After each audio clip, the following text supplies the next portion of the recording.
A service of KIBMradio.com, the Internet's home for an all old-time radio.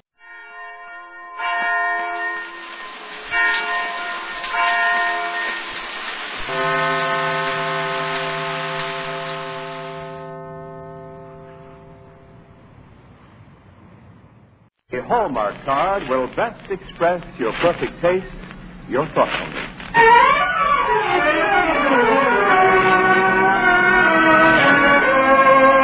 Welcome now to our show. Here's a friend you all know. Charlotte Greenwood is with us again. The Hallmark Charlotte Greenwood Show, brought to you this Sunday and every Sunday at this time by the makers of Hallmark greeting cards. And here is our star, the lovable lady of stage and screen, Charlotte Greenwood.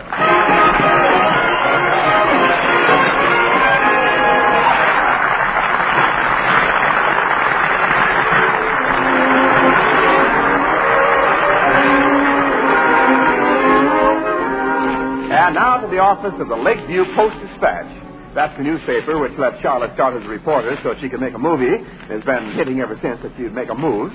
And as usual, we find her on the phone talking long distance to her manager in Hollywood. And she's saying, Yes, I know, Roger. I should have told you sooner. But I've been busy with my Christmas bopping.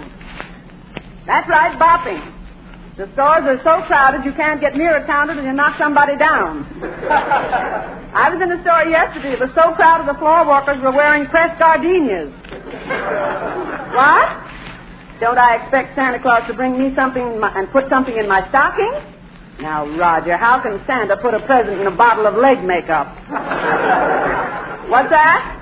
That's right, I'm leaving for Hollywood this afternoon. No, I have to go to a bus, and I have to take a bus to a town near here and catch a train. I got kind of mixed up there, Roger, a bit, but you understand what I mean, don't you, huh? Yeah.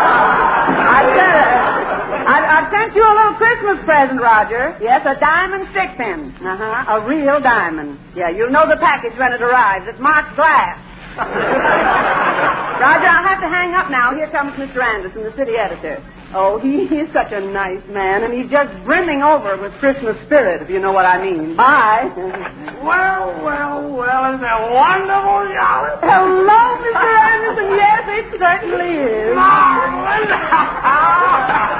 Yes, indeed. After all, there's nothing like Christmas. Christmas? Who's talking about Christmas? I mean the fact that you're leaving. Now, you act as if you want me to leave. Who, me? Oh, now. How could you possibly entertain a thought like that? Oh, I'm glad I'm wrong, Mr. Anderson. Yeah, not that the thought of your leaving isn't entertaining. But say, you sure now that you understand how to go? First, take the bus that leaves for Barkingwell, Mount City, and points west. And then you simply... What's the difference? What difference? Which way the bus points?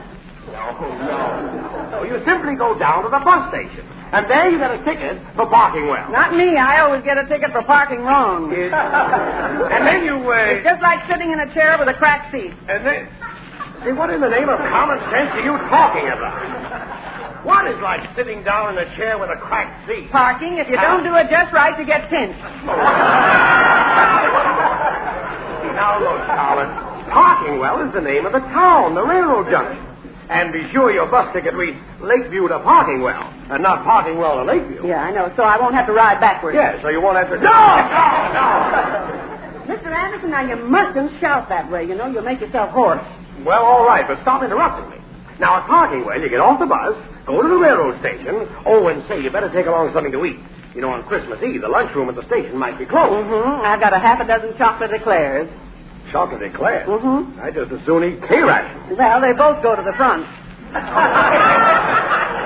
All right. Now, what bus are you taking out of Lakeview? The next one leaves at 6 o'clock. Isn't there one before that? No, since the war, they've stopped running one bus before the next one. I see what you mean. They stopped running the next bus. Yes. Now, wait a minute. I don't get this. Now, you see, I told you what would happen. Now, if you shout, you're hoarse. Your horse speaking? No, I mean Mrs. Anderson. Okay, I'll tell her. Your taxi's waiting downstairs. Gracious already? Oh, dear. Then I guess this is goodbye, Mr. Anderson. Yeah, I guess it is, Charlotte. Oh, it's been swell knowing you. And thanks for everything. Goodbye. Oh, mister. Goodbye, Charlotte. Goodbye. She's gone. She's really gone. There is a Santa Claus. Jingle bell, jingle bell, jingle all. Connect me with Jeff Harris in the art department. Oh, what fun it is to... Oh, hello, Jeff.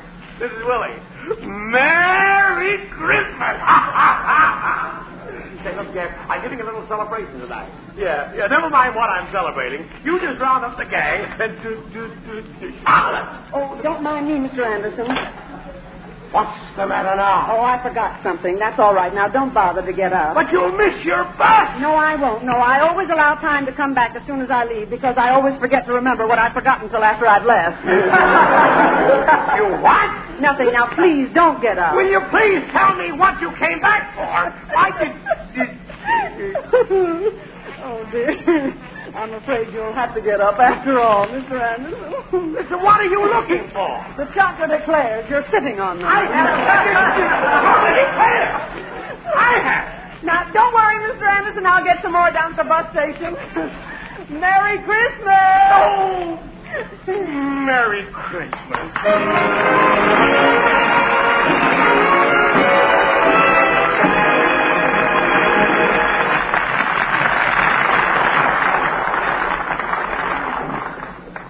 Tonight, when the last gift is wrapped, the final touches put on the tree, perhaps it will almost seem as though this Christmas Eve was the same as always. Although, of course, it won't be the same, especially if there is a service star in your window. And yet, if there is, perhaps like millions of other separated families, you have found new comfort in the old familiar Christmas customs, in your thoughtfulness of others and in their thoughtfulness of you. Thoughtfulness in little things especially, like remembering and being remembered with a card. To receive Christmas cards is to visit with dear ones for a moment. To know that neither time nor distance can keep good friends from sharing their thoughts. And because this year so many loving messages have found their way to you too, your Christmas will be happier. Yes, and when families are together again, your joy will be richer for remembering what this wartime Christmas has taught us all. That at Christmas and throughout the year, happiness comes from thoughtfulness. Thoughtfulness in little things that mean so much. And now Charles Hathaway, his orchestra, and the Hallmark Chorus will do a musical number especially designed for Santa Claus. Listen to the jingle bells, jingle all the way. Oh, what fun it is to wait for the reindeer and the sleigh. Why, tonight before Christmas, when all through the house, not a creature is stirring, not even a mouse, not even. And we're waiting for the little round man with a long white beard. 'Cause it's Santa Claus who's coming to town.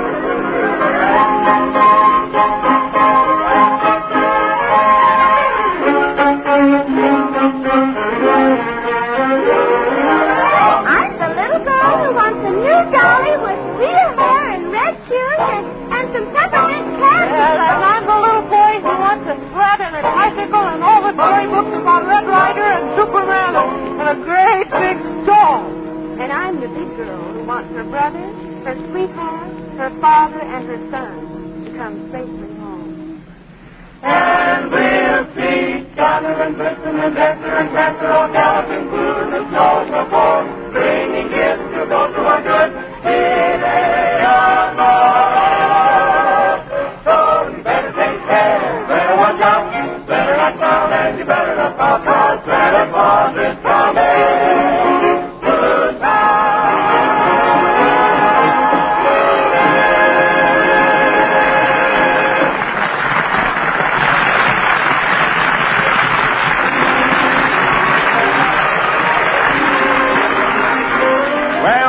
Charlotte is really on her way to Hollywood, at least on the first leg of the trip, which she's making by bus to a nearby town and there to board a train. And as the bus chugs along to an ever-thickening snowstorm... Oh, isn't this blizzard marvelous, driver? Oh, it's a real old-fashioned Christmas Eve. Sure, if you like blizzard. But if I was running this bus line and carrying just you 3 passengers, I'd turn back to Lakeview right now. Oh, no. No, I've got to get to Mound City this evening. I've got to. Don't worry, sister. I was only kidding. Can't you go any faster? Sure, but I ain't allowed to leave the bus.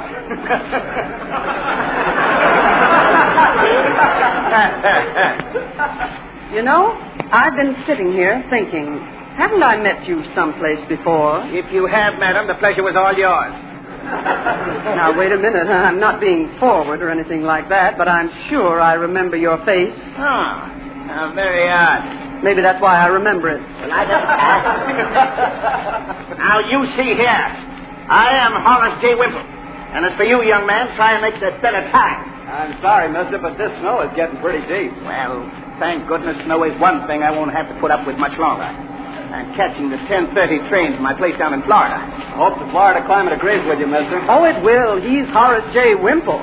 The climate wouldn't dare not to agree with him.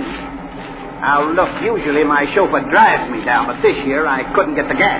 It must be wonderful in Florida. Oh, it's comfortable enough as far as anything can be comfortable. What with rationing and shortages and inability to get decent servants.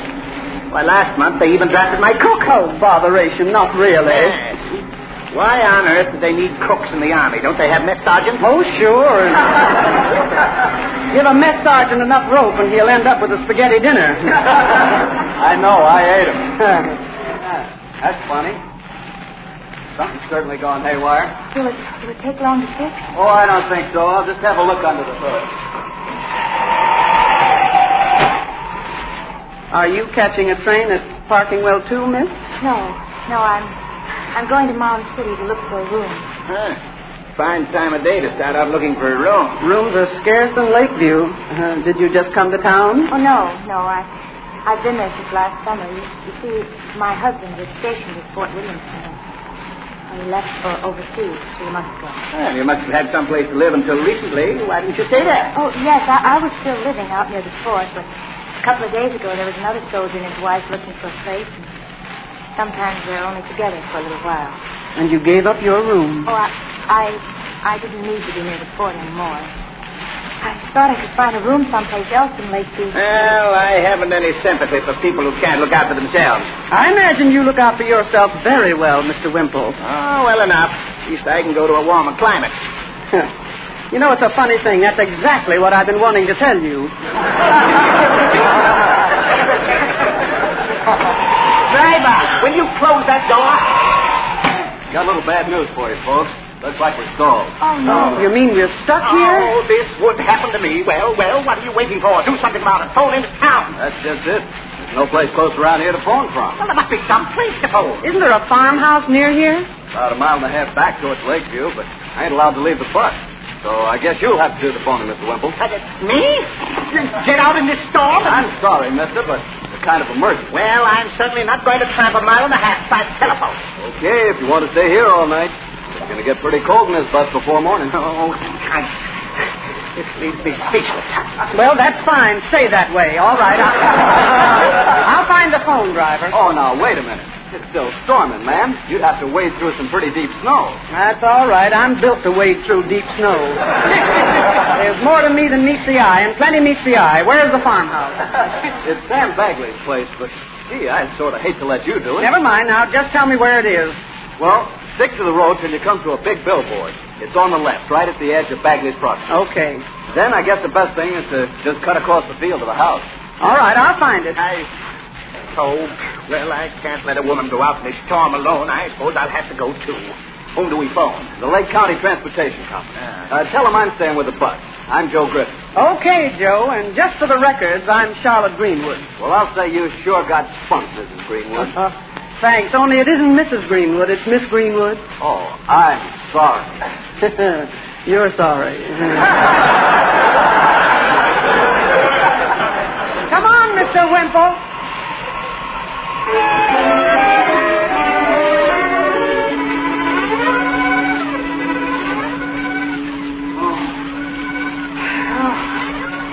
Why did I ever get into this? Keep moving, Mr. Wimple. Keep moving. We can't be very far from the farmhouse now. We'll never find the farmhouse. We'll never find our way back to the bus either, and I'm gradually freezing. Well, I'm not exactly having a sunstroke myself. Oh, listen to that wind whistling. I wish it would start whistling Dixie. I'm in no mood for joking. What kind of wind would whistle Dixie? A south wind. Keep moving, Mr. Wimple. Keep moving. Oh, I tell you, I'm in no humor to listen to idle chatter. You're not listening to idle chatter. That's my teeth, Mr. Wimple. Oh, look. Huh? Look over there, a light. It's the farmhouse. Hello there. Help! Help! We're lost in the store! Oh, somebody's coming out of the door. Mr. Bagley, hello. Hello. Hey, what's going on here? We're from the bus. It's stalled down the road. We've got to phone for help. You can't use the phone. It's out of order. Time to storm. Oh, now what are we going to do? There's only one thing to do, Mr. Wimple. Go back and bring everybody back here. They can't stay in that bus and freeze. Oh, but wait. I'm a bachelor. I live here all alone. I haven't room for them. Well, we'll leave just as soon as we can get a relief bus. Now, Mr. Bagley. Well, all right. I guess I can't turn out folks on Christmas Eve. Anyhow, you look kind of done up. You can fix yourself a cup of coffee while your friend here goes back to the others. Oh, if you think I'm going back, you're badly mistaken. Oh, don't give it a second thought, Mr. Wimple. I'll go. Now, wait a minute. What's the matter with him? Well, I'm cold and tired and hungry. I made the trip once. I tramped 1.5 miles to use a telephone. And now, what do I get? I don't know what you're going to get, but I know what you need is a good spanking. Go on back to the house. I'll be right back.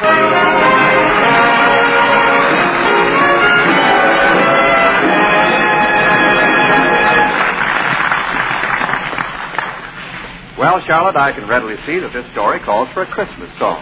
But the question is, what particular Christmas song? Now, Wendell, you're wondering about that in the midst of this snowstorm?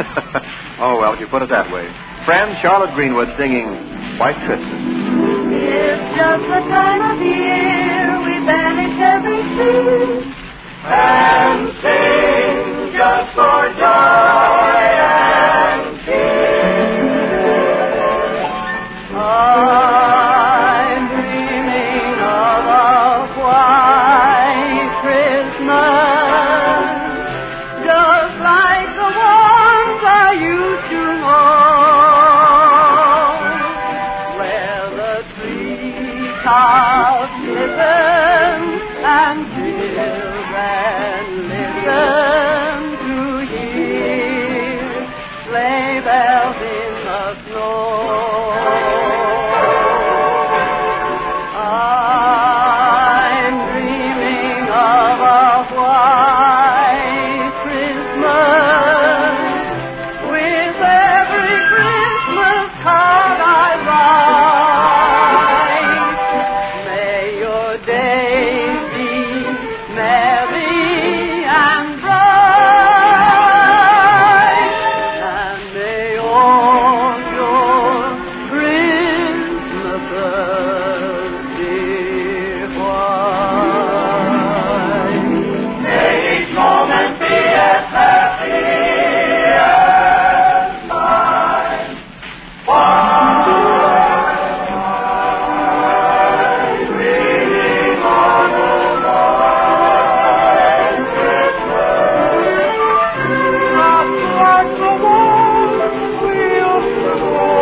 remember a day that's important to someone, we send a card because we care.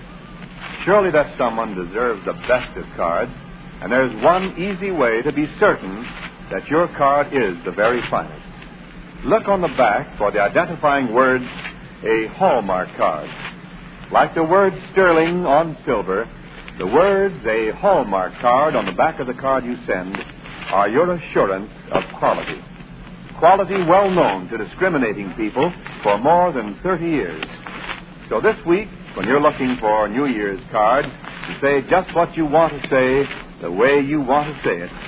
Cards that let your friends know you cared enough to send the very best. Look on the back for those 3 words, a Hallmark card.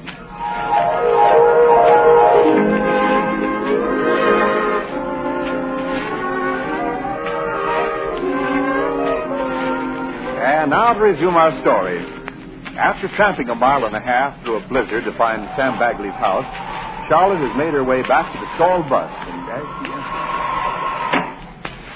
Are they sending another bus for us? Well, no, honey. Not right away. We're all going down the road to Mr. Bagley's and wait. Oh, I'd better stay here. I wouldn't if I was you. There's something haywire with our electric system. And our storage cells are running down pretty fast. Another hour or so, we ain't going to have any light. Well, it isn't far to Mr. Bagley's, and I know every step of the trail. I ought to. I made it. Sure, sister. You go with Miss Greenwood. When the other bus shows up, I'll come along and get you. Oh, aren't you coming along, too? No, if I can't take a chance on leaving a bus standing here in the middle of the road, especially when it ain't going to have any light. Now, don't bother about me. You two go ahead.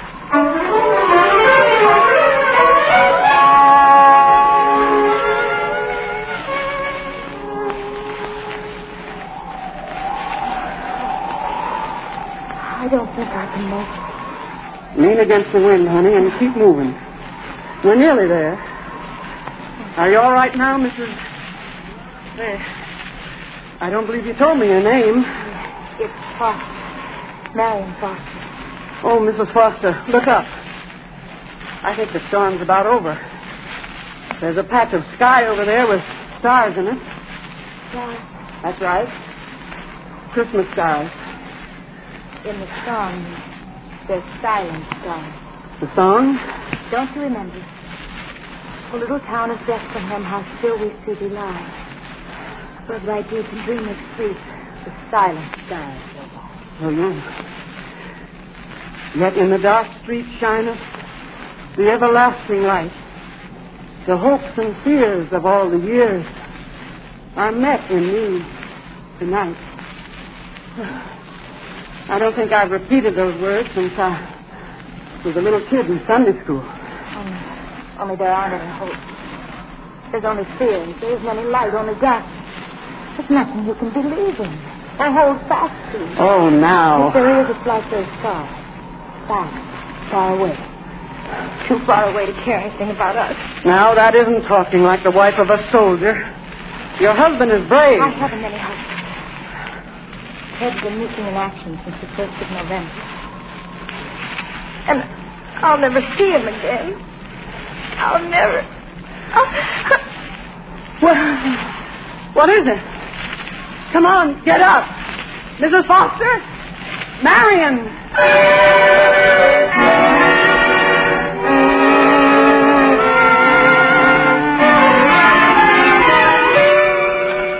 Head out. You're just wasting your time. I told you to down the water.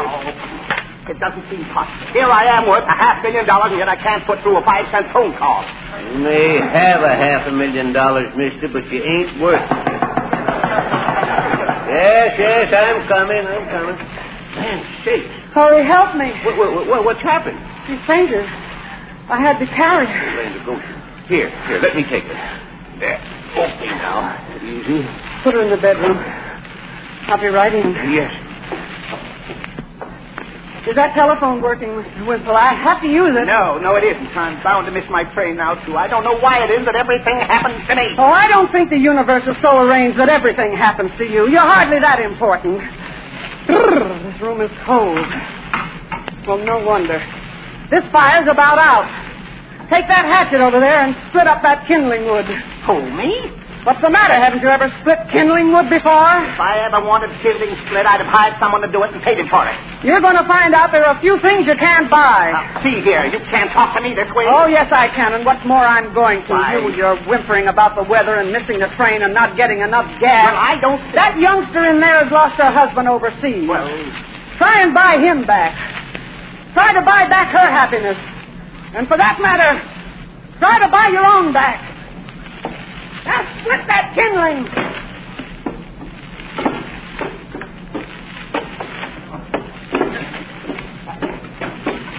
Hello, Mr. Wimp.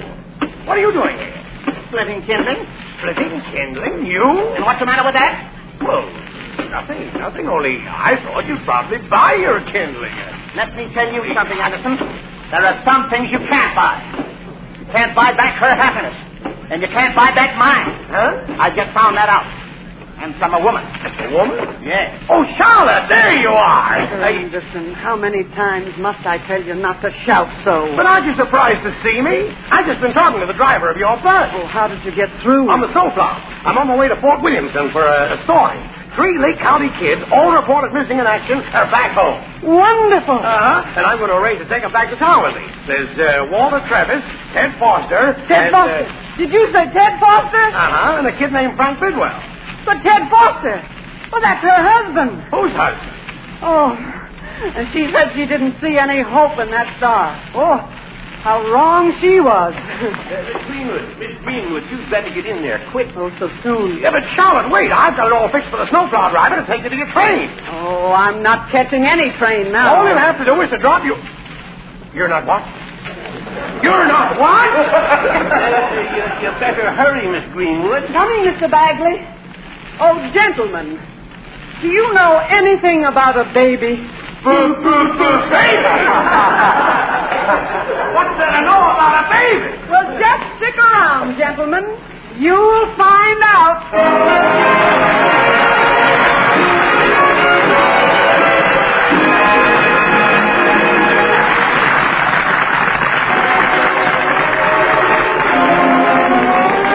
Greenwood will be back in a moment. Meanwhile, I want to remind you again, the next time you buy a card for any occasion, look on the back for the identifying words, a Hallmark card. Hallmark. A Hallmark card. Those 3 words are your assurance of finest quality. They tell your friends you cared enough to send the very best. Yes, a Hallmark card will best express your perfect taste, your thoughtfulness. And now, Charlotte Greenwood. Friends, I can't help thinking about those lines in the Christmas Carol. The hopes and fears of all the years are met in thee tonight. The hopes and fears. You know, there are times when it may seem to us that the clouds of fear have shut out the light of the whole world. Yet there is given to all of us the flame of hope. No matter how steep the path, how long the journey, it will show us the way. No matter how dark the night, its rays will guide us inevitably to the gate of the morning. And so, even in these days, we can still have faith in peace on earth. And with Tiny Tim say, God bless us, everyone.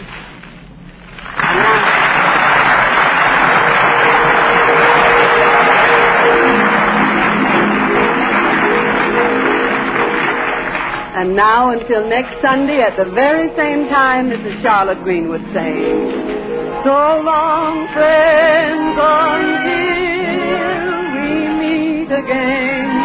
So long, neighbor, till next Sunday. I'm just saying, so long.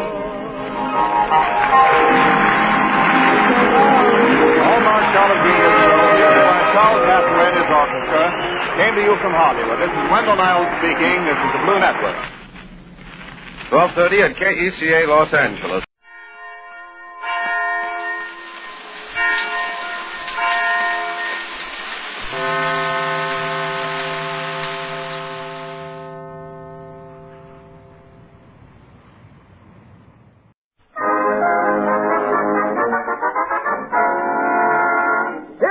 folks. During the day, he stars in movies like Wake Island, Guadalcanal Diary, and Lifeboat. But tonight, he's just an old sit by the fire, eagerly waiting for Santa Claus. The first Christmas I remember, I was just a kid back in Brooklyn.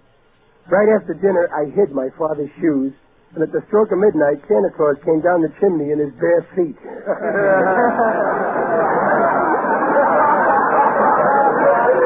American Meat Institute presents William Bendix in The Life of Riley.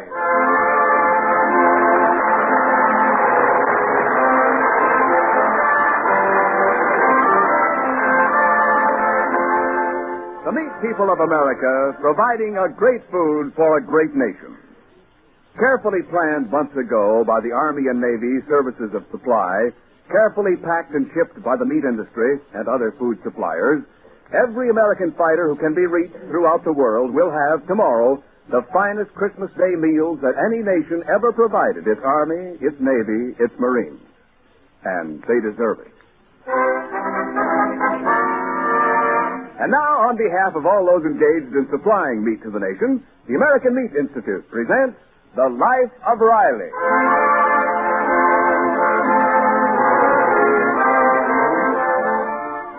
Well, you all know the old nursery rhyme, 'twas the night before Christmas and all through the house not a creature was stirring, not even a mouse. Well, that doesn't go for the Riley house on this Christmas Eve. There's plenty stirring there. Things began to pop when Riley arrived home from the Los Angeles aircraft plant where he works with some news that his wife and daughter found a little upsetting. What? You mean to say you invited that Roswell Stevenson here for Christmas? What possessed you to do a thing like that? Well, the reason is... But, Dad, that little drip Roswell will ruin our whole Christmas. The last time he was here, he almost burnt the house down. Well, the reason is... And remember when Roswell hit you on the head with a horseshoe? He said it was for good luck. And still you invite him here on Christmas Eve. Well, why? Well, the reason is... Honest, Riley. Sometimes you do the craziest things. Well... Stop moving your mouth like a goldfish. Oh, the least you can do is tell us. Don't just stand there. I ain't standing, I'm sitting. I know you like your boss very much, but if you'll take my advice, you'll call up Mr. Stevenson and say you can't have Roswell here. That's what I think. I was brought up to believe that all babies were brought by the stork. I was wrong. The girls must come by parrots.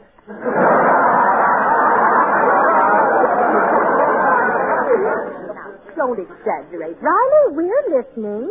Well, I invited Roswell to spend Christmas with us because his mother was suddenly taken to the hospital this morning. Oh, that's too bad. Oh, gee, Dad. Poor kid must be upset. No, Roswell don't know about it yet.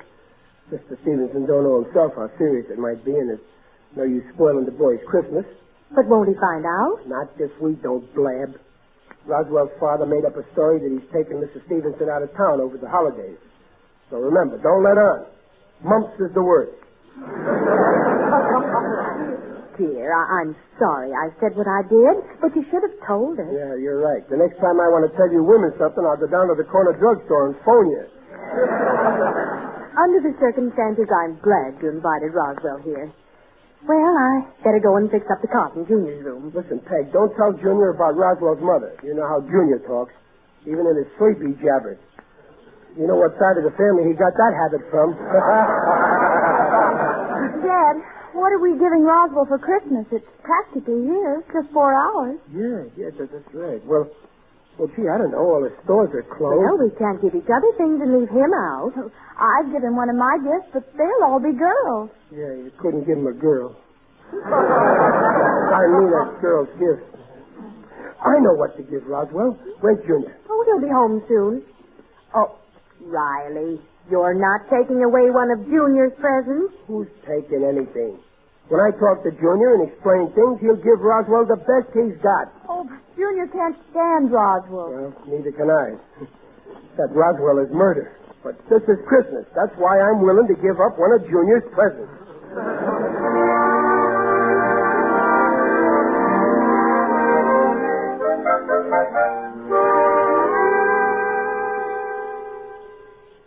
So you see, Junior, at Christmas time, it ain't what you get that makes you happy. I know, Pop. It's what you give that makes you happy.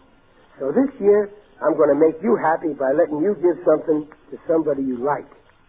Who is this somebody I like? You like Roswell Stevenson, don't you? I think he's a goon. Junior, that ain't the right spirit. On Christmas, you gotta like all the goons.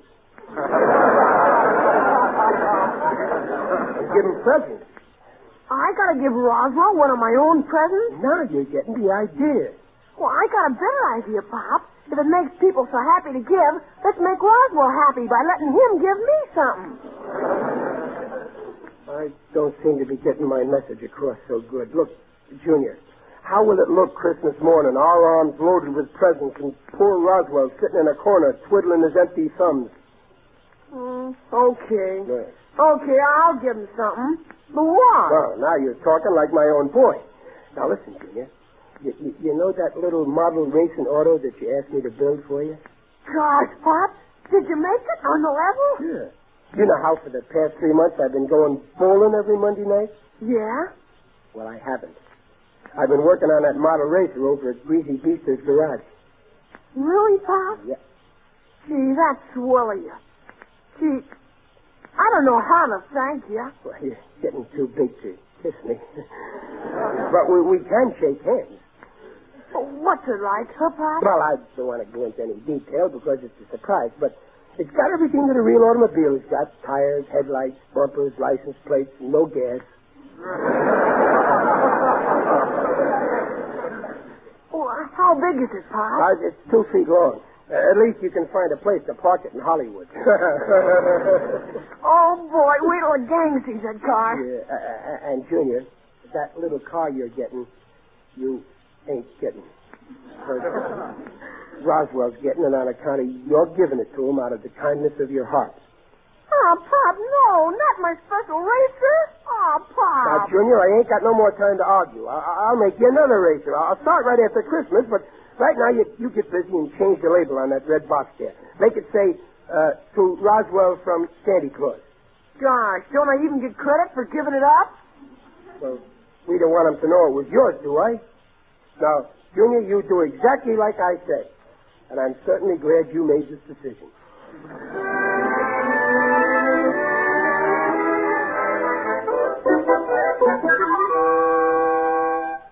Hey, Roswell's coming up the steps now.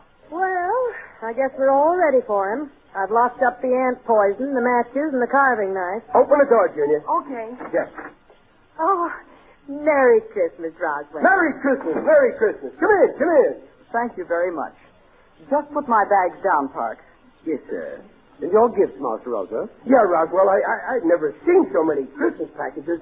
Stick them under our tree, buddy. If you don't mind, Mr. Riley, better let me handle the man. Oh, sure, Roswell. Man, handle the man. I mean, handle the man, sure. You may take my presents to my suite, Parks. Oh, Mr. Riley, where is my suite?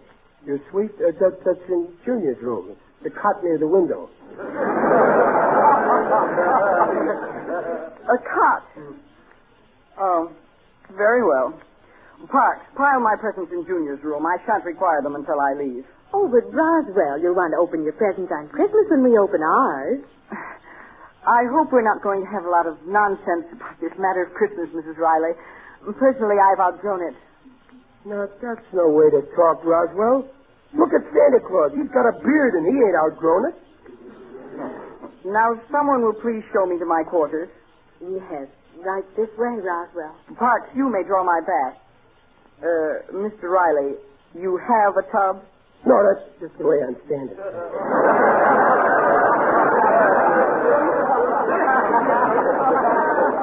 I mean a bathtub.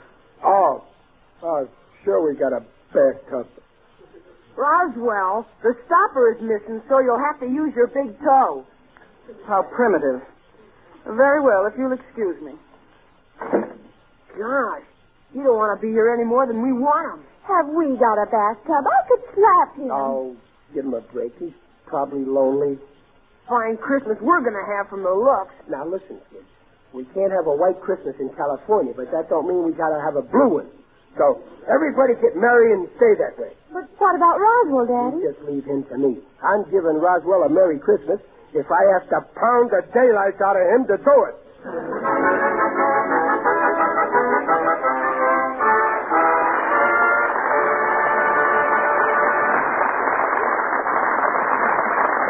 We'll be back with the Rileys and their very difficult house guest in a moment. This is Ken Niles speaking this Christmas Eve for meat. There have been 178 American Christmas Eves since 1776. Most of them have been Christmas Eves of peace. Some have been Christmas Eves of war. There was a Christmas Eve at Valley Forge. There was a Christmas Eve in 1917. And on this Christmas Eve, too, hearts all over the nation are tense and expectant. For the red of this year's Christmas holly once more blends in many American homes with the red of service flags. At this time, the American Meat Institute and the livestock producers and farmers wish to leave only one short message with you. It is this. Our meat people pledge their hearts and hands to furnish all the meat needed and the best meat possible to our fighters on land and sea and in the air. That is the duty of America's meat people, and that is their pledge. And now back to the Life of Riley with William Bendix as Riley.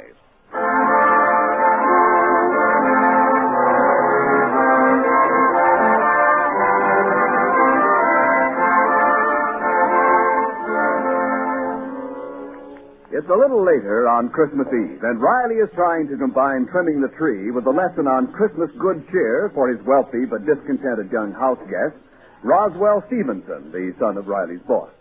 Roswell, so far, shows no improvement. Look at Roswell. Look what I'm going to put on the tree now. Popcorn stringers. How exciting. Yeah, Mom pops it and Dad strings it and Pop hangs it on the tree. And on Christmas Day comes the best part. Oh, you peddle it on the street. No, we eat it. Junior, hand me that war bond over there. That's the first thing I'm going to hang on a tree. And I'm going to keep hanging it there every year. Every year, Pop? Yep. Every year for 10 years until it's ripe. And then I'll pick it. Pop, didn't Roswell's father give you that bond? Yeah, you're swell of him, too. Roswell, I hope your dad likes the handkerchiefs I gave him. They may not be big enough. You see, I didn't know what size nose he's got. That's a good one, isn't it, Roswell? Yes. I must remember to tell my father you made a joke about his nose. Suppose we forget about it, Roswell. Hand me that box of Christmas tree ornaments there, Junior. Oh, here, Pop. Yes. Classy, ain't they, Roswell? They're imported. They come from Brooklyn. Brooklyn? Isn't that a suburb of the Bronx? Roswell, never say that while I'm holding a hammer in my hand.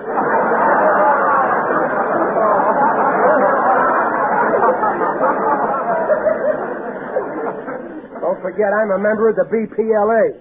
And what, may I ask, is the BPLA? The Brooklyn Patriots of Los Angeles.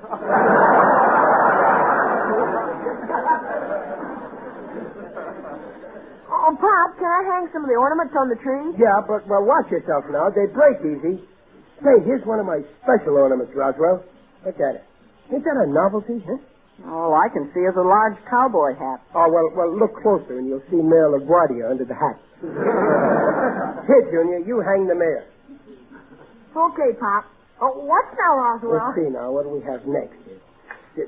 Junior, look what you done. You dropped it. Do it again, Junior. That was fun. I didn't drop him, Pop. He kind of exploded right in my hand. Junior, it's bad enough you broke it without you having to make up a story. Mr. Riley, Junior can't help it if he's clumsy. It just seemed to slip through his fingers. It did not. Junior, don't be contradicting Roswell when he's standing up for you. I tell you, it kind of exploded. Oh, come now, Junior. You were careless. Admit it. Mr. Riley, let Junior hang another ornament. It'll restore the lad's confidence. No, I'm not going to take any more chances. I'm hanging the next one so it'll get done right. Be careful, Pop. 15 years I had them ornaments, and they never exploded on me.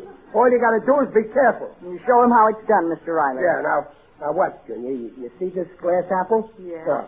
First, I tied this apple on the tree. See?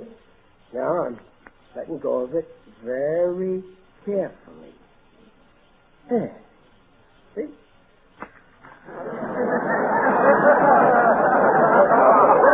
It exploded.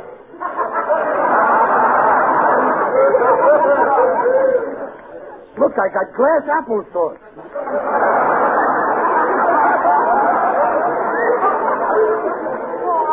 what happened, Pop. I was watching that time. Roswell did it. That is sheer nonsense. He wasn't nowhere near it. No, but he's got DB shot and a bean shooter, and he popped him with that.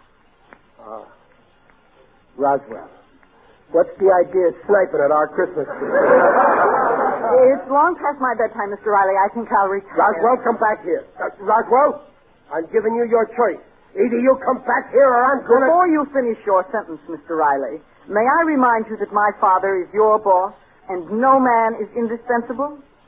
Now, what were you about to say?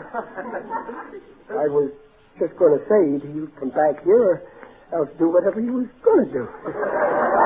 Before I so rudely interrupted, help me pick up the glass, Junior.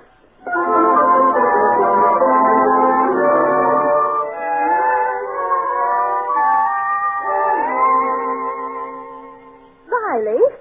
Oh, here I am. I'm just finishing the tree. What's the matter? Did you know Roswell's been phoning to Sun Valley? Sun Valley? You mean that place in Idaho where people go skidding? Skiing. Long distance just called and said the charges on the call to Sun Valley are $6.50. $6.50? Mm-hmm.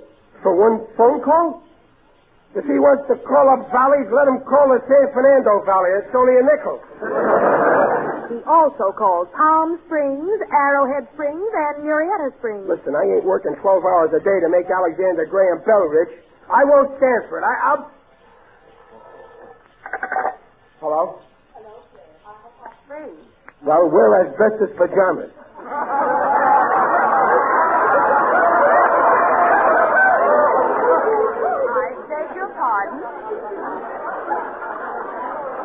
I beg your pardon.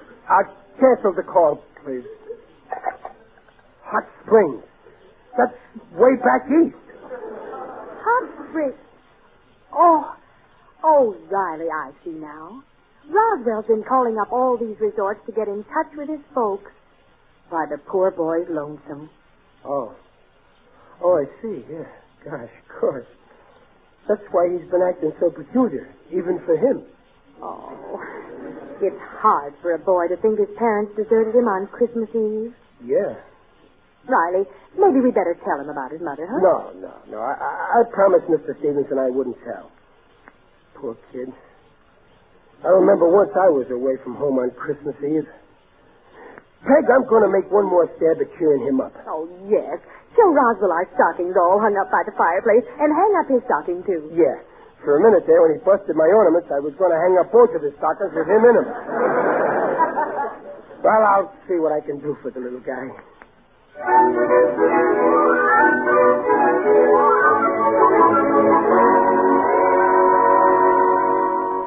Okay.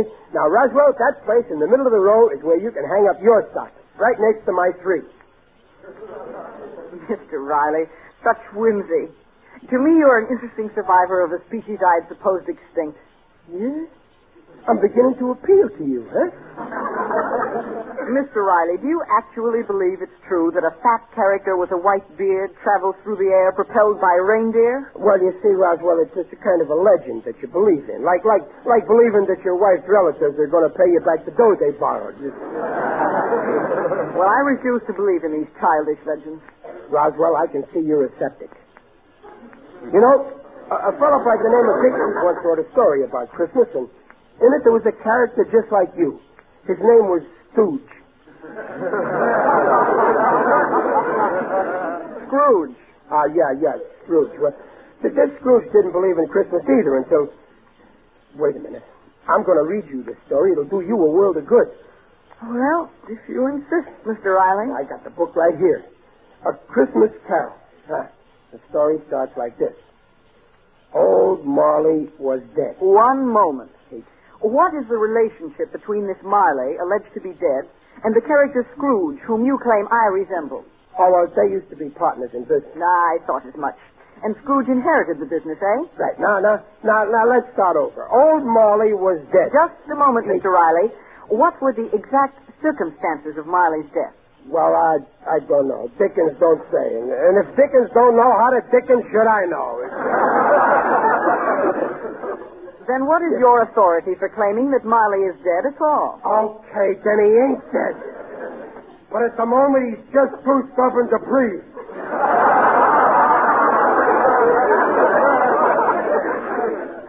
what do you care how Marley died? Well, obviously, since Scrooge inherited Marley's business, I can plainly see that Scrooge is going to be accused of his partner's murder. No, Roswell. This ain't no murder mystery. It's a beautiful story about Christmas. You see, Marley's ghost comes back and haunts Scrooge. Eh?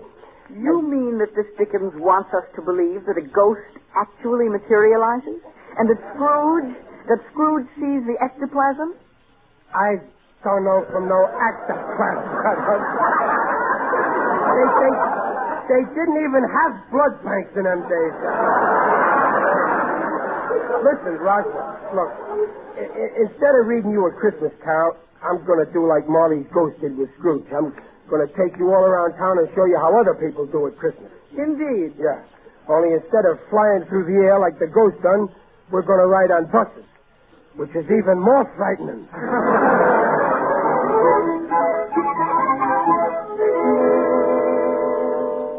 I guess you never seen this part of town before, huh, Roswell? I don't want to see it now. I brought you here to learn something. You've been feeling sorry for yourself and lonesome. I guess you got plenty of reason. But these people are really lonesome. Dan's got to be awful shy on real friends before he looks for company down here on Skid Row. But even down here, they're getting ready for Christmas.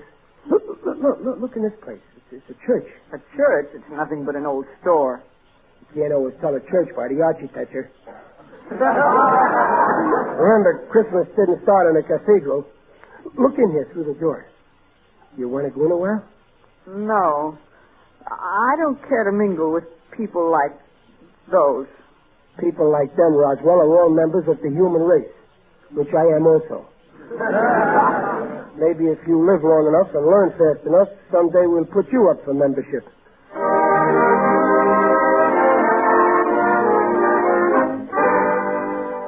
Okay, Roswell, take a gander down this street. That's quite a sight, ain't it? See all them push carts lined up? What junk. Yeah, but cheap, Roswell. And people who can't afford no better buy their Christmas presents off them carts. Sometimes they spend the last money they got so somebody won't go without nothing for Christmas. Look at the old man buying a toy, that guy in the raggedy coat there. I suppose some child will consider that toy quite amusing. Some kid will think it's wonderful. Wait a minute. He can't buy it. He ain't got enough money even for that. Probably costs a nickel too much. Mr. Riley, quick. Let's buy the contents of that pushcart and lower the prices. Call that man back. He won't get far away. But that's quite an idea, Roswell. And I wouldn't wonder if you just hadn't bought yourself the biggest bargain that ever come off a pushcart. You just bought a piece of Santa Claus.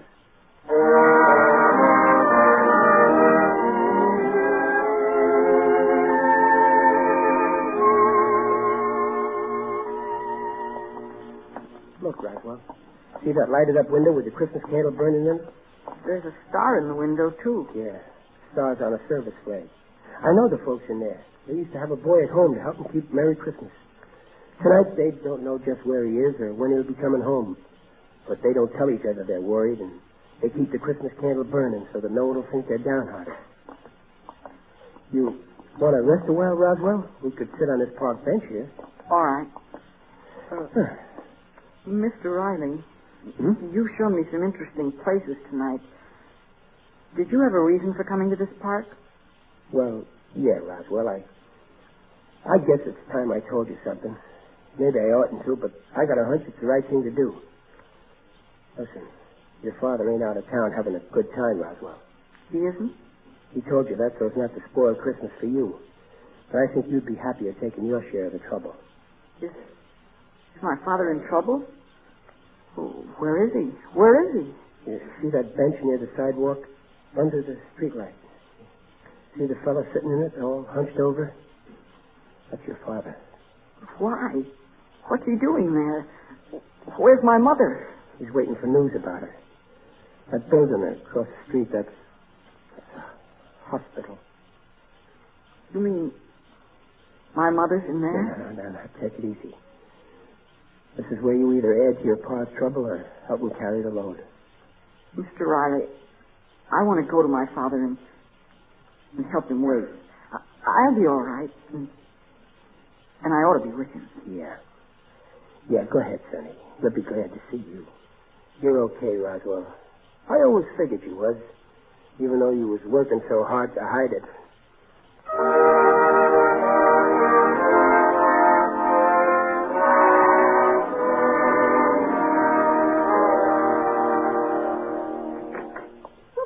goodness sake, Riley, where have you been? Where's Roswell? He's coming up our front walk with his old man. He found his father? Well, they kind of found each other more ways than one. Listen, Peg, I got swell news. Mr. Stevenson is going to be okay. We just heard. Oh. So I made him come back here with me now. Oh, isn't that nice? Well, come in, Mr. Stevenson. I've just heard the good news. Hello, Mrs. Riley. Wonderful, isn't it? Here, Dad, take this chair. It's been quite an ordeal for my father, you know. Yeah, but it's okay now. It's going to be a Merry Christmas for everybody now. Hey, let's light up the Christmas tree, huh? Oh, it won't light, Daddy. We tried everything. It just won't light. It won't light? Well, it's got to light. I wired it myself. Pardon me. Maybe this will help you. Roswell, what's that you took out of your pocket? The fuse to the Christmas tree lights. Roswell, Babs, Blunt, put this back in the fuse box so that we can light the tree. Hey, what's going on? We're starting Merry Christmas, Junior. Give Roswell that present you got for him. No, let me give you one, Junior. Here's a big package that says to Roswell from Santa Claus. I want you to have this, Junior. Gee, thanks, Roswell. Gosh, Pop, that's the racer I was giving him. Oh, say nothing. Give him something else. Roswell,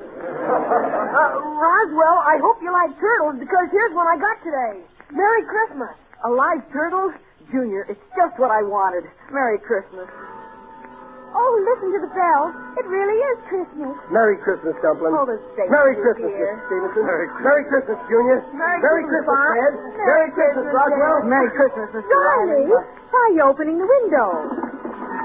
I want everybody to hear what I'm going to say next. Come on now, all together, everybody. From everybody in our house to everybody in your house, Merry Christmas!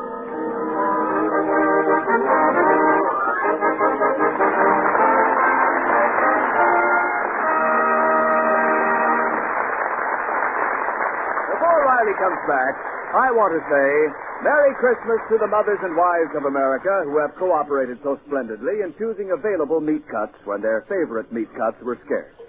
Merry Christmas to the stock raisers of America who have raised the greatest quantity of meat animals in the history of our country. Merry Christmas to the meat packers of America who have prepared and processed the greatest tonnage of meat on record, even though more than 75,000 of its skilled workers have gone to war. Merry Christmas to the meat retailers of America, who have worked hard and fairly to make the meat supply go around. And Merry Christmas to the Council on Foods and Nutrition of the American Medical Association, which accepts this statement. Meat is a yardstick of protein foods because meat measures up to every protein need. And now, a word from the star of our show, Riley himself, William Bendix. With a terrible war plaguing the whole world, this is not a very merry Christmas. In too many places, the lights are not shining tonight. So perhaps now is the time for all of us to pledge our hearts and our hands to the cause for which our brothers fight, to freedom, to justice and equality, for all men of goodwill everywhere, so that one day soon we all once more may share a Merry Christmas.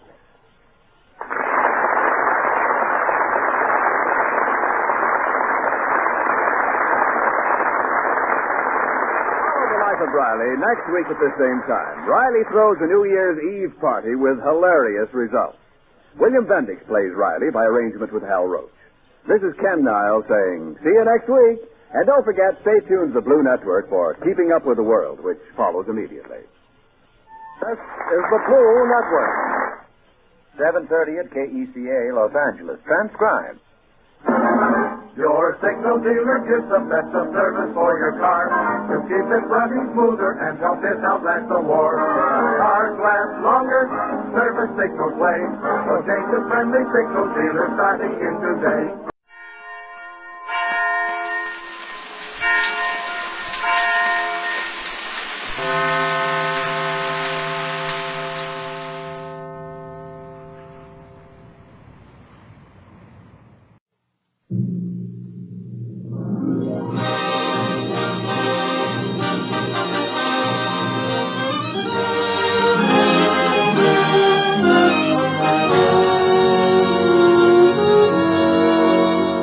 Presenting Walter Houston in America for Christmas on the Cavalcade of America, sponsored by the DuPont Company, maker of better things for better living through chemistry. Good evening. This is Walter Houston. Tonight on a small island in the lonely distances of the Pacific, an island you never knew before existed and will find with difficulty on the map, a troop of soldiers, a handful of Navy men, a few Marines, one or two flyers, and a medical staff are celebrating Christmas. I said celebrating, but perhaps there is a better word for it. Perhaps I should have said reminiscing about their former Christmas celebrations which took place in the dim and distant past, in different settings and under different circumstances. It is with such servicemen and women as these in mind that tonight we bring you this special Christmas play. And so, with the best wishes of the season, the DuPont Company presents America for Christmas by Peter Lyon, in which I have the pleasure of appearing in the part of a master of ceremonies for an overseas USO camp show entertainment unit. And we're happy to have as our soloist an authority on American folk music, the composer of Ballad for Americans, Earl Robinson.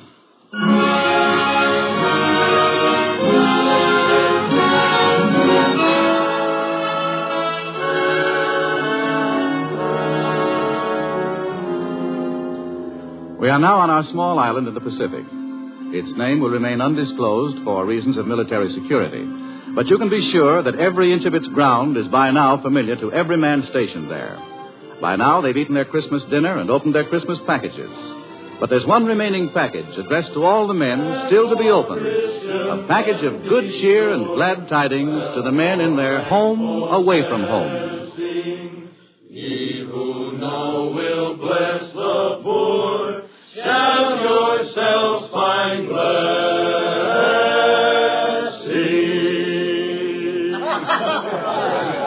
The group has just finished a Christmas carol, and the MC, an old vaudeville trooper, steps forward to open the show.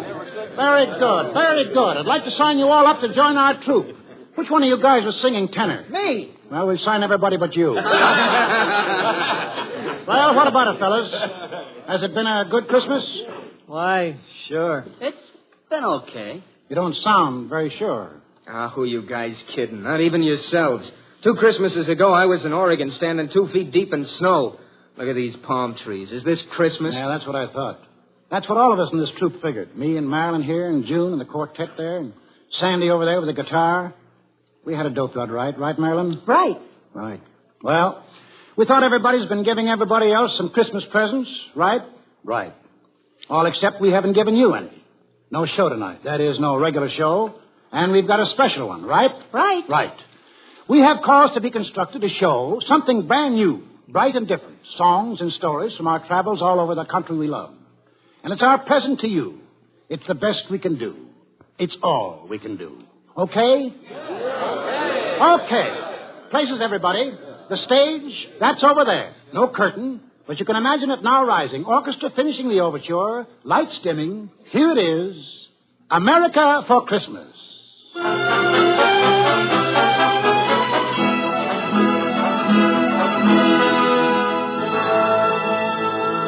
Roll on, Columbia, roll on. Roll on, Columbia, roll on. Your power is turning our darkness to dawn. So roll on, Columbia, roll on. Roll on. Columbia? Who's that? What are they singing about? They're singing about America, young lady, and Columbia is her symbol. She's a big country and a great country, a hot and cold country, an empty one and crowded. She's an all-over country.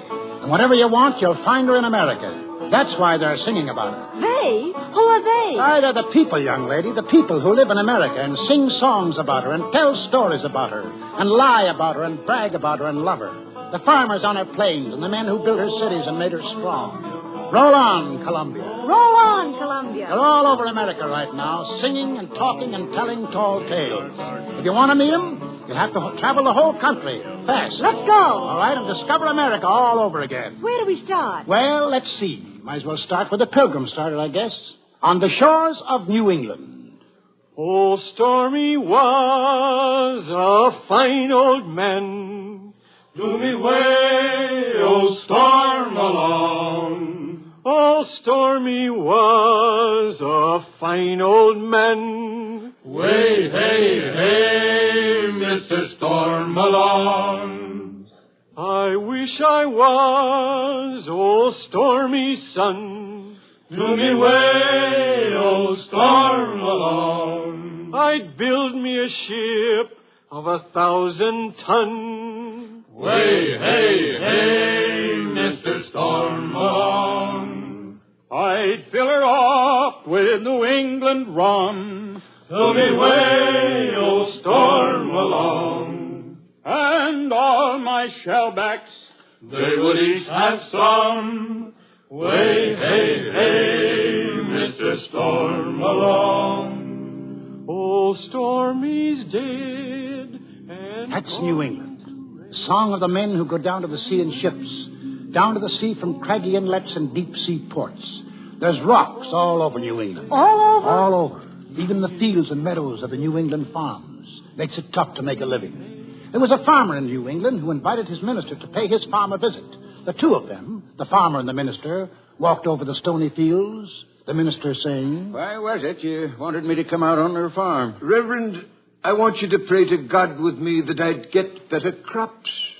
What this land needs is not prayer, but fertilizer.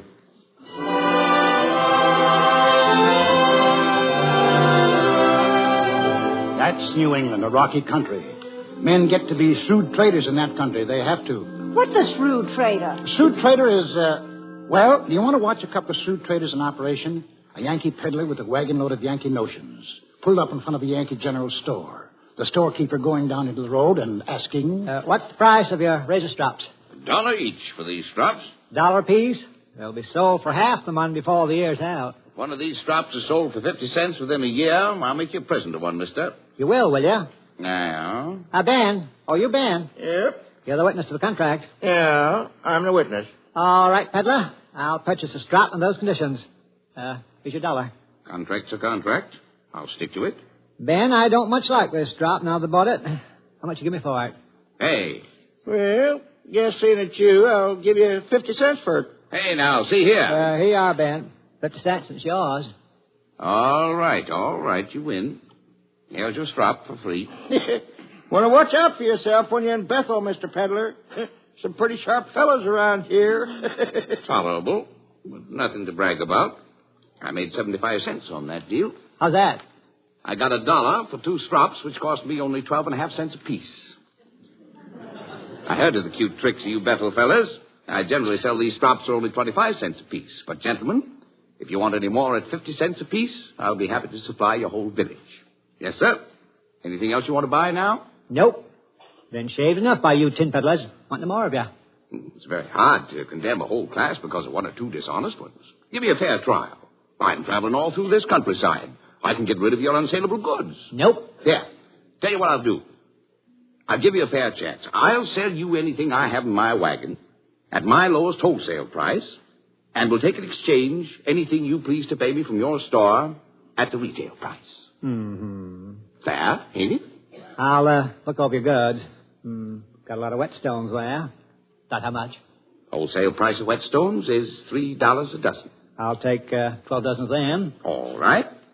That's $36 you owe me, for which I'm to take such goods as you please at retail price. Now, what are you going to pay me in? In whetstones, retail price 50 cents. You get just 6 dozen.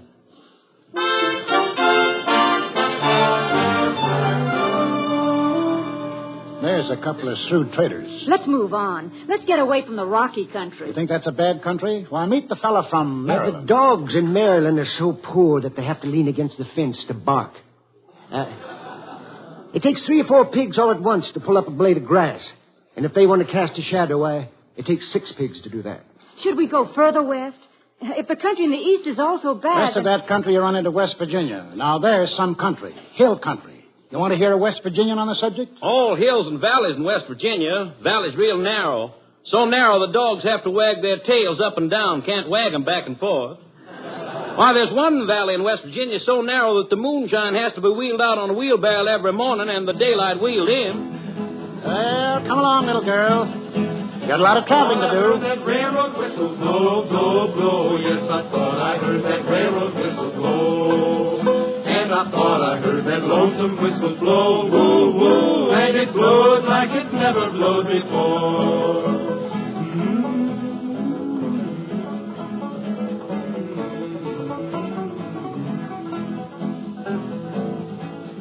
Taking this train, jump on. Where's it go? West? West, and it goes right by Pittsburgh. Have to look fast if you want to see it. Well, where is it? I want to see Pittsburgh. There's a Pittsburgh fella.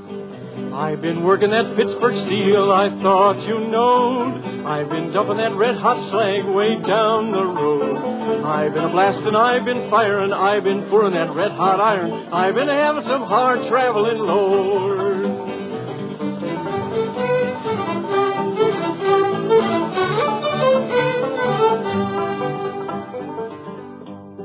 If you want to get iron, you go in the hole. You want to get zinc, you go in the hole. You want to get lead, you go in the hole. You want to get coal, you go in the hole. You want to get oil right out of the ground, you dig a little hole about 10 miles down, and that's what you get by going in the hole. Still going west, same road that Daniel Boone and David Crockett took. Only we can go a little faster, riding on the Wabash Cannonball.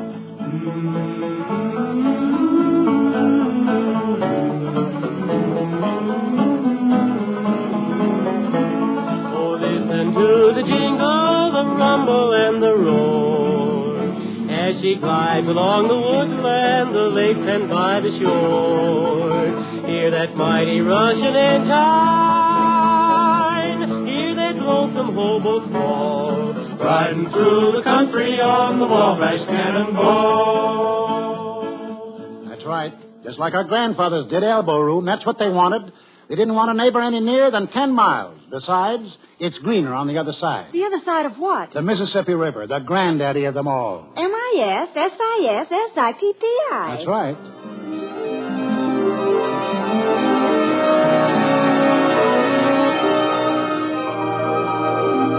The rivermen, the boatmen, floating down on rafts, talking easy on the night air, talking big, talking quiet, making up stories just to hear the sound of their tongues wagging.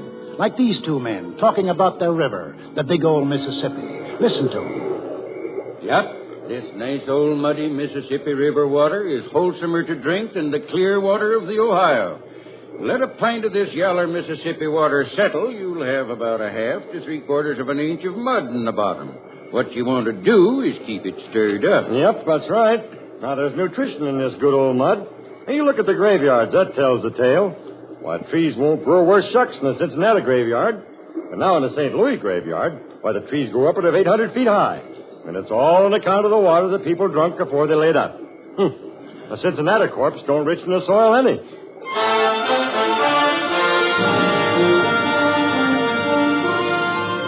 That wasn't all they talked about either. They talked about, mosquitoes, for instance. The mosquitoes in the Mississippi River Valley. I heard a man talking about those mosquitoes once. Well, sir, I'll tell you. Now, the state of Arkansas has been injured and kept back by generations of exaggerations concerning the mosquitoes there. Why, sir, these mosquitoes have been persistently represented as being formidable and lawless. But the truth is, they are feeble, insignificant in size, diffident to a fault, sensitive.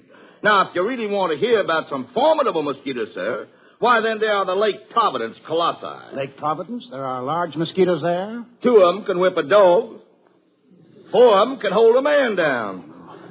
I must say that's... Why, sir, this may strain your credulity, but I even seen those mosquitoes at Lake Providence trying to vote. What? Well, I have seen them canvassing around the polls. Excuse me, gentlemen. I overheard what you were saying about mosquitoes, and I was about to add simply that the biggest mosquitoes I've ever seen was a little further to the west, in Oklahoma. Years ago, gentlemen, I saw 4 mosquitoes kill a buffalo. Kill a buffalo, yes, sirree. And pick his bones clean and leave him to bleach in the sun. Good day, sir. What do you know? What's the matter? His stories seem a little sizable? I can't stand a liar, sir. I just can't stand a liar.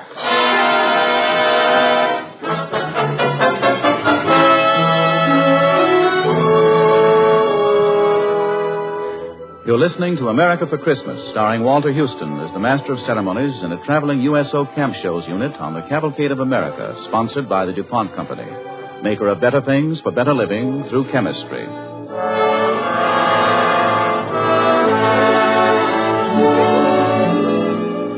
In our play tonight, Walter Houston portrays an old vaudevillian who is leading his USO troop through the Southwest Pacific. And on this Christmas night, they are entertaining a company of servicemen and women on a tiny Pacific island. Entertaining them by giving them the best Christmas present they know. A memory of America as they remember her through our American folklore. They've covered the eastern half of the country in their special Christmas show. They're in the valley of the Mississippi right now, and I think... Yes,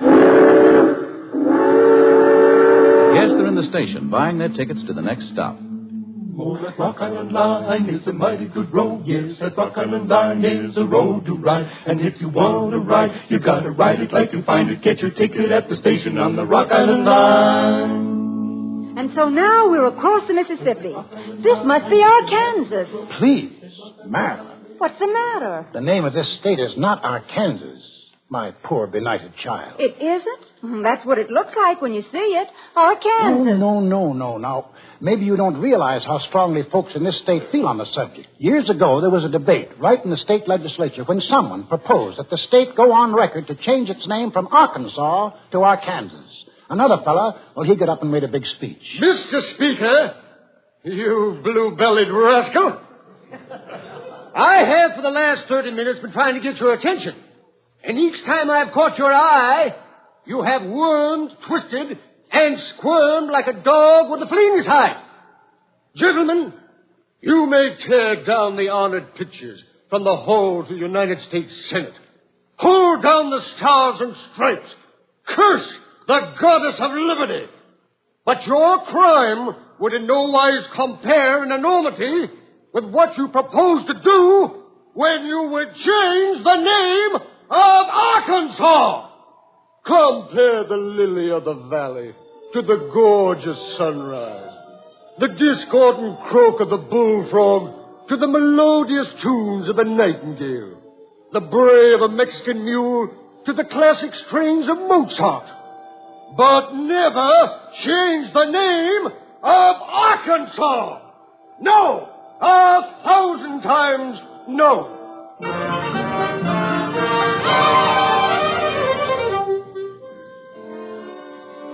They didn't change the name of Arkansas, did they? No, they left it alone. And is Arkansas related to Kansas? No relation at all, little girl, not even first cousins. But they miss touching each other at their border by 40 miles. In fact, down in Arkansas, people sing a song about the people up north in Kansas. Oh, they chowder back a thin in Kansas. Oh, they chowder back a thin in Kansas. Oh, they chowder back a thin and it rolls right down their chin. And they lap it up again in Kansas. Oh, potatoes, they grow small in Kansas. Potatoes, they grow small in Kansas. Oh, potatoes, they grow small, and they dig 'em in the fall, and they eat 'em tops and all in Kansas.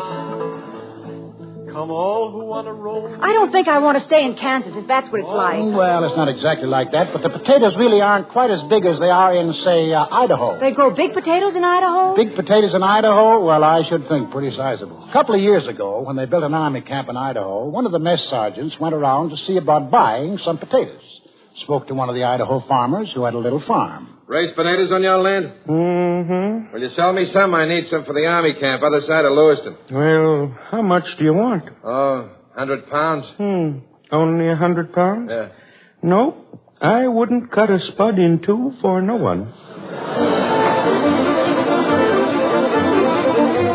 Still going west. Are we out of Arkansas yet? Ah, yes, this is Texas. We'll be here quite a spot. I should think so. It's so big. Yeah, and the people here, well, they think quite a bit about their climate here, too. Weather, you know, comes different pretty often. Well, seeing there's so much of Texas, I should think the weather would be all different kinds. Yes, but the point is, in Texas, the weather is all kinds all at the same time. As the fellow says, nobody prophesies about Texas weather except newcomers and dumb fools. Came the time when a fresh young tenderfoot walked into a Texas saloon, walked up to the bar and ordered a drink. Men in the place, they said nothing, just watched him. You know, a young fella finished his drink, then he hauls off and says... Well, I believe it's going to rain. My friend, did you know that there were only two kinds of people who prophesy about Texas weather? Two kinds of people who prophesy on Texas weather. Well, that's very queer. Who are they? Newcomers and dumb fools. You say there are only two kinds of people who prophesy about Texas weather. Newcomers and dumb fools. Well, you're absolutely right. For after all, those are the only two kinds of people there are in Texas.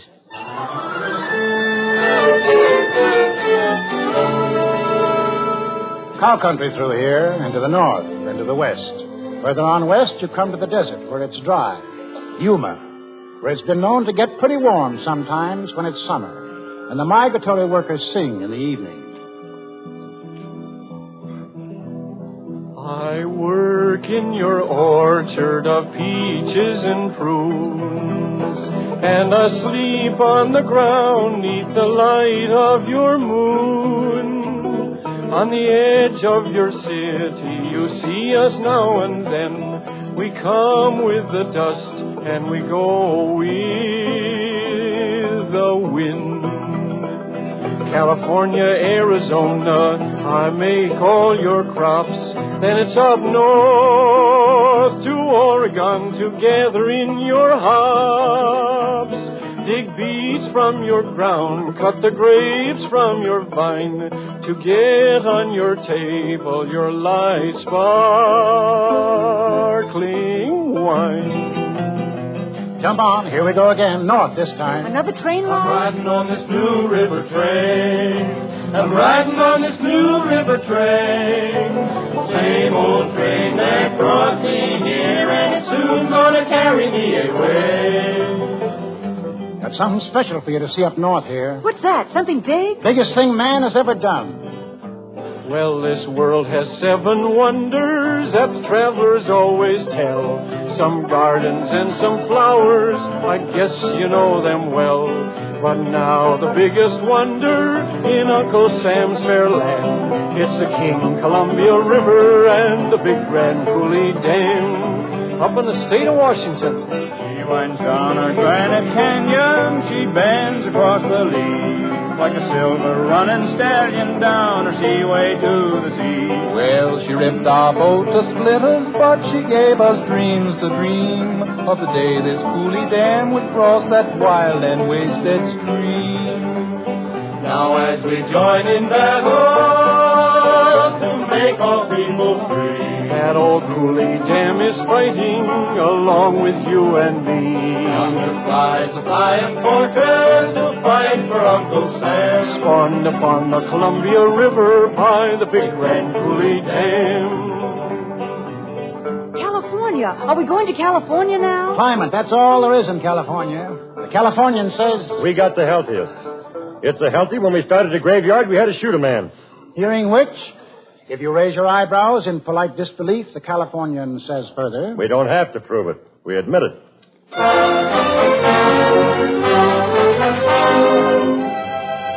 Well, that's about it.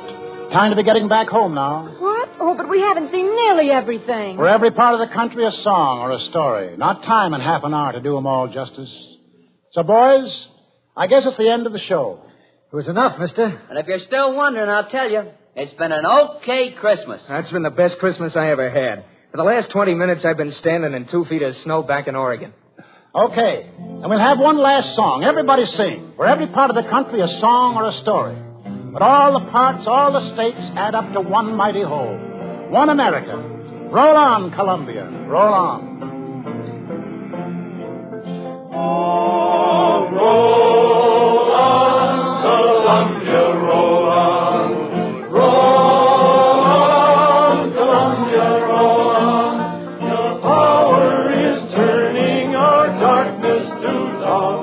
So roll on, Columbia, roll on.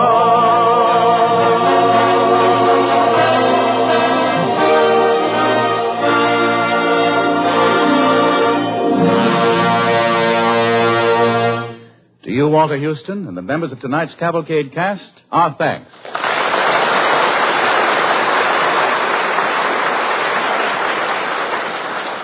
On this Christmas night, we are thinking the same thoughts you are of men far from home, in deep snow and in tropical heat, fighting the battle of freedom. What is in your hearts, our hearts, and their hearts has been said powerfully and beautifully by a soldier, a GI. Let me read it to you. At the moment, it is difficult to think of victory as meaning anything but an end of fear to loneliness and death, and a chance to go back to pick up the strands of interrupted life. Henceforth, each simple pleasure, each right we always took so lightly will take on rich meaning. We know what it costs to keep them, and we know, too, that we have really earned a share in them. But victory means much more. With victory, we stand on the threshold of limitless inventions and comforts. We possess the resources to extend our horizons in every field of endeavor and every aspect of human relations. However ancient and stubborn enemies are still to be conquered. Enemies which must be overcome, not by armies, but by minds and hearts and talents, set wholly free. Such enemies are poverty, insecurity, prejudice, disunity. These too shall be conquered, for we have begun to think more deeply and more dynamically. And if we can sweep aside untold obstacles to smash the most ruthlessly efficient machines of destruction ever devised, surely we possess the vision and practical genius to organize for peace, security, and a world designed for living. Till now, many have ruled because of accident of birth and power or wealth. But throughout the world, the unfit, the weaklings, and the traitors are falling by the wayside. New leaders are rising from the people. Those who never sold their heritage of courage, faith, and simple human dignity. With victory, we shall have destroyed those who would have enslaved the world. Our sacrifices have been great, but we have won the opportunity to emerge from the animal kingdom and enter the kingdom of man. I look forward to living in such a world. I look forward to living in such a world. If a soldier risking his life at the front can say that, then certainly all of us can look forward. To all of you, the DuPont Company wishes a Merry Christmas. To the 34,000 DuPont men and women in the armed forces, we call Merry Christmas across the oceans. We send more than a greeting. We send our solemn pledge, we of DuPont, that we will not slow our efforts for 1 minute, that we will work and produce without let-up until the last gun is fired and the white flag over Berlin and Tokyo at last gives us a chance to rest and say, now it's really over. That is the pledge and promise of the men and women who work for DuPont. This is Walter Houston. Good night, and God bless us all.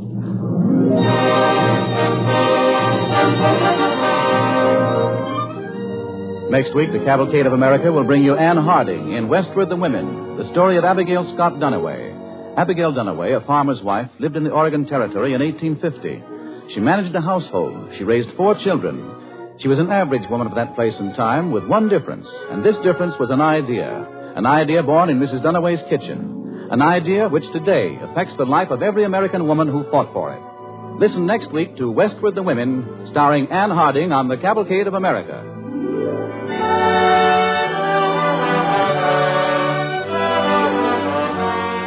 Tonight's Cavalcade play was based on A.L. Botkin's book, A Treasury of American Folklore, published by Crown Publishers. For use of special songs, Cavalcade is indebted to Woody Guthrie, and for their arrangement and direction to Earl Robinson. Heard in the program was the Sportsman's Quartet. The orchestra was conducted by Robert Armbruster. This is Gain Whitman sending you season's greetings on behalf of Cavalcade sponsor, E.I. DuPont de Nemours Company of Wilmington, Delaware.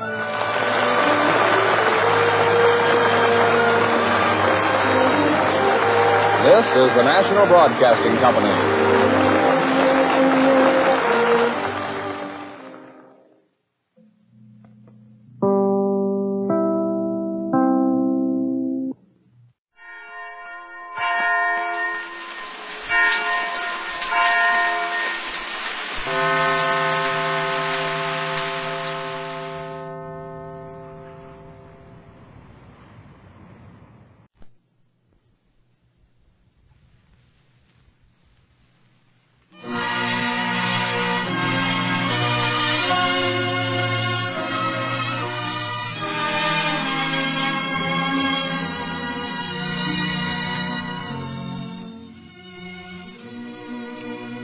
For the next 2 hours, you're invited to listen to Christmas on the Blues.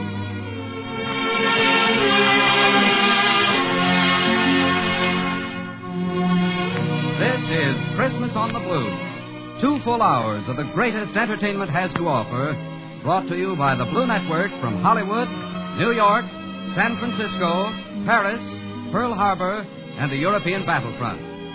To make your Christmas a merrier one, you'll hear Paul Whiteman and his orchestra, Wendell Niles and Don Prindle, Lawrence Tiverton, Risa Stevens, Walter Winchell, the Andrews Sisters, Alan Young, The Life of Riley, starring William Bendix, Andy Russell, Charlotte Greenwood, the Fred Waring Chorus, Ed Wynn and his son Keenan, Joey Brown, the Paul Taylor Chorus, Herbert Marshall, Westbrook Van Bury, the famous voice of the March of Time, who will introduce our fighting men and women who are spending Christmas on far-flung battlefronts all around the world. And last but not least, the woman who heads our cast of over 200 actors, singers, and musicians. Our mistress of ceremonies, known to servicemen everywhere as Our Gracie, Miss Gracie Fields.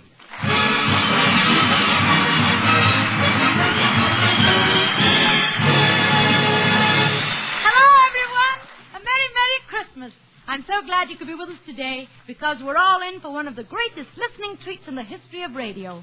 2 full hours of music and fun with some of the biggest stars in radio. But even better than that, some of you folks who haven't seen your loved ones in the service for a long time will have the thrill of talking with them overseas through the facilities of the Blue Network. So let's begin our 2-hour show right now with Paul Whiteman and his orchestra, the Paul Taylor Chorus, and a lively Christmas carol called Deck the Halls.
Thanks, Gracie, but boy, I'm kind of worried. Well, what's the matter, Pops? Didn't Santa Claus fill your stocking this morning? Oh, sure he did fine in that department, Gracie. Sandy brought me lots of war bonds, and that's for me. It's filling up these 2 hours that worries me. Why, Paul? We have lots of famous people. That's the trouble. We got too darn many. How are you ever going to get all these big names into a puny little 2-hour show? Well, the best way I know is to start introducing them as fast as we can. And first, I would like you to meet a brand new team of comedians who are going to work for Hires Root Beer on January 24th at 10 p.m. Eastern Wartime over the Blue Network. So Christmas on the Blue gives you a preview of this new show starring Wendell Niles and Don Prindle.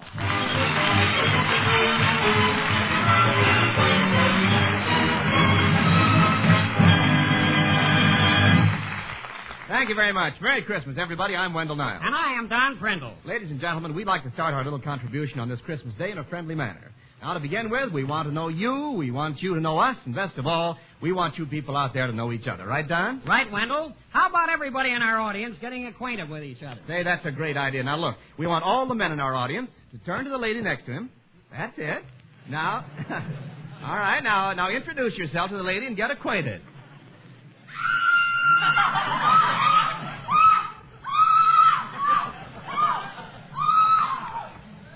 There's a sailor in every crowd. Well, now that we're all familiar with each other.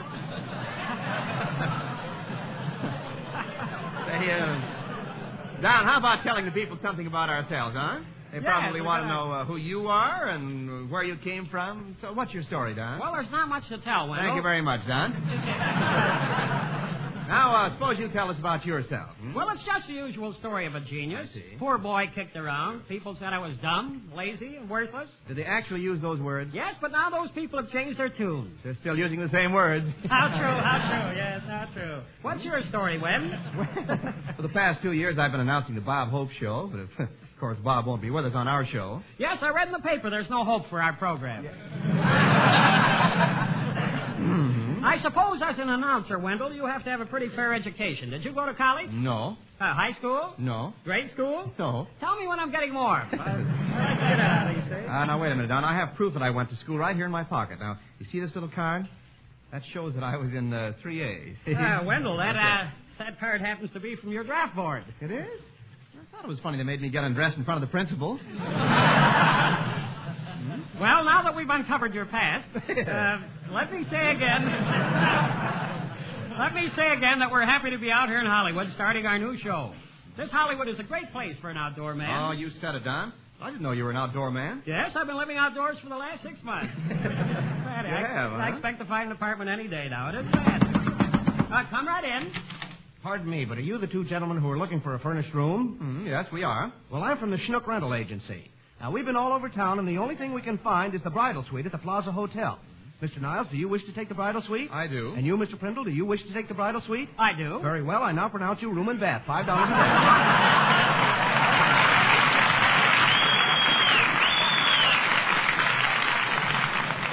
And now, Wendell, if you'll kindly run along, I have a little Christmas story I'd like to tell all the folks.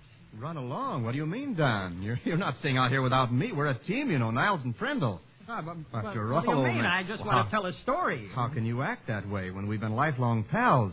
Why do I have to make all the sacrifices? What do you mean, make sacrifices? Well, don't you remember we were in vaudeville together? You mean the time we played the part of a horse? Yes. Didn't I go to the front for you? Yes. What a part I had. Well, we ate, didn't we? You're half ate. And now, do you mind if I tell my Christmas story? I'm very proud of it, Wendell. I wrote it myself. Oh, you wrote it yourself, huh? Well, has the Blue Network censor, Dorothy Brown, seen it? No, why should the censor see it? Well, I don't need a censor for my story, little story. Look, Don, you don't seem to understand. You're new at this racket. Now, I've been on the air a long time. You realize there are a lot of things that you can't say on the radio. Now, what if your story contains some naughty words? I beg your pardon. I happen to be an Eagle Scout. Oh, well, I'm sorry.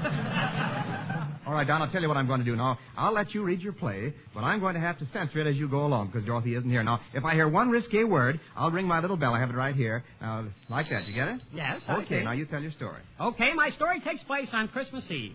A boy and girl are riding along a country road far from the city's hustle and bustle. Can't say bustle on the air. But I have to say bustle. This takes place in the back country. I'm sorry, Don, your bustle is out. My what? Your bustle is out. That's just the way I'm built. Truth. Go on with your story, Don. Well, they're riding along country road. Suddenly the boy stops the car. They got to keep riding. But Wendell, he's out of gas. You'll have to change it, I'm sorry. But he hit a tree. You'll have to change it. He had a flat tire. Oh, well, that's okay. Then you change it. Go on with your story, Don. The young man looks around for help. Mm-hmm. Suddenly he sees bright lights and hears music coming from a cocktail bar. No cocktail bar, please. He hears music coming from a roadhouse. No roadhouse. The choir is singing Sweet Adeline. So he turns to the girl and says, "Do you want to dance?" No dancing, Don. He pulls out a package of No cigarettes. smoking, sorry. He offers her a drink. No drinking. All right. She doesn't dance, she doesn't smoke, and she doesn't drink. She doesn't? No, in fact, Lloyd's will give you 10 to 1. She's dead. Anyway, the hero walks up to the door of the cafe and decides to step in. Can't say step in. I'm sorry, it was a slip.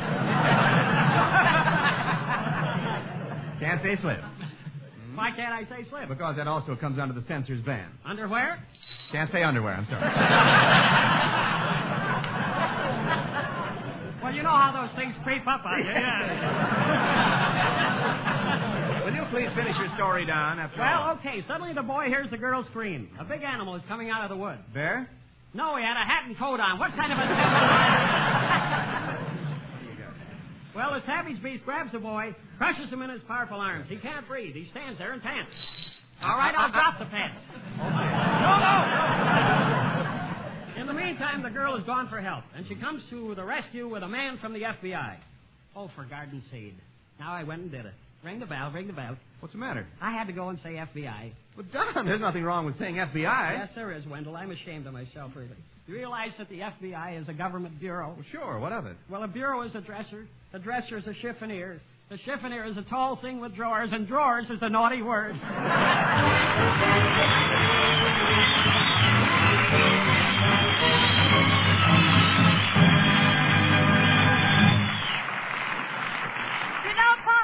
Christmas on the Blue makes me feel a little blue. Oh, how can that be, Gracie? Well, I'll tell you all about it, Pop.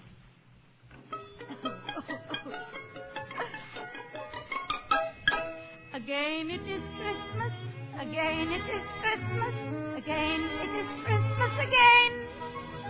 But that never thrills me, the thought of it kills me, I tell you it fills me with pain. It makes me remember a Christmas gone by when I was extremely upset. A night in December, an evening that I would very much rather forget. For I took my harp to a party, but nobody asked me to play. The others were jolly and hearty, but I wasn't feeling so gay. They might have said, play us a tune we can sing, but somehow I don't think they noticed the thing. I took my harp to a party, but nobody asked me to play, so I took the damn thing away.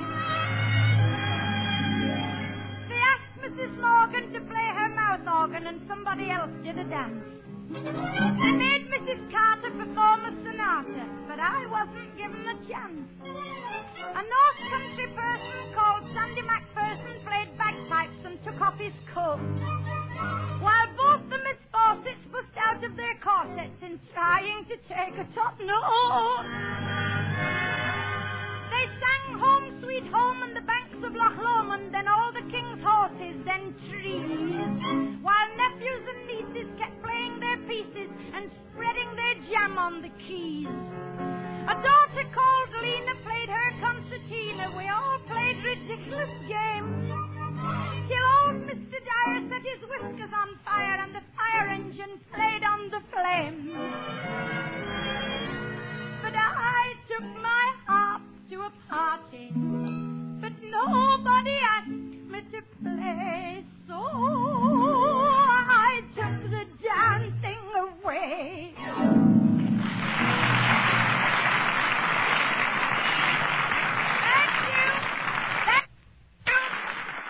Before we switch you to New York to hear American families talk with their fighting men overseas, I'd like to remind you of just one thing. Those valiant men and women are spending their Christmas in muddy shell holes, jungles, and on desert islands so that we can spend Christmas in our warm, comfortable homes. Help bring them back next Christmas by buying more bonds than you have ever bought before. Please don't forget them this Christmas. And now, Christmas on the Blue takes you 3,000 miles across America so that you may hear Mr. Westbrook Van Voorhees, the famous voice of March of Time program, heard each Thursday night at 10:30 over the Blue Network. We take you now to New York. Thank you, Gracie Fields. A down east Yankee Christmasing in the tropics may well yearn today for snow drifting against the stone fences of New England. But a southerner somewhere near the Arctic Circle may dream not of a white Christmas, but of poinsettias blooming in red Alabama soil and the crackle of children's firecrackers. To other frontline troops amid mud and cold and death and wounds, today will recall memories of warmth, of love and good cheer. of stocking-hung hearths and the indescribable incense of a Christmas tree. To the millions overseas, today may well mean as many different things, for up and down this broad land of ours, Christmas is a local custom and varies like the people who make up America. It can be Christmas without Santa Claus, without a toy if the children are grown up, without a turkey dinner if there are only one or two to eat it.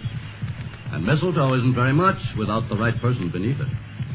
Christmas could be Christmas without any of these things.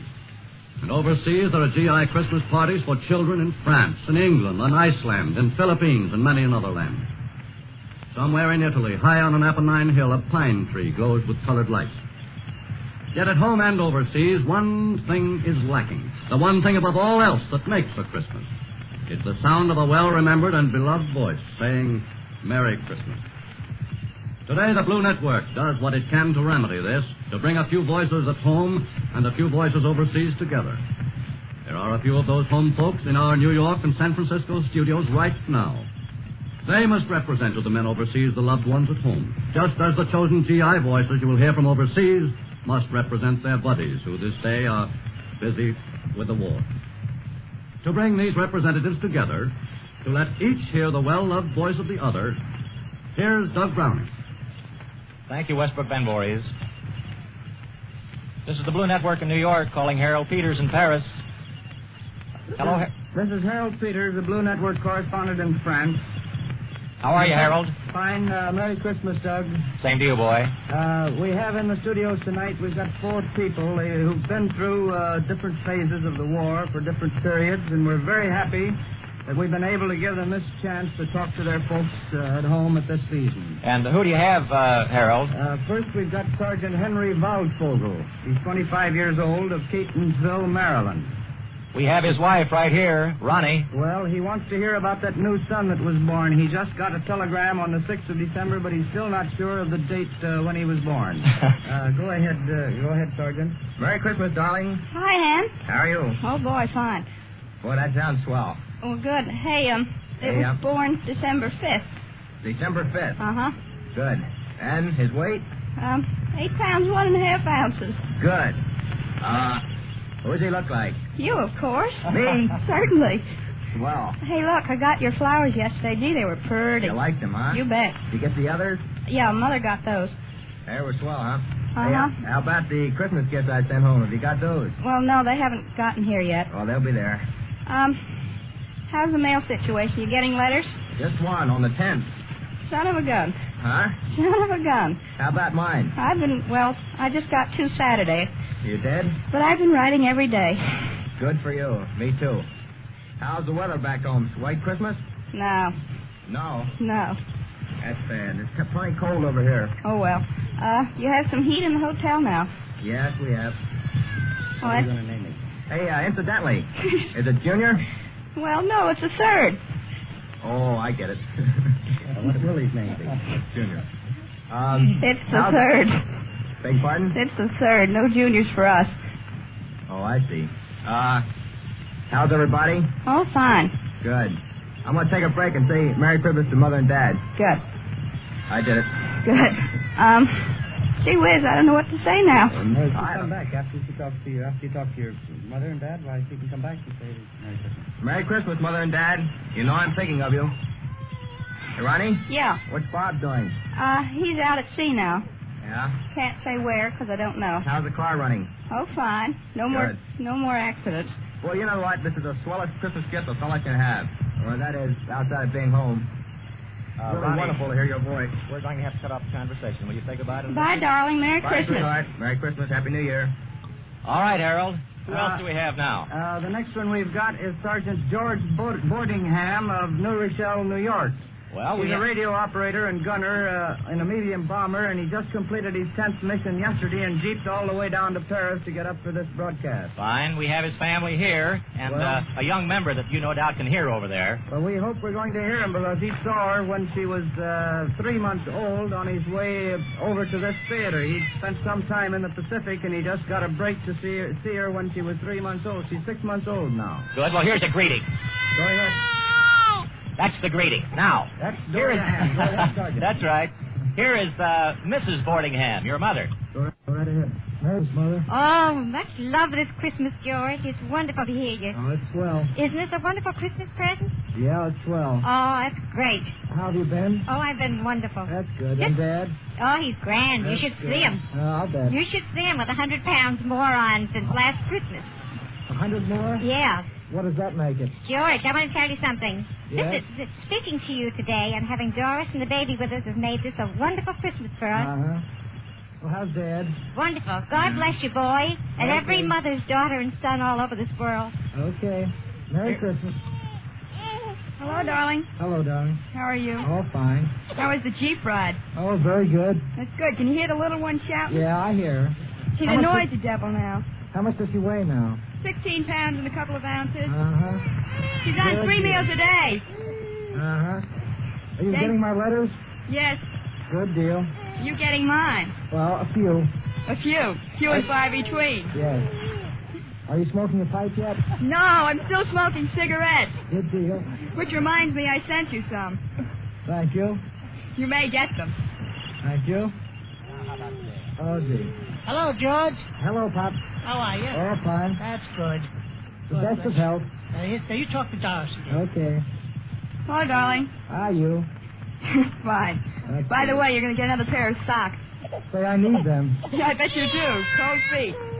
That's all the time we have. Hey, that little one makes a lot of noise. Yeah. Well, goodbye, darling. Goodbye, darling. Merry Christmas. Merry Christmas. Say goodbye. Goodbye, son. Bye, Good Mom. luck. Bye, George. So long, Pop. This is Blue in New York saying goodbye to Paris for the time being. See you later. We'll stand by. Right. We return you now to Hollywood.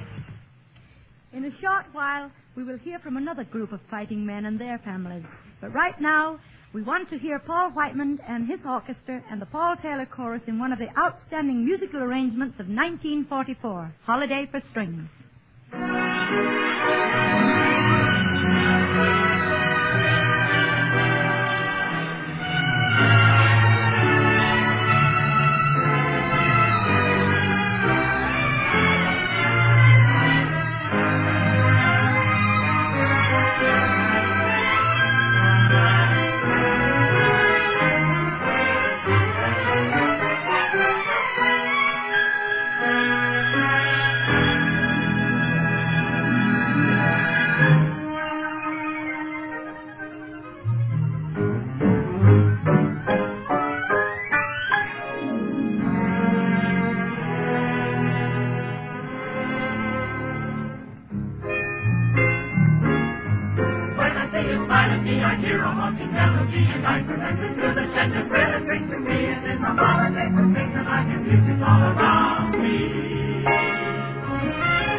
wonderful, Mr. Whiteman. It sounded even better than it did when I heard it on your Philco Hall of Fame broadcast, which comes over the Blue Network on Sundays at 6 p.m. Thanks for the plug, Gracie. Thanks for the arrangement, Paul. Now we want you to meet a young comedian who has been voted the most promising star of tomorrow, who we can hear at 8:30 Tuesday night when he broadcasts for Bristol Myers. He is, of course, Alan Young. We take you now to New York. Thank you, Gracie. Oh, Kenny Delmar. Yes, Alan? Yeah, Kenny, I just finished the most wonderful Christmas dinner. We had a 30-pound turkey, and I invited some fellas over from the Air Force. Oh. What eaters! When that turkey came in, some of them began gunning for the legs, another was gunning for the breast, another was gunning for the wings. Yeah, what about you, Alan? Rear gunner. You come from Canada, Alan. What kind of Christmases do they have up there? Oh, wonderful. I remember how on Christmas morning I walked through the living room, flung open the kitchen door, and that aroma. The laundry steaming on the stove. I thought it smelled too good to be food. But a few months ago, I left home, Ken. Yeah, were your parents sorry to see you go? Oh, yeah. On the day I was leaving, my father called me over for a few parting words. He said, "Hey, son." He always called me Hey. He said, "Son, you're leaving home. And it's time I was talking to you like a Dutch uncle. So, Yes, of course. He said it in Gaelic. I see. Well, did you have a good train trip down here, Oh, Alan? I had a compartment right at the end of the car. A wonderful compartment. There was only one thing wrong with it. What? Every time the train stopped at a station, the conductor locked me in. Well, you certainly have changed since you came down here from Canada. You're not as naive as you used to be. Oh, I'll say I'm not naive, no. In fact, last night I went up to a girl's apartment. I sat there for 2 hours with the lights turned out. You did? Yeah. Then she came home and turned them on, so I had to leave. Really went out stepping. I went to the store club. Hetty Lamar sat at a table right across from me. Of course, I winked at her. Yeah, what did she do? What did she do? She sent a waiter over to ask me for a dance. She did? Yeah. He was a pretty good dancer for a waiter, too. But seriously, I would like to show you the first girl I ever met in the United States. It was the second week I was down here, and I had a blind date. Somebody gave me this girl's address, and I'd never seen her before, so when I walked up onto her front porch, she was standing there waiting for me.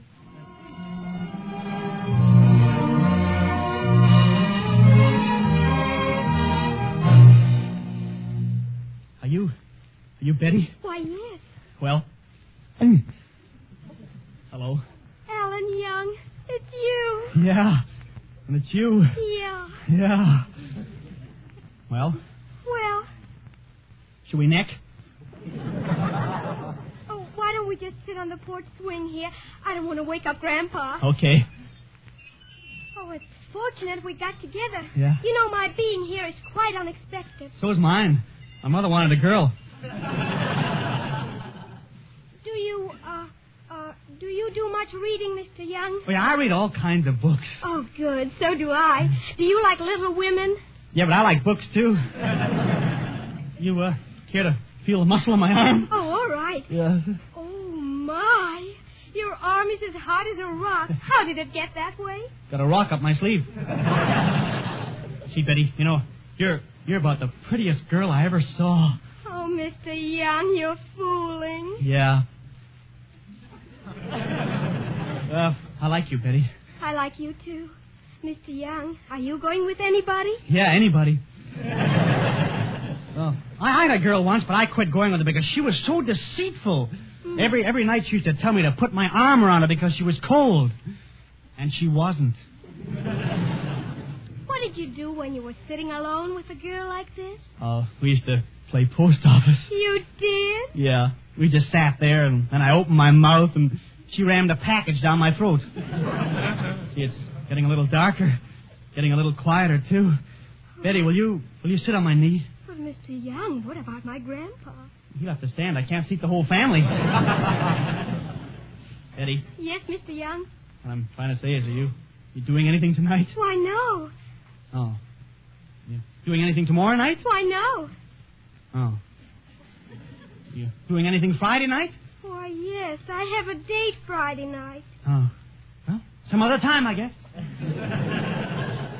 But, Alan, you were going to ask me something. Yeah, Betty, I was wondering... Hey, what time is this to be making love to my granddaughter? 8:30. Oh, all right. Good night. Good night. Betty, what I'm trying to say is, do you believe a fella should kiss a girl right away? Alan Young, you want to kiss me? No? I mean, yes. I don't know what to say. I've never kissed a man before. Well, neither have I, so we start even. I've wanted to meet a girl like you, Betty. I've wanted that more than anything else in the world. Even more than a hat with cherries. Of course, I don't show my excitement because my technique is the calm, sophisticated. Alan, you've got a head on your shoulders. Ah, get it off! Sorry, I mean, well, if you don't want to kiss me, of course, after all, you know what they say in French? No, what? Huh? Well, I guess they can say pretty well anything in French. What about it, Betty? Will you kiss me? Oh, I don't know what to answer, Alan. My heart says yes. My head says perhaps. But my soul says no. Huh? What do you hear from your liver? Betty, I'm going to take you in my arms and kiss you. And then... Hey, I'll teach you to kiss my granddaughter. Too late, I already know. Oh, all right. Good night. Good night. As I was saying, Betty, I'd like to be with you because you look just like my uncle. Oh, Alan, you mean I look like my aunt, like your aunt. Whose aunt? Your aunt. Let's not louse up our families, kid. Keep your aunt out of this. And take my word for it, you're better off looking like my uncle. Betty, I want to take you in my arms, and then I want to... All right, now, supposing you just tell me what's going on out here. Why, nothing at all, Grandpa. Mr. Young was just going to kiss me. Oh, he was he? Well, nobody kisses my granddaughter unless they're gentlemanly about it. Now, go ahead and let's see just how much of a gentleman you are. Oh, okay. I was just going to take her in my arms like this. Yes? And draw her close to me like this. Yes? And then kiss her like this. There. Well, I guess that's all right. But now suppose you put me down and try it out on my granddaughter.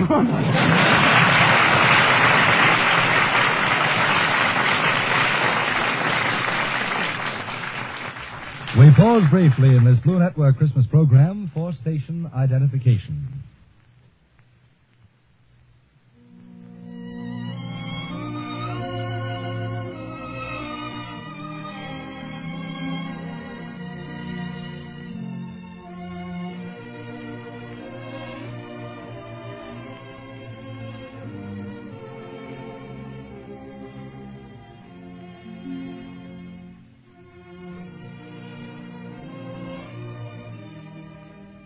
And here's Gracie Fields again to carry on with Christmas on the Blues.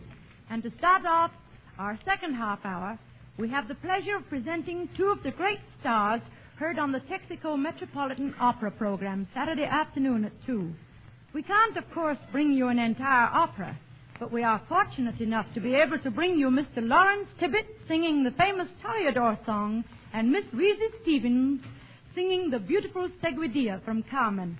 Mr. Tibbett and Miss Stevens will be heard with the Metropolitan Orchestra under the direction of Cesare Sodero. We take you now to New York.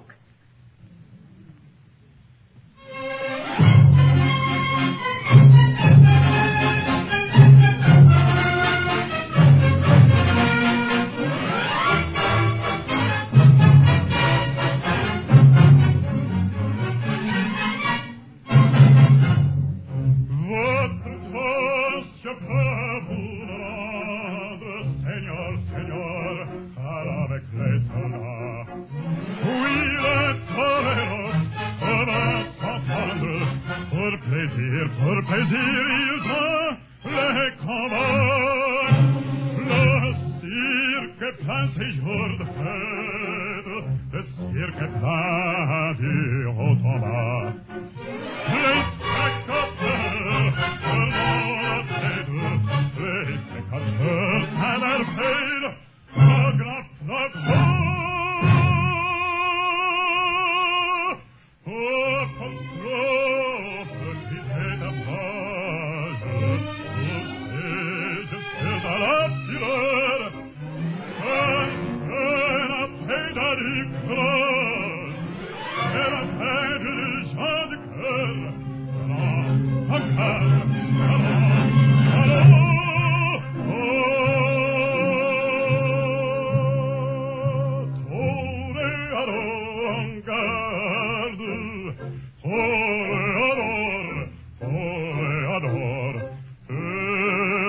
Bien oui, songe en combattant, comme noir.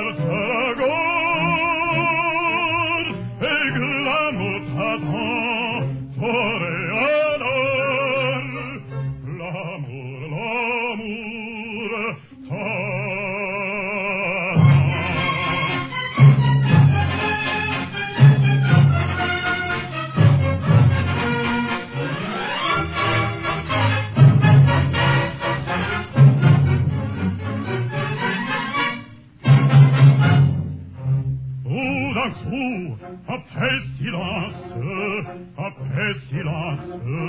ah, que se passe-t-il? Plus de cris s'élançant, le taureau s'élance en bondissant, auditoril. Il s'élance, il entre, il frappe, un cheval roule, entraînant un picador.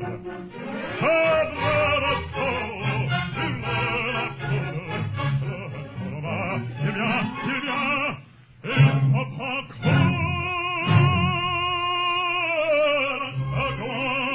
c'est pas de rire, un peu de cour, le cirque pas de sang, quand se trouve fragile et grille, c'est un tour maintenant,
The best Christmas gift I've had today. You're more than welcome, Reese. Do you know, music that reaches the boys who are far away from home at Christmas is a mighty important part of the season for them. Yes, I know it, Larry. I've seen them in the Army and Navy hospitals all over the country.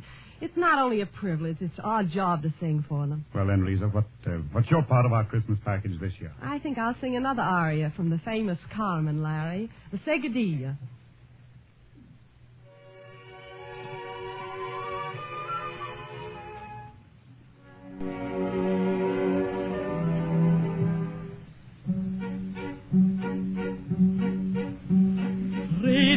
Pas de Célia, chez mon ami le Pascal, j'irai danser la séguédille pauvre du Bazaglia.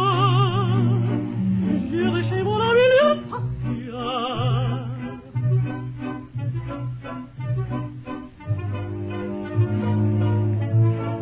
Oui, mais tout se lance lui, et les vrais plaisirs sont tenus, donc pour mes tenir compagnie, j'emmène mon amoureux, il est au diable, je l'ai mis à partir, mon amoureux, inconsolable, mon querido Camille, j'ai déjà la douzaine, mais ils ne sont pas à mon gré, voici la belle.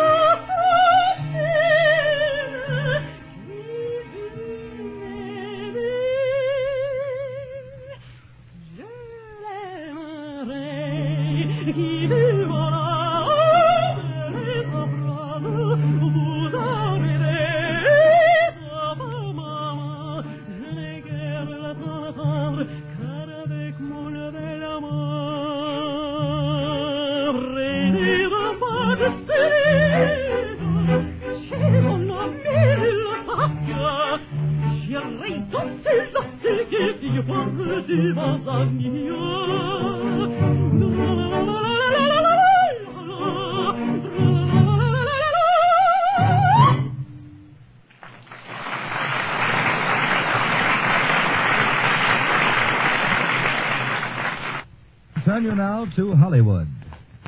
From the Metropolitan Opera House in New York, we return to Hollywood only long enough to introduce our next guest.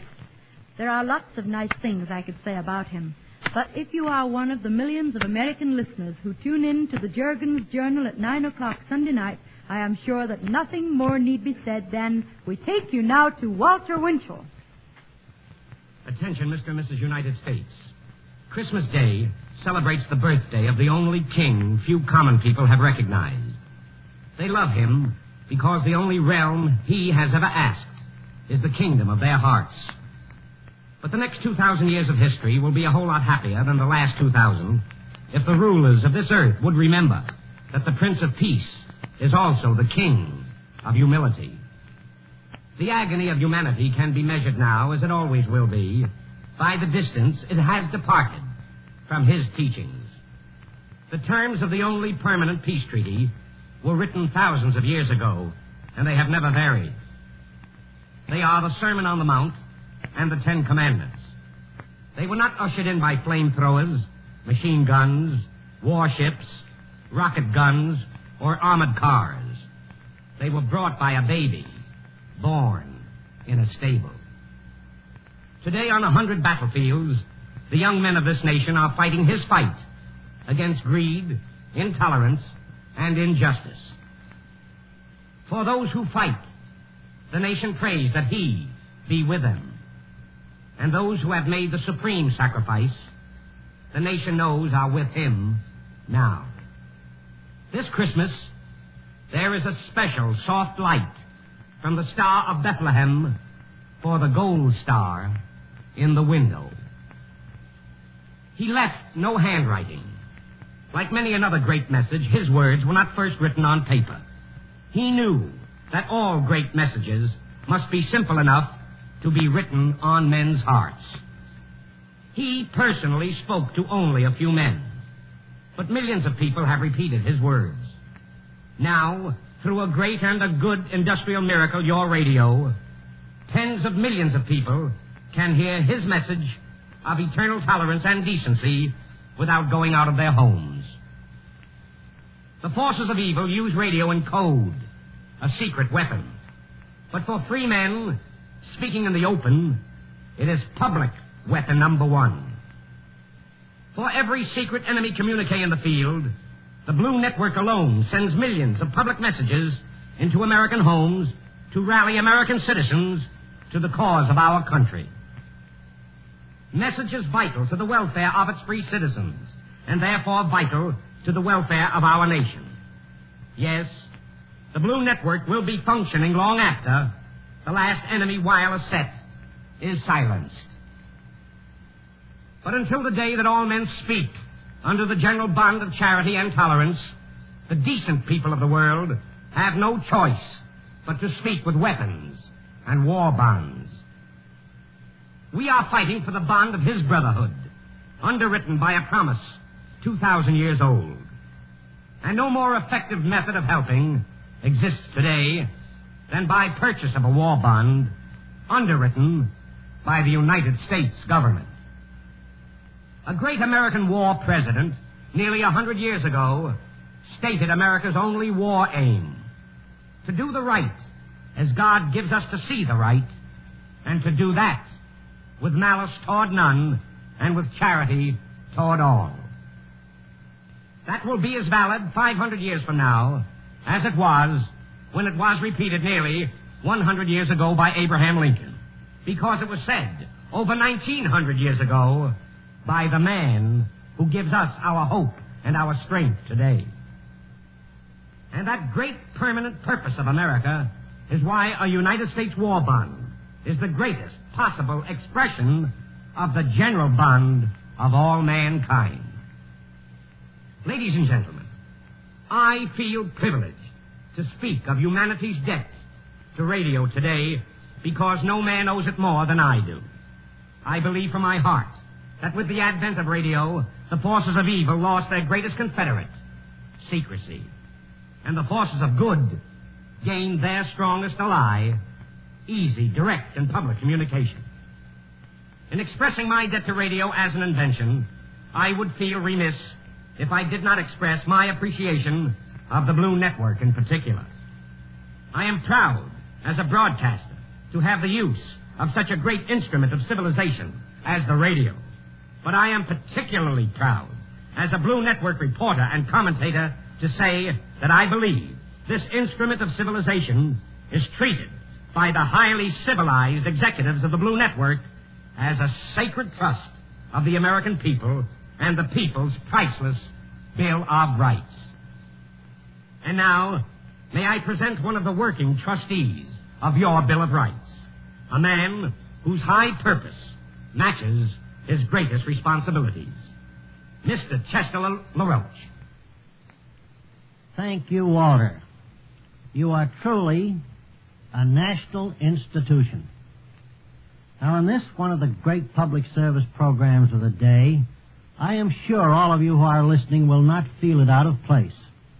If in behalf of the Blue Network and its 190 stations, and for Mr. Noble, our chairman, I thank the famous stars and our overseas staff who have worked with us to make this program one of which we are proud. A program which we planned in the mood of the day for your pleasure and relaxation. It is our way of saying Christmas greetings and thanks for your loyalty to the Blue. As you share the spirit of the day with those dear to you at home, we of the Blue Network are mindful that out of your hearts pours forth a mighty prayer to those of our flesh and blood overseas. They are fighting for what we so profoundly believe in, that this is far and away the greatest country in the world. If all these prayers surged into one, they would swell into a mighty chorus, a voice so loud that over the roar of the guns every one of our boys overseas would be sure that despite our temporary flaws or our failures of the day, never before was a home front so determined to stand shoulder to shoulder with its fighting men. The Germans and the Japs brag of their efficiency and unity of purpose, often brought about by the Gestapo and the point of the gun. But their efforts can never match ours. On D-Day, our leaders told us that we had met every demand for guns and supplies. The American volunteer method, based on information, had beaten the fascist method based on compulsion. But now, the news from the Western Front makes it clear to all of us that our leaders must ask us to do far more than we have ever done. But let us not wait. Let's get the radar equipment, the trucks, the tires, and the ammunition. Let us pile up supplies, pile on pile, until there is never again a question of enough. The Blue Network will cooperate with our war leaders in making clear what we are up against and what is needed. We will present fearlessly all sides of a problem. Our commentators are allowed to express their own opinions. They need not conform to ours. We are not afraid of the result if the extreme liberal or the extreme conservative viewpoints are heard, as long as both are heard. Our faith is such that we believe, given all sides of a question, our people will act soundly and with judgment. That is the basis of democracy. To help make democracy grow and assume its rightful place in world leadership, we pledge ourselves to find new ways to use the full power of radio, liberally and progressively and unafraid. Thank you. We return you now to Gracie Fields in Hollywood. This is Gracie Fields in Hollywood again, and right now I would like you to meet three young ladies who are starting a brand new program on the Blue Network next Sunday, 4:30 p.m. for the Nash Galvanator Corporation. Christmas on the Blue presents the Andrews Sisters.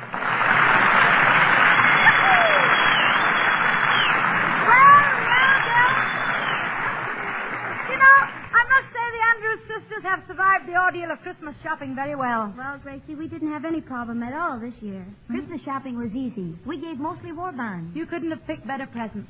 And they're so easy to wrap. And they'll be so wonderful to unwrap in a few years because they will be worth a lot more money. But better than that, they will help win this war. Now then, what are you girls going to sing for us? Well, it being Christmas, we couldn't think of anything better than Jingle Bells. Well, okay, then let's hear Jingle Bells. Jingle bells, jingle all the way. Oh, what fun it is to ride in a one-horse open sleigh. Jingle bells, jingle all the way. Oh, what fun to ride in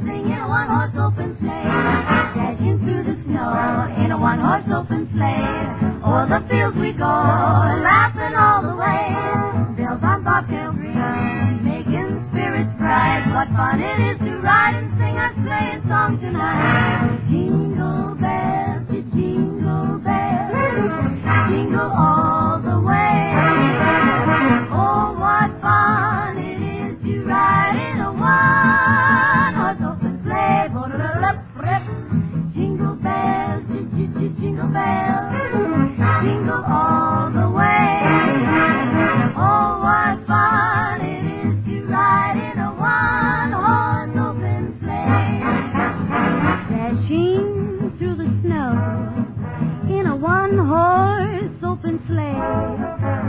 O'er the fields we go, laughing all the way. Bells on bobtails ring, making spirits bright. Oh, what fun it is to sing our sleighing song tonight. Jingle bells, jingle all the way. Oh, what fun it is to ride in a one-horse open sleigh. Jingle bells, jingle all the way. Oh, what fun it is to ride in a one-horse open sleigh.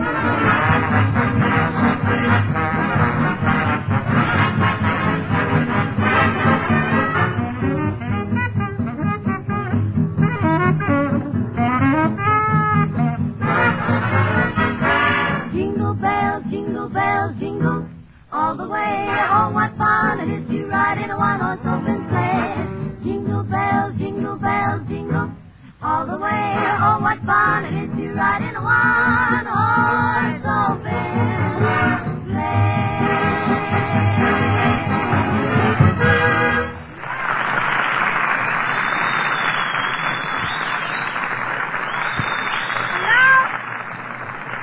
Now we throw our studio doors open with a great big bang to give as hearty a welcome as we know to that great star of the entertainment world. From the Blue to you, our Christmas good wishes, Herbert Marshall. Thank you, Gracie, and greetings of the season to you, and to all the Blue, and all America, and all the world, with obvious exceptions. But I know I speak for all of us when I say that we lend our ears on Saturday night to your show, The Man Called X, without fail. Oh, thank you. I never miss your show, Gracie. It's excellent. Well, thank you, but your show has so much excitement and pace and drama. Oh, my dear Gracie, I must protest. In fact, we have a spot on our show for you as Mr. X. X marks the spot. Uh-huh. Now, you shouldn't have bothered. Oh, presenting Herbert Marshall No, in The Man Called XYZ. Oh, really? I did. In the case of the missing Claus, or Kris Kringle comes a cropper. The double cross. Extra, Santa Claus Christmas, we know the party. Let's see our dream and Santa Claus Christmas. Calling Santa Claus. Come in, please. Calling Santa Claus. Come in, please. Oh, Santa Claus, come in wherever you are. And here, radio listeners, is the latest news about the mysterious disappearance of the well-known gift tycoon Santa Claus. The Greenland Weather Observation Post saw Claus riding a fair wind with his reindeer prancing along in good shape. Weather conditions remain favorable, but he's not been heard from since. Foul play is suspected.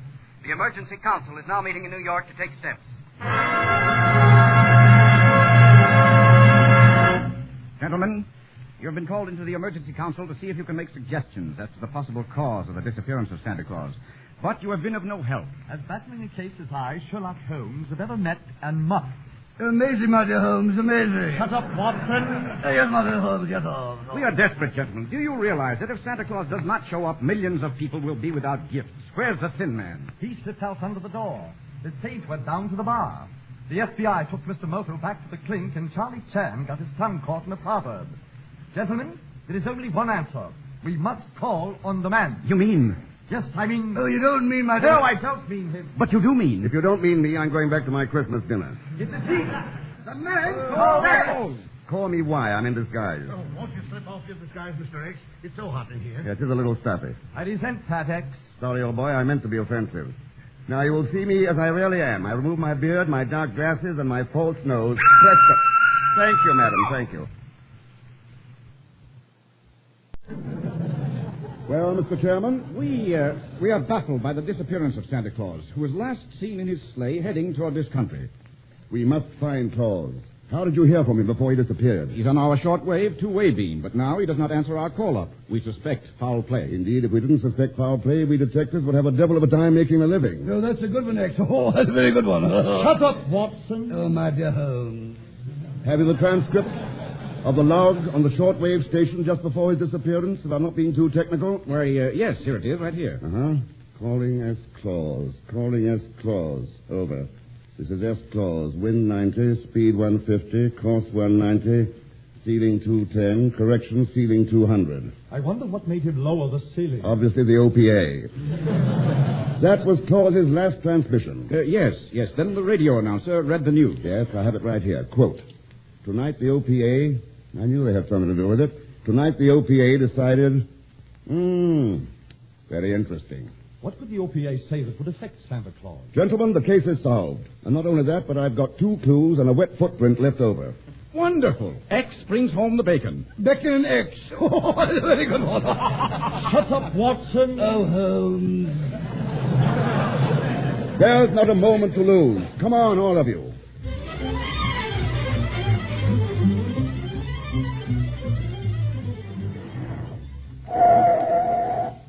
Here we are. Hurry. The shortwave station. X, you're stubborn as a mule. I feel like a blind sheep following you on a wild goose chase. Or would you rather be a fish? Quick. Give me the shortwave transmitter circuit that Santa Claus is listening to. Here's a microphone, sir. But we've been calling him without avail. I fear he's crashed, sir. This is X testing. 1, 2, button my shoe. 3, 4, shut the door. Calling Santa Claus. Calling Santa Claus. S.A.N.T.A. S.A.N.T.A. Message for you. Message follows. What you heard on the news broadcast does not, I repeat, does not apply to you. I say again, what you heard on the news broadcast does not, I repeat, not apply to you. Come in, please. Over. This is Santa Claus. Roger. Taking off for the United States. Course 190. Full speed ahead. Stand by for a chimney landing in every home in America. That is all. Over and out. Did you hear that? Mr. X, we cannot thank you enough. But how did you ever find out what made Santa Claus stop his trip from the North Pole? What did he hear in the news broadcast? Elementary, eh, Mr. X? No elementary, Mr. Holmes. Here is what made Santa stop his trip. I read the news from the broadcast. Quote, tonight the OPA decided that the meat shortage is so acute that reindeer will now be sold in butcher shops. Oh, amazing, my dear. Shut up, Watson. Oh, Holmes, go home.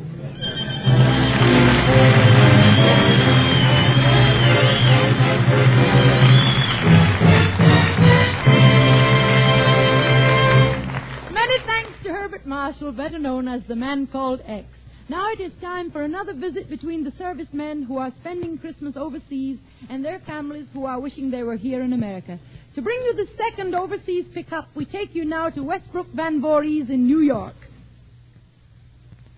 At home, a lot of the fun of Christmas is in the suspense, wondering what is in this or that package, yet scrupulously obeying the injunction, do not open until Christmas. Overseas, the U.S. fighting man could hardly be blamed if he opened his Christmas box as soon as it came, GI packs being as heavy as they are. And long ago, long before December 25th, news pictures reached the U.S. showing GIs unwrapping these gifts mailed away back last October. After all, fruitcake tastes good any time, and socks and sweaters were as warm December 1st as they are today. So, far from home, their presents unwrapped. Today, for many a U.S. fighter overseas, is one more day of mud or dust, cold or heat, food from rolling kitchens or K-rations. GIs in the U.S. have a fighting chance to call home. But all the transatlantic and trans-Pacific lines together could never take care of all the fighting Joes overseas who want to talk to the best girl in the world, whether she's mom or wife or the girl next door. Now, here's Doug Browning again. Thank you, Westbrook. Hello, Hal Peters in Paris. Hello, Doug. Who do we have over there to talk to in the way of some boys? Now, we've got Private John Marsala of Brooklyn. He's here in the studio with us. He was wounded at St. Lo last July by a landmine, but he's absolutely all right now, and he's waiting to talk to his mother and father and his 2 sisters. Well, by golly, we've got him right here. Here is his mother. Hello, Mom. Merry Christmas. Hello, John. Hello, how are you? All right, Johnny. How are you? Well, Mom. Don't worry. You have a nice Christmas, John? Yes, well. I hope you got a nice Christmas and Happy New Year. Good. How about you? All right, we have a nice Christmas, John. Well, how's Pop? He's all right. That's nice. You're going to talk to him in just a minute. All right, good. Everybody's all right, Johnny. That's you well, know, Mom. Johnny is Nicky's in prison war, you know. Yeah, I heard He's about enjoyment. He's all right, Johnny. That's well. All right, Johnny. Don't worry too much, Mom. Okay. How would you like to talk to Evelyn now? Put her on, please. Here she is. Hello, Eve. Chip. Hello, Eve. How's the kid, brother? Chippy. Hello, Eve. Hello, darling. How are you? Fine. How are you? Okay. That's good. I hope you have a very Merry Christmas, Chippy. Same to you, Eve. Listen, darling, I would have brought Patty, but you know how she is. She's starting to crawl around. But she's at Carl's mom's house. Do you want to say hello to them and a Merry Christmas, please? Thanks. They're listening in. Okay. Who was that? Carly's mother. Will you please say hello to them? Hello there, Mrs. Ritter. Thanks, darling. Merry Christmas to you, and Arthur, and all the rest out there. Now, how about Dad? Here's Pop. Pop? Hello, Johnny. How are you? Pop. Okay. See, it's good to hear your voice. Oh, yeah, nice. Listen, Johnny, I want to ask you a question. Yeah? You receiving money?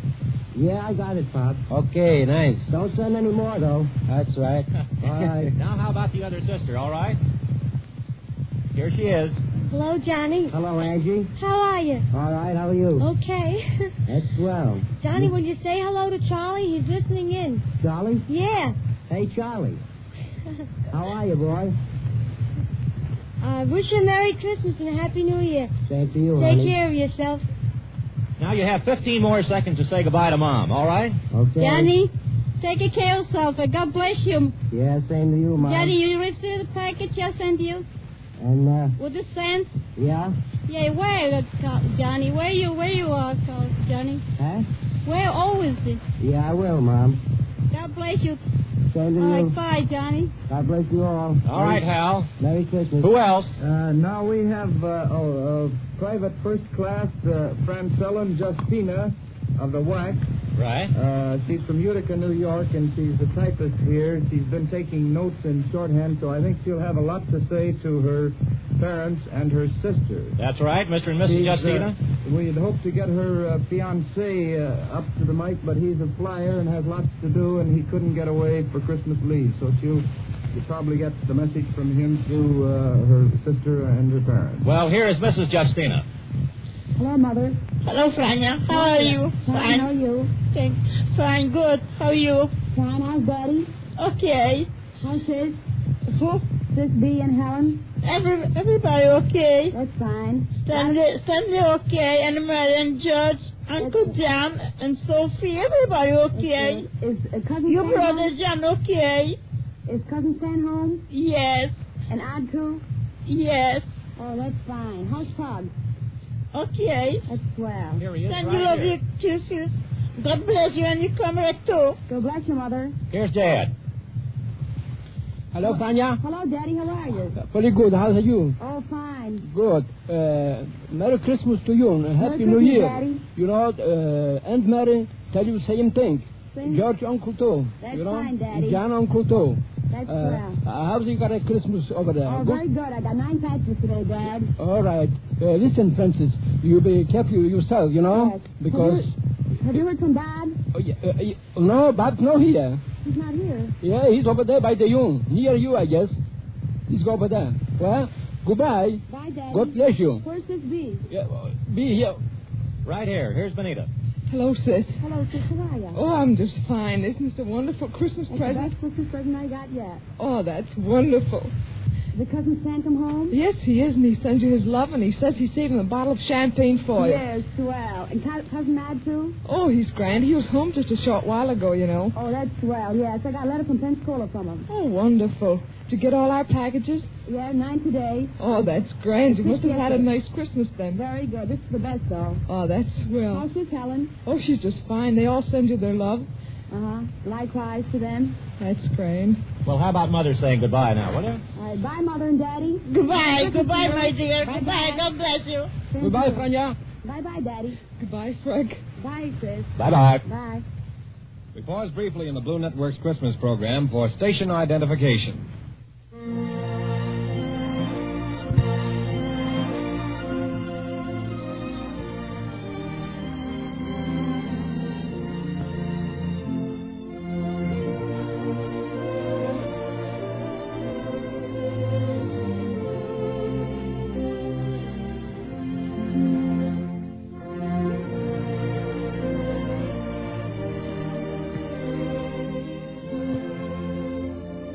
From Hollywood again, we're starting the second hour of Christmas on the Blues. You'll hear Ed Wynn, Andy Russell, Charlotte Greenwood with Charlie Cantor, the famous Fred Waring chorus, The Life of Riley starring William Bendix, then Joey Brown, who will introduce more American families speaking with their sons in the Pacific Combat Zone. Here again is Gracie Fields. And now Christmas on the Blue has the pleasure of bringing you an intellectual discussion on the finer things in music.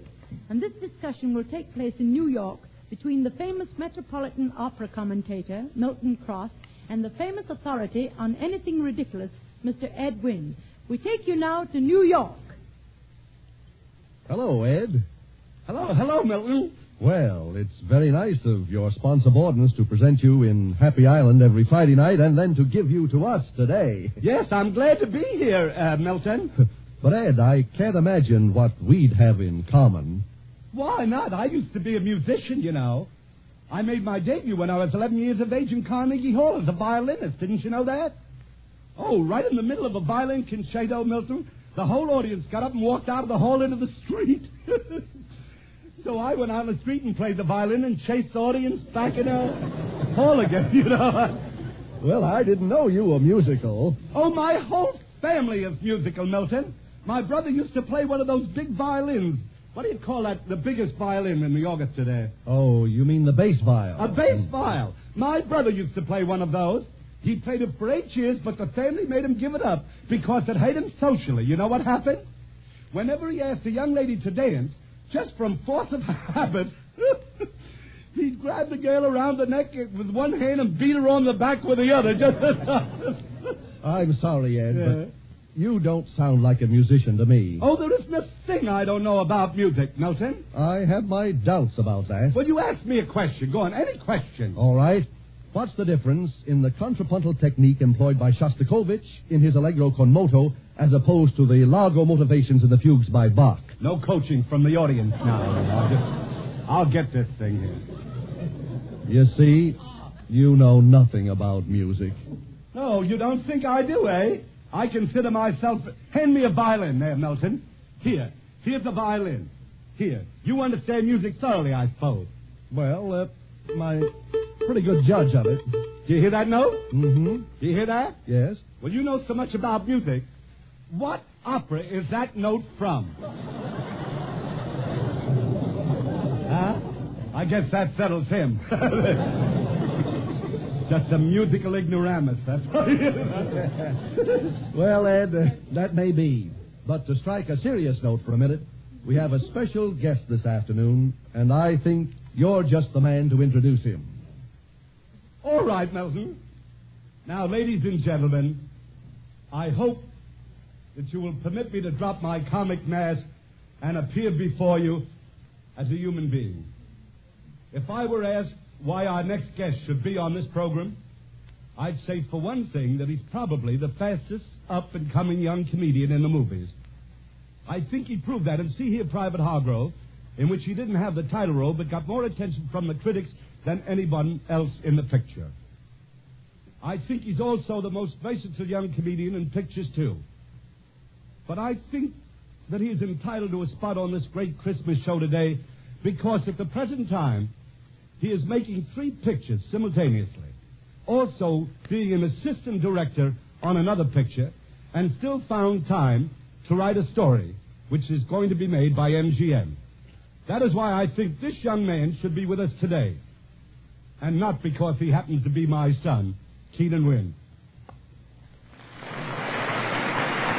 Keenan isn't in New York, so we're going to try to contact him in California. Hello, Dad. No, that's my line, Pop. I say hello, Dad. Oh, I thought I'd say hello. No, you got to kind of mix that. There's my son now. Hello, son. You got another line, Pop. You say, I miss you, son. I gotta have the right cue. Is that so? Yeah. Oh, I miss you, son. Well, I miss you, Dad. Well, I miss you very much, son. I miss you very much, Dad. You do? Yeah. Now I know how George Hardy felt when Mickey Rooney was drafted. I don't know. But I want you to know, Keaton, I'm very proud of you, my little baby boy. Hey, Dad. Yeah? I got news for you. I'm no longer a little baby. Yes, you are. No, I'm not. Since those days, I've added 25 years to my age. That's funny. I've only added 10 to mine. Say, look, Pop, I hate to disillusion you, but I'm a man. Oh, you always wanted to get old quick. I say you're a baby.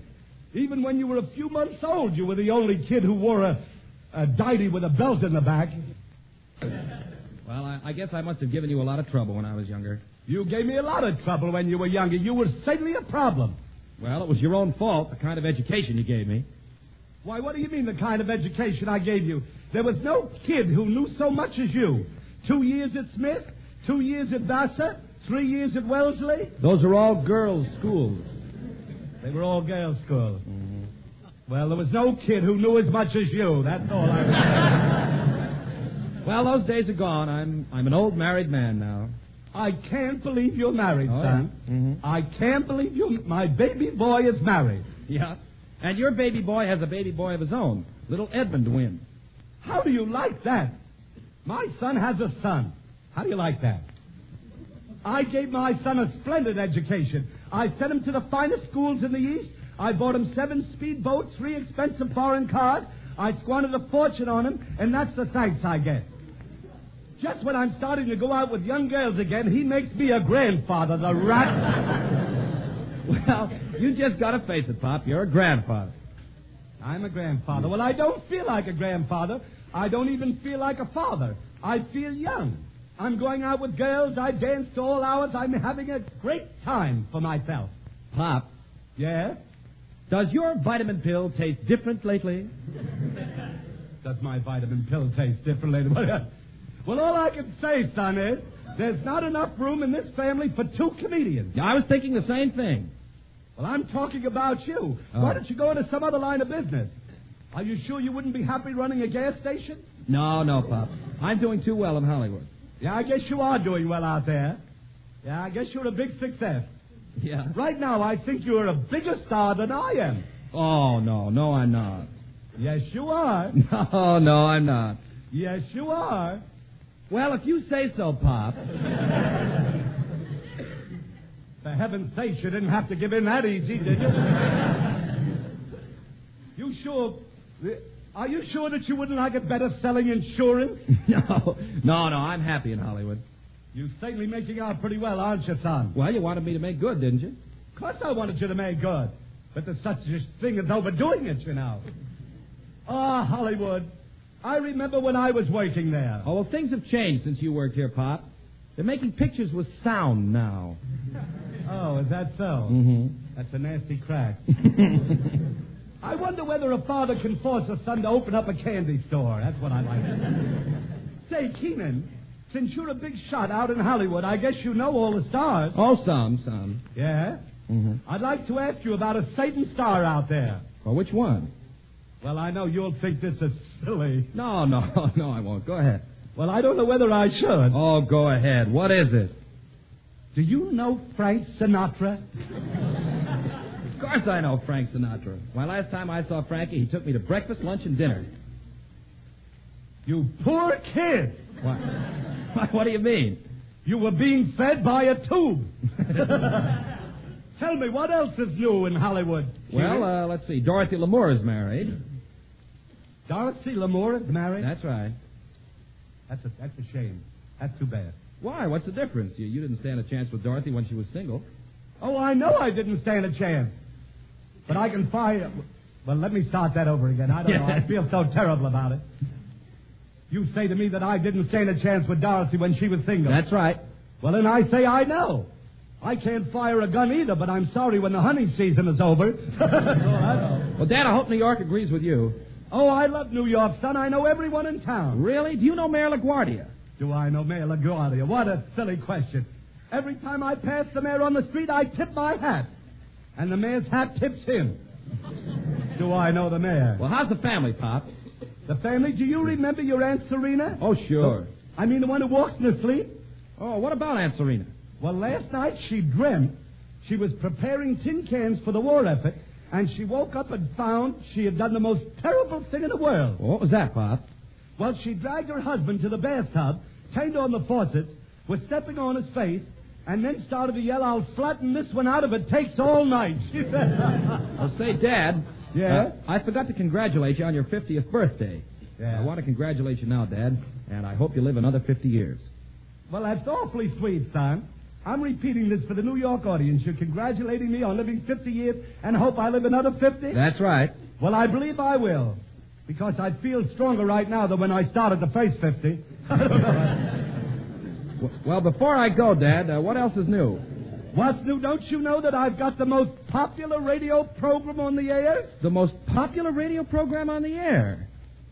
Well, not exactly the most popular program, but it's among the first 10. The first 10? Well, the first 10 programs on Friday nights, yes. Anyhow, it's got the biggest listening audience of any show. The biggest listening audience of any comedy show? Well, not exactly the biggest, no. It's not the biggest listening audience. But we got more laughs than any show. We got more laughs than any show. Yes, any show like Inner Sanctum, yes. And besides, the sponsor, think of this, Keenan. Yeah? The sponsor has given me a contract for 5 years. 5 years? Well, it's really 3 years. That's really what it is. 3 years? Well, not exactly 3 years, no. But it's for 2 years with monthly options. Monthly options? Well, I'm on next week. You're not going to talk me out of that.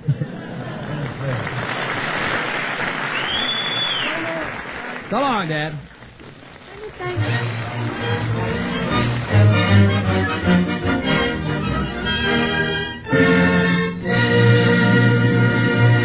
Many thanks to Ed Wynn in New York and Keenan Wynn here in Hollywood. It is rare in this business of being funny to find such a bond between father and son. And it is impossible in this business of winning a war to find a bond better than a United States war bond.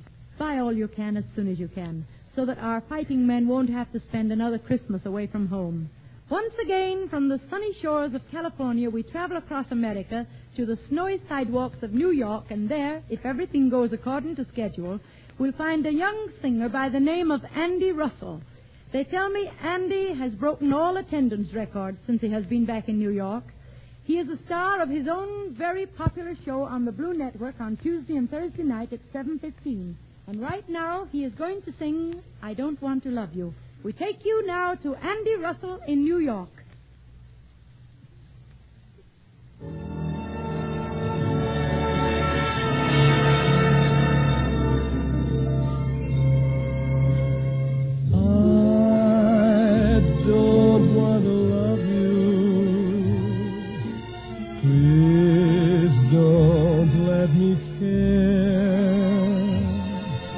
This heart of mine is leading me nowhere. If I only knew there was a chance that you could feel the way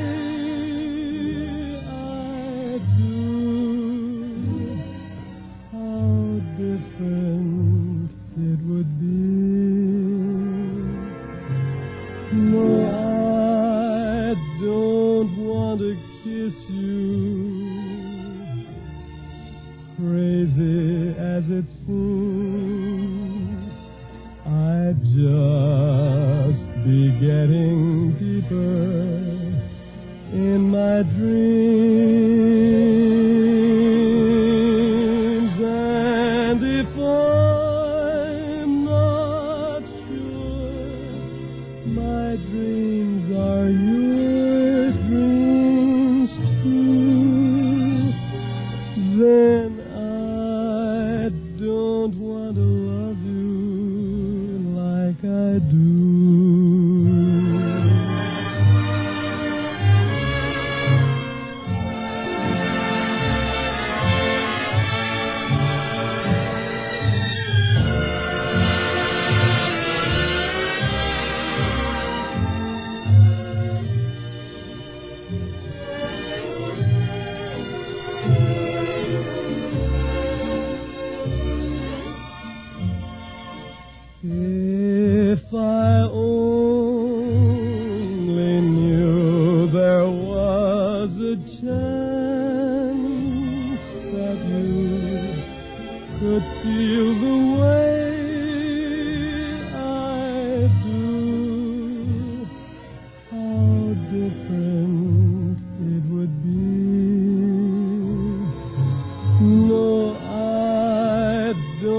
getting deeper in my dreams.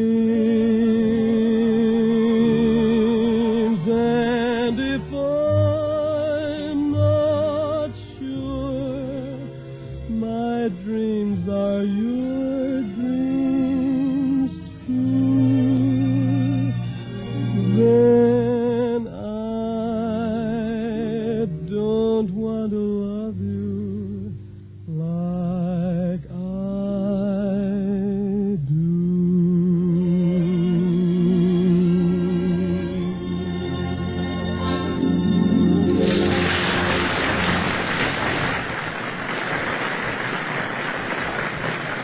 Back in Hollywood, now I want you to meet a young man you met earlier on the program. Right now, he is playing in his usual role as announcer on the Charlotte Greenwood Show. Mr. Wendell Niles, start announcing, please. I guess you folks have been reading in the newspapers and magazines about the wonderful new homes we're going to have after the war. You know, with all the most modern scientific improvements, fluorescent lights, radiation heat, doors that open and shut by electronics, and hot and cold running mortgages. Well, in this next sketch, we're going to drop in on an average American couple who've been planning just such a post-war home. And so it becomes my pleasure to introduce my favorite comedian. As a matter of fact, I've been introducing her over the Blue Network each Sunday afternoon on the Hallmark Charlotte Greenwood Show at 3 o'clock Eastern War Time. And I want to say very sincerely that it really is a pleasure to know her and to work with her. Here she is, America's First Lady of Comedy, Charlotte Greenwood.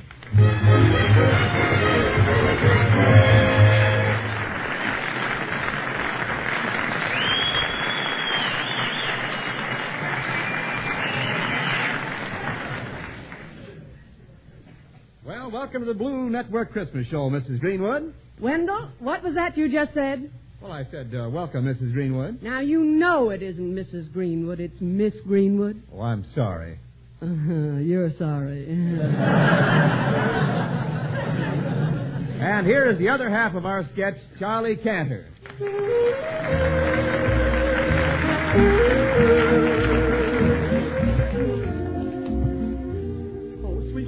Sweetheart, come in here, quick. Do you know what this is? Yes, darling, it's a roll of paper. No, I know we can't build now, but when we can, these are the plans for our new house. They've just been approved by FHA. Isn't that wonderful? FHA, anybody we know? FHA means Federal Housing Administration. Oh, do they approve the plans? We're building the house, aren't we? Sure, but they have to approve them. Mm-hmm. Look, this is the blueprint. I'll spread it out here so you can see it. Mm-hmm. I don't want a blue house. I want a white house with green shutters. Well, that's what this is going to be. We want a white house, so you bring home a blueprint. Look, honey, it's going to be a white house with green shutters. Where does it say that? Doesn't say that anyplace. Now, look, honey, this is the living room. Well, it's awfully small. Oh, I forgot to tell you. It's a scale of 1 inch to 1 foot. A 1 foot living room? Now, that's silly. No, what I mean is every inch here is a foot. Well, that's ridiculous. How can an inch be a foot? What I mean is whenever they mean a foot, they use an inch. Now, there's no sense to that at all. Oh, look, you will have to take my word for it, but this is the living room. They're not putting anything over on you, are they? Why should they try to put anything over on me? Well, everybody else does. You remember when you bought that Oriental rug? That was a mistake. Well, maybe this is a mistake, well, too. Now, look, darling, nobody's trying to put anything over on me. This is backed by the government. You said the FHA. But the government is the FHA. Now, don't tell me that. Now, the government is the USA. Look, the FHA is part of the USA, like Oklahoma. No, not like Oklahoma. Well, Oklahoma is part of the USA. All right. Never mind Oklahoma. Now, please, look at these plans. Well, what are those things? Seats. That's impossible. You can't get them. Can't get what? Seats for Oklahoma. Darling, will you forget Oklahoma? Those are window seats. Well, where are the windows? Right there. Well, they don't look like windows to me. Oh, look, you have to use your imagination. You can't imagine windows. They have to be there. Well, just take my word for it. They are there. Now, look, here is the fireplace. Oh, now, that looks awfully small. Don't forget the scale. I know. One foot. Forget the scale. I know. One foot is an inch. Yes. Yes, don't tell me that again. Now, where does the smoke go? Up the chimney. But there isn't any chimney. Look, that shows the chimney. Oh, I see. Yes. With oranges growing on it, you save the price of a smudge pot. Yes. Look, sweetheart, that is not the chimney. That happens to be a tree. Does that go with the house? No, it's just the architect figured a tree. It'd look good there. An architect? What do we need with an architect? Well, he drew up the plans. You told me the FHA drew them up. FHA approved them. Remember, everything works through FHA. You know what we want. Why don't you make the plans? Well, I couldn't make plans that a contractor could build a house from. Oh, what do we need with a contractor? Already we have a lot of people hanging around, and it's supposed to be our house. Look, a contractor's the man who actually builds the house. I thought we were building the house. Honey, please leave everything to me, will you, please? Now, look, sweetheart, look, Lenny Pie, this is the bedroom. Mm-hmm. Well, we're going to have twin beds, aren't we? Yes, of course. Where does it say that? Doesn't say it any place. I thought a smart man like you would get everything in writing. Look, honey, it makes no difference to them whether we have one bed, twin beds, or sleep on the floor. Oh, well, then let's not have them. Let's not have who? People who made these plans. Why not? Well, if they're not interested in our house, let's get somebody who is. Oh, please, sweetheart, look at these plans. Now, will you please look with a good eye? Look. Now, look. Here is the kitchen. See that? Yes. Now, let's see. Now, where can we put the stove? Put it in any place you please. Yeah, we can have an electric stove. Well, certainly. The house is all wired with millions of outlets. Mm-hmm. Where are the wires? I don't see them with a good eye. They don't show the wires. Why not? Well, I don't know, but the wires are there. They must be there because here are the electric lights. Mm-hmm. They're the very newest thing, concealed lights. Yes, well, they can't be concealed very well. I can see them plain as day. I know, but listen. First you show me wires I can't see, and you tell me they're there. Then you show me lights I can see, and you say they're not there. Of course they're there. They're long tubes filled with a kind of a gas. Gas? You said they were electric. Oh, they are electric. They work through either AC or DC. You said everything worked through FHA.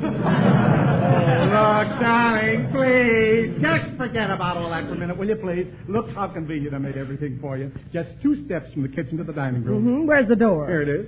Where does it say that? Doesn't say that any place. Well, where's the bathroom? Here it is, right next to the bedroom. Why couldn't we put it on the other side? Well, the kitchen is there. Well, we could move the kitchen in here. We can't, sweetheart. That's the dining room. Well, put the dining room there. And why would we put the living room? Well, put it where the bathroom is. It wouldn't fit. Well, we can make it fit. It's our house, isn't it? Don't you understand? If we did that, the living room would face the back of the lot. Well, turn the whole house around, then we'd come out even. Well, we can't do that. Why not? If we did, people would have to come in the bedroom. And if you wanted to serve a meal, you'd have to go through the pantry, into the bathroom, and through the living room to get into the dining room. Put the kitchen where the bathroom is. It won't work. What do we do with the bathroom? Well, shove it back there. That's no good. Then if you wanted to take a bath, you'd have to climb out the kitchen window. I know. Make the window a door. That'll work out swell. Oh, that'll work out swell. Where do we put the window? Well, put the fireplace back there. But that's the fireplace over there. That's where it was. Well, you can't have the fireplace there. Well, because you'd have to step through it into the kitchen, climb over the refrigerator, and get in the bathroom. Oh, but wait. I know what we could do. We could move the bathtub over here. No. Then when you went to bed, you'd have to hang your clothes in the pantry, and in the morning you'd be taking your shower in the china closet. Wait a minute. Yes? I've got a better idea. What is it? Darling, you tore up the plan. Yes, let's go completely crazy. Let's try and find an apartment.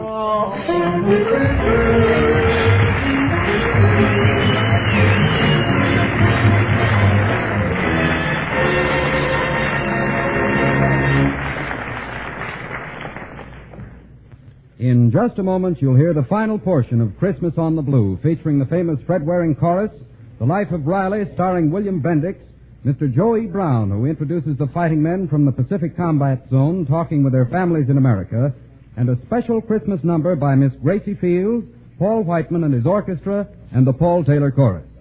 We pause now for station identification.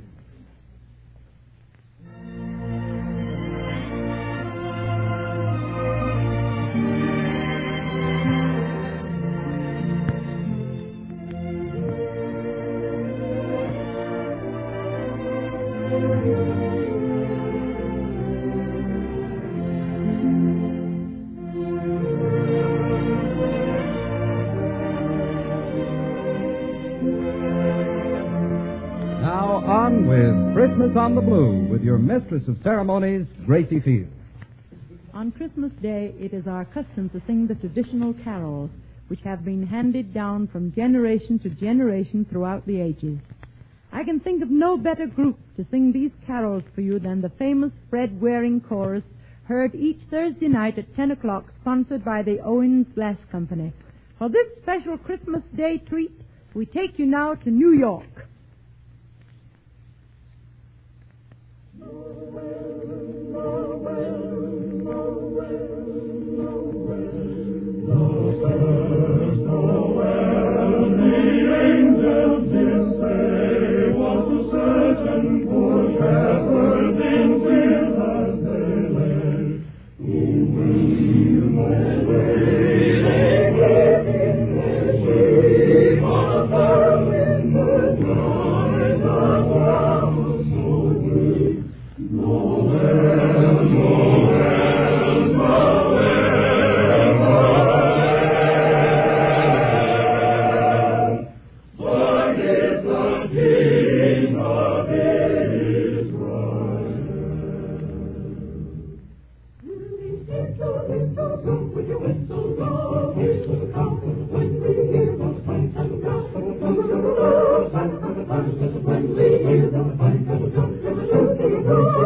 in the olden days of the kingdom sings the way.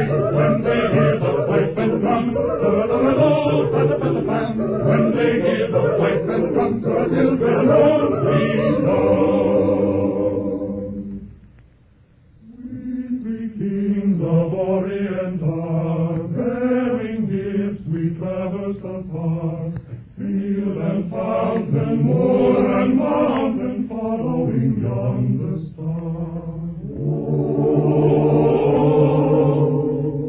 star of wonder, star of night, star with royal beauty bright, westward leading, still proceeding, guide us through thy perfect light.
Let's drop in on a family that delights Blue Network listeners every Sunday night with big gobs of heartwarming laughter.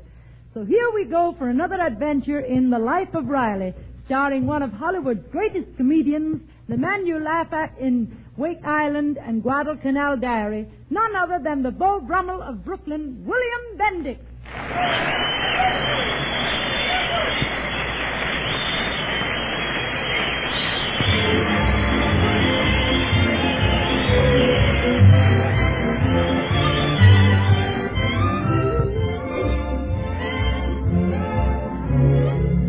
Well, it's Christmas morning in the life of Riley, and the scene is the little living room in war worker Riley's California bungalow. Riley, his wife, and the children, 13-year-old Junior and 16-year-old Babs, are happily opening the Christmas presents. Oh, boy, look what I got from my school teacher. A penknife. Boy, it must have cost her at least $2. Junior, it ain't how much the school teacher spent. It's the principle of the thing. Oh, Riley, you said you're giving up those jokes for New Year's. Oh, I still got a week. Hey, look, Peg, here's a present Snuffy Thomas sent me. Oh, what is it, Daddy? It's a pair of garters. What a cheapskate. Garters after what I gave him. Oh, what did you give him, Pop? Well, I gave him a holy smoke, I didn't give him anything. Gee, that Snuffy Thomas is a nice guy. Oh, look, Junior, a dressing gown for Mother and Dad. Just what I wanted. Thanks, Mother. Thanks, Dad. Well, I hope you like the color. It's my favorite. Paris green. Olive green, dear. Oh, olive. Then those little red dots must be the pimentos in that. What's that you got there, Dumpling? Oh, it's something for you from Ike Shanahan. For me? Well, let me see that. Oh, for crying out loud. Ike must be nuts. What did he give you? A pair of wooden shoes. Well, Riley, those are shoe trees. Oh. You put them in your shoes so they won't get out of shape. Oh, well, that's a good idea, but how'll I get my feet in? I see what you mean. Very useful. Yes.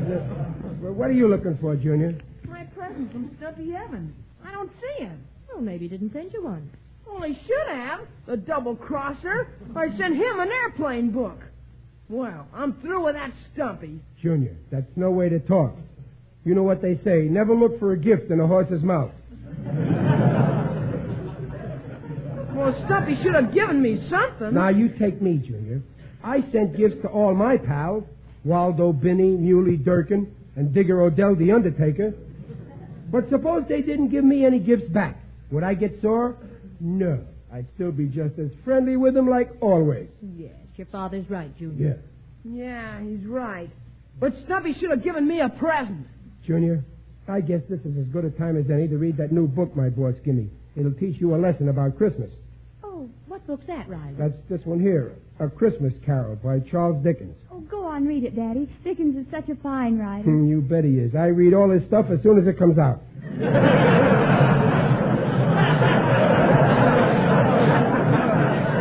Daddy! What? Daddy, Dickens is dead.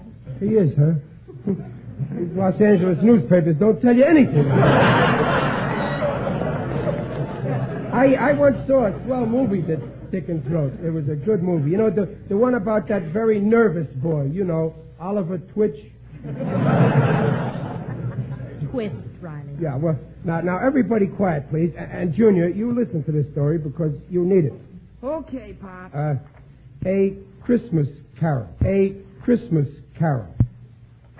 Page 1, Chapter 1. Pretty dull so far. Junior. Go on, Riley. Read it, dear. Old Man Molly was dead to begin with. Come in. Well, if it ain't my pal, little Waldo Binney. Yeah, how are you, Waldo? Merry Christmas. Oh, my Christmas. Oh, my, and back. And back. And back. Well, no wonder. Look at all them packages you're carrying there. Well, I have a few dear friends that I must give presents to. Well, now, if you mean us, Waldo, you're welcome here any time without presents. Now, which package is which? Mr. Riley, first pull down the shade. Oh. What's the matter, Mr. Binney? Don't you want your wife to know you're out of the house? Oh, Junior, don't you be disrespectful about Mrs. Binney. Oh, that's all right. I don't mind. Well, just the same, Junior was very rude. Tell me, Waldo, how did you get away from the old bat, huh? Well, it's easier on Christmas than other days. See, I waited till she stepped under the mistletoe, puckered her lips and closed her eyes, and then I escaped. Waldo, old pal, sit right here in my own favorite Morris chair. You must be tired holding all them presents. Oh, the presents. Oh, yes, I almost forgot.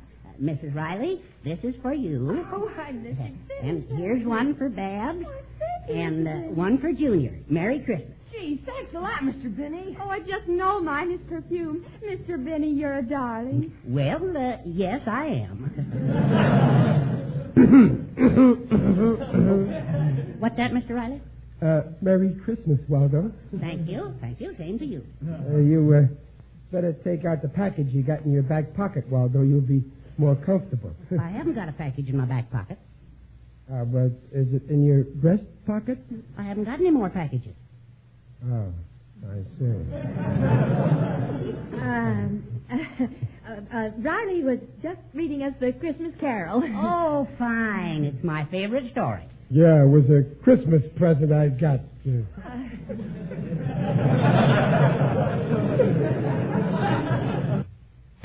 Go on, Riley, and read it, dear. Old Man Molly was dead to begin with.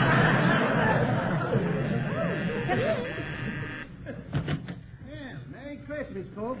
Why, it's Muley Durkin. That's right. Yours truly, little Muley. And with all them packages, he looks very Yuli. Come in, Waldo. How's about letting my pal Muley sit in tomorrow's chair? You can sit on that there footstool. Certainly. Then my feet can touch the floor. No. Sit where you are, Waldo. It's time for the presents, and there's no time like the presents. That's the kind of talk I like to hear, Muley, old best friend I got. Well, here you are, Junior. Gee, thanks, Muley. Yeah, and this is for you, Babs. Oh, thank you, Mr. Durkin. And this is for your charming mother. Why, Muley, thank you. And Riley? Yes, Muley? Those slippers you gave me were nifty. They were, huh? Yeah, I thank you from the bottom of my feet. And in appreciation, Riley, old pal, there's something I want you to have. What's that, Muley? A Happy New Year.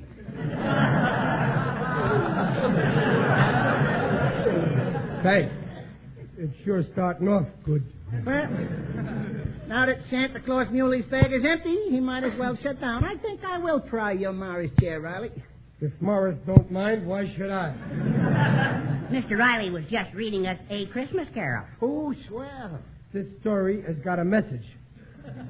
It's about a miser who don't never give nothing to nobody. Are you listening, Muley? Riley, go on with the story. Old man Marley was dead. He didn't know when he was well off. Greetings, one and all. Well, if it ain't my favorite undertaker, Digger Odell. How are you, Digger, old pal? Hello, Riley. You're looking fine. Very natural. Well, I feel good, Digger. Say, you must be tired carrying all them boxes. Not at all. I like to carry boxes.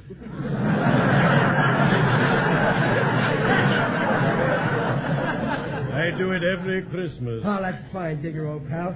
Muley, you get up and let my best friend, Digger, sit in tomorrow's chair. Wait a minute, where will I sit? There's a log there in the fireplace. Listen, Riley, I don't wear asbestos pants. Muley, sit here on the sofa. Isn't it a lovely Christmas, Mr. Odell? Ah, yes. Joyous Noel. I adore Christmas. It's so gay. Sure is, Digger.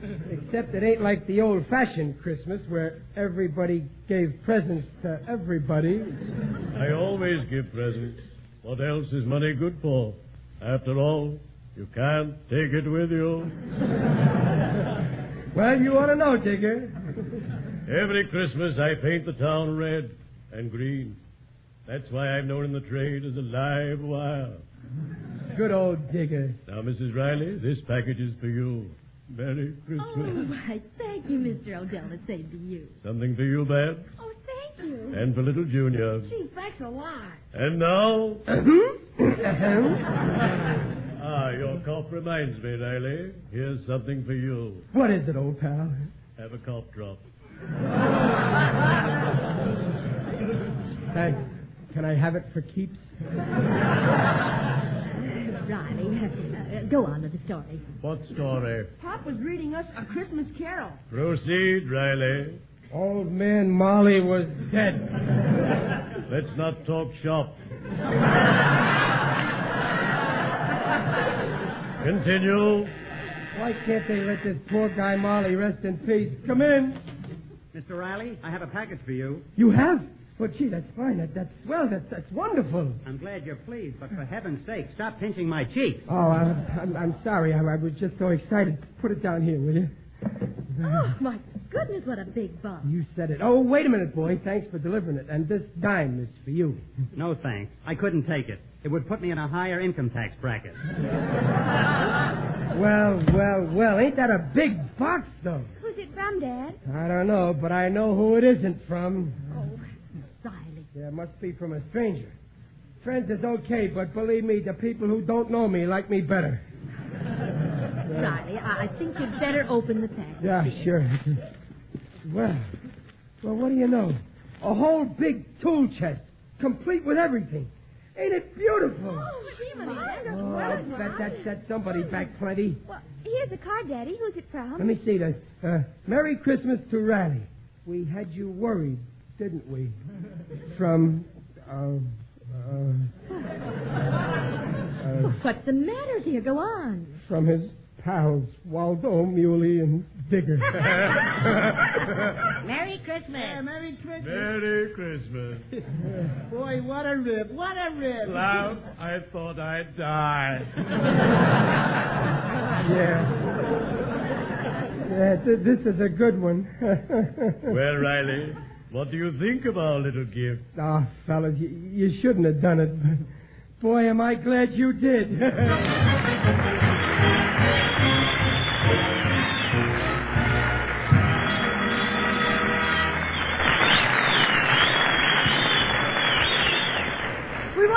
thank the entire Life of Riley cast for making Christmas on the Blue a merrier one. And now I have the pleasure of introducing a man who has traveled to every fighting front in this war to entertain our boys. He knows what it means for those homesick boys out there in the Pacific to talk to their loved ones here at home. So before we try to contact those certain men in the Pacific, I would like you to meet the star of Stop or Go, sponsored by McKesson and Robbins, and heard Sunday evenings at 8:30 over the Blue Network, Mr. Joe E. Brown.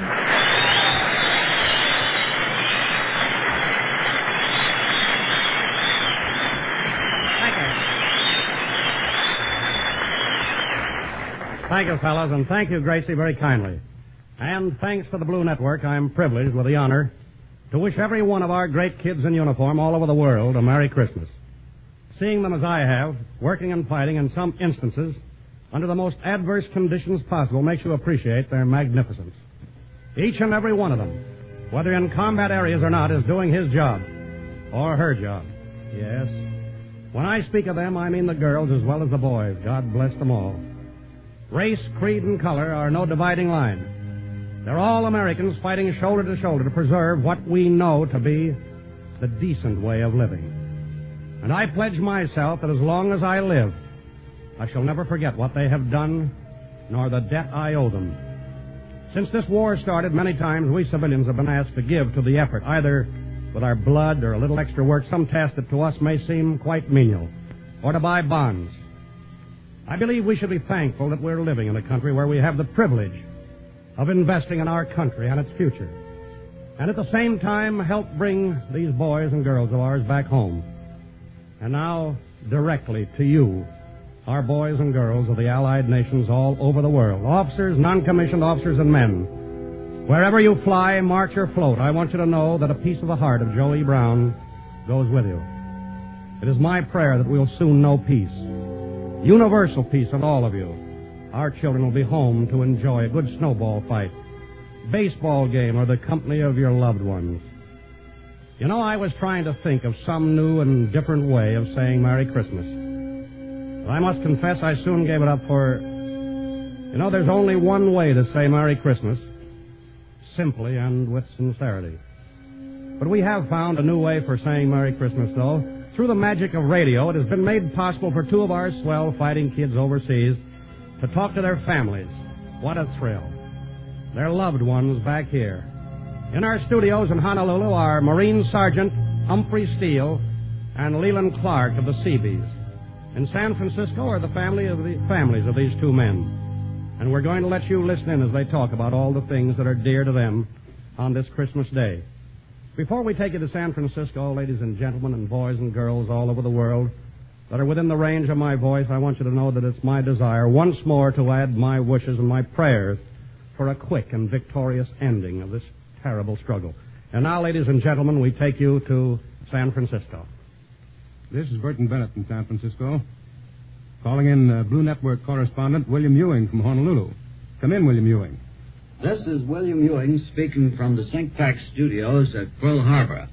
We have here this Christmas morning in the studio motor machinist mate, second class of the Seabees, Leland Clark, who's going to talk to his wife and his family in San Francisco. Go ahead, Clark, and say hello. Hello. Hello, darling. How are you? Just fine, honey. Gee, I'm sure glad to hear from you. Isn't this a wonderful Christmas present? It really is. How are you spending Christmas? How am I? Well, right now I'm enjoying very much talking to you, darling. Oh, that's wonderful.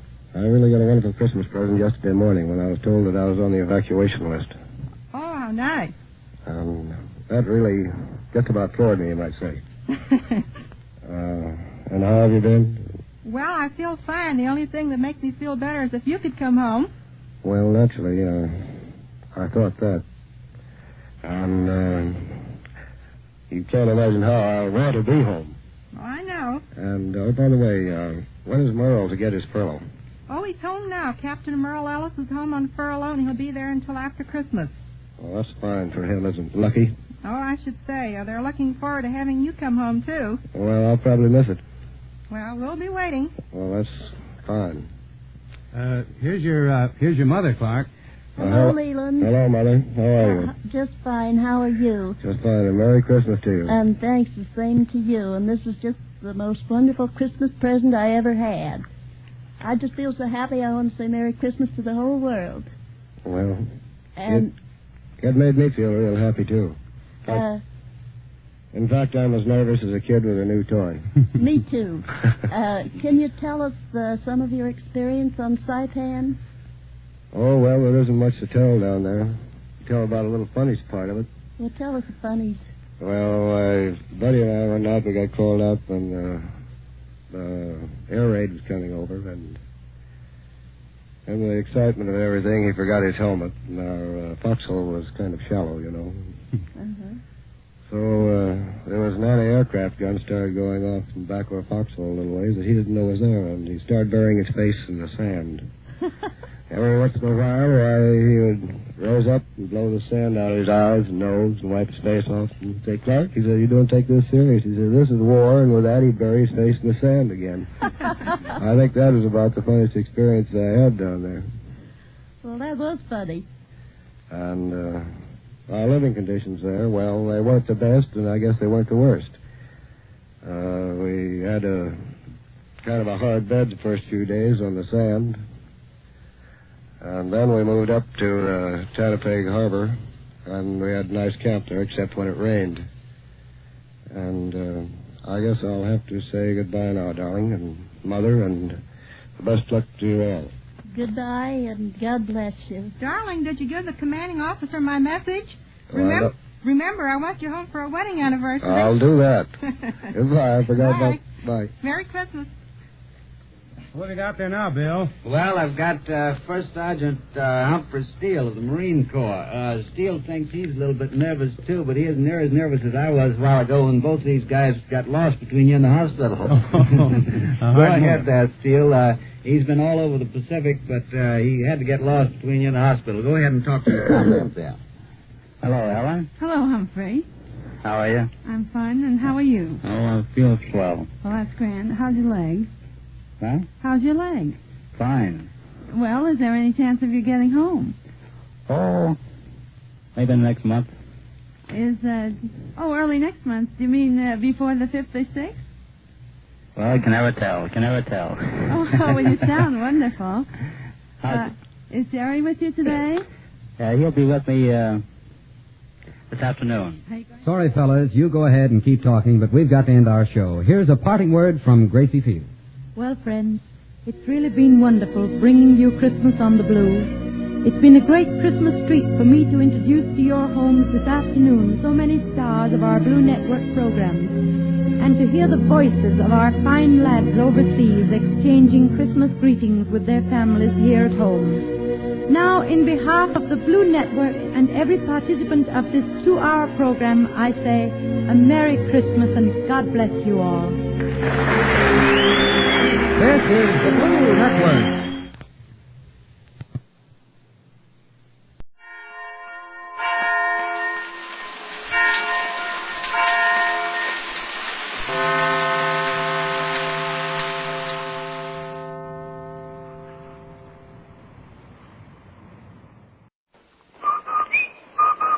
Andy, did you hear that? Come on. Did I hear what? That whistle. That's the Rinso White whistle. Oh, yeah, and Rinso means us. That's right. Rinso gets clothes Rinso White, and Rinso presents the Amos and Andy Show.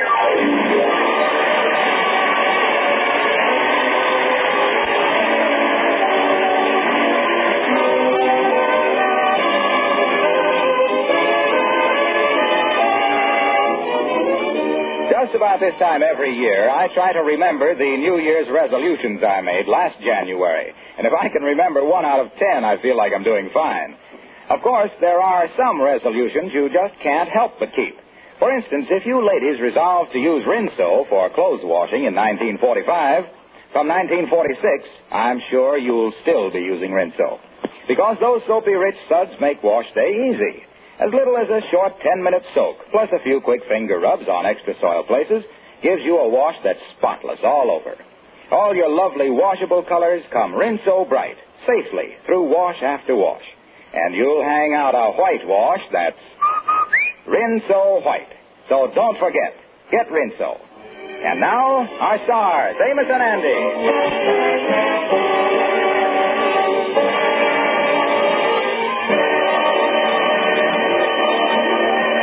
Well, it's almost New Year's Eve, and the big event in Harlem is the New Year's Eve party to be given by the socially exclusive Charles Jackson family. At the moment, we find Andrew H. Brown in his office, telling his secretary, Miss Blue, why he knows he will be the only one among his friends to be invited to this smart affair. You know, Miss Blue, it's a shame that I ain't going to spend New Year's Eve with my friends this year. But I is the high society type, and Charles Jackson's only wants them kind of peoples at the party, you know. Mr. Brown, is the Charles Jacksons really society people? Oh, sure, they is rich, all right. You know, they is the only family in Harlem that's got a cook and an upstairs maid. Upstairs maid? Yeah. Of course, I guess the downstairs must get pretty dirty, huh? It must be almost wonderful to be invited to a real society party and get a beautiful engraved invitation. Invitation, yeah. Well, to tell you the truth, that's what I'm waiting for. Mine ain't come yet. Well, if you ain't got your invitation yet, how you know you is invited? Oh, I'll be invited, don't worry. You see, I done took the Jackson's daughter, Camellia, out a couple times, and they got to invite their daughter's boyfriend, you know. That's right, I guess. Oh, sure. I showed her a swell time on 2 different nights. Why, the last time I took her out, my bill come to over $6. It did? Yeah. I wonder how much hers come to. Well, Mr. Brown, you mean to say you didn't pay her bill, too? Well, being a rich gal, she say something about a Dutch treat. You know, she likes me all right. By the way, when is the morning mail due? Maybe my Graves invitation will be in that. The morning mail come 2 hours ago. There was nothing in it but a bill from your tailor for turning the lapels around on your suit. We only get one more mail before New Year's, and that ought to be here in a little while. Yeah, well, that's the mail that the invite will be in, all right. No question about that. I showed that. Wait a minute. Here come Amos. Well, I'm going in the back office and finish my work. Yeah, okay. Well, how's it there, son? Hello, Amos. Hello. Yeah, well, then I just stopped in to find out what you're doing New Year's Eve. I thought maybe you'd like to go with me and Ruby over Now, wait a minute, Amos. Wait a minute. Huh? I is sorry that I ain't spending New Year's Eve with none of my old friends this year. Oh. This will be the first time I ever missed a New Year's Eve with you. But, Amos, I is going to a very exclusive party. Only the very high society types like me is going. Oh, well, I'm glad you're going to a high-class party. And me and Ruby figured that maybe you was invited to the same place we was, so we could all go together. Well, look, Amos, I is sorry, but let's face the thing. Yeah. You was a good enough guy, but we don't revolve around in the same social circles, that's all.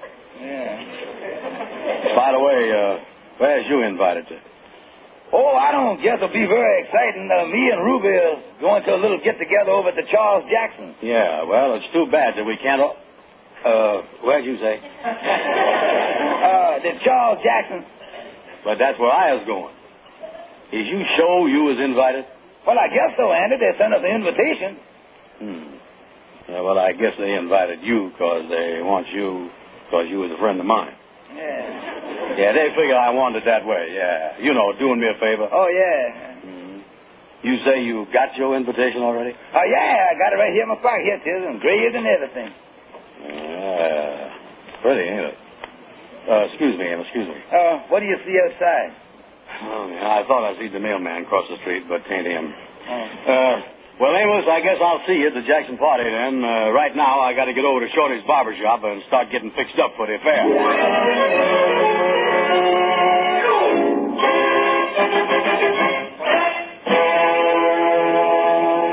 Hey, wait a minute, Shorty. What is that stuff you putting on my hair? Oh, they're just stuff that, it's a special hair oil. I mean, it's got olive oil. It's a pomade that you put, it's imported hair gel that you make. Just plain lard.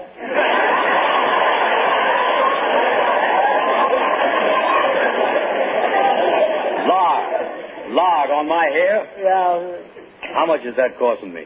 15 cents and 2 red points.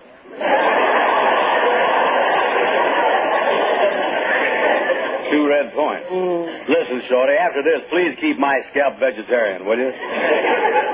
Say, by the way, Shorty, I want to tell you that this is a nice, smooth shave you done give me. Yeah, so thank you, Andy. Here, I'll hold up this looking glass so you can see how your hair looks in the back. Yeah. Yeah, look nice and smooth. Yeah, that's the best. Hey, wait a minute, Shorty. Wait a minute.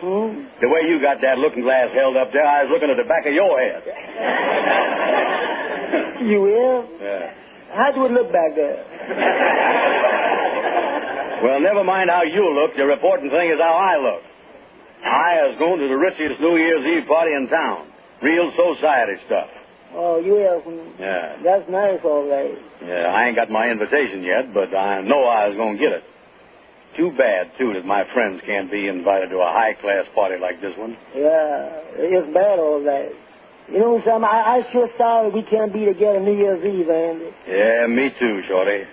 But that's how it goes when you is a high society type like I is. By the way, where's you invited to go New Year's Eve? Oh, I ain't going no place special. I thought I'd stay at home. I'll be by myself. I'll just take it easy and I'm going to the Charles Jackson party.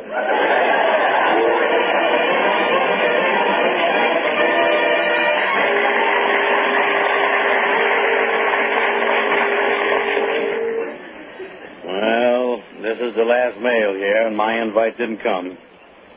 Oh, me. This is going to be some New Year's Eve for me, all right. Well... Hello there, Miss Vander. Oh, hello, Lightning. Hello. What's the matter, Miss Vander? How come you look so down in the dumps? Oh, Lightning, I was disgusted. I takes Camellia Jackson out and shows her a big time, and then her mama don't send me no invite to their New Year's Eve party. Maybe the Jacksons don't approve of you for that daughter. Oh, you're crazy. Certainly they approve of me. Outside of the fact that I ain't got a job and ain't got no money in the bank, I was the most legible bachelor in town. Yeah, well, some parents are very stuck up that way. They don't want to see their daughter starve.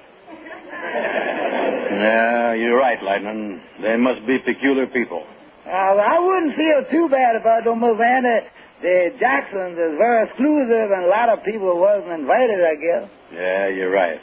Besides, old pal, now me and you can spend New Year's Eve together. Yeah, but we could, except for one thing. Yeah, what's that? Me and my wife was invited to the Charles Jackson party. Yeah. Well, so long, Lightning. I'm going over to see the Kingfish. Look like he's the only one left that I can spend New Year's Eve with.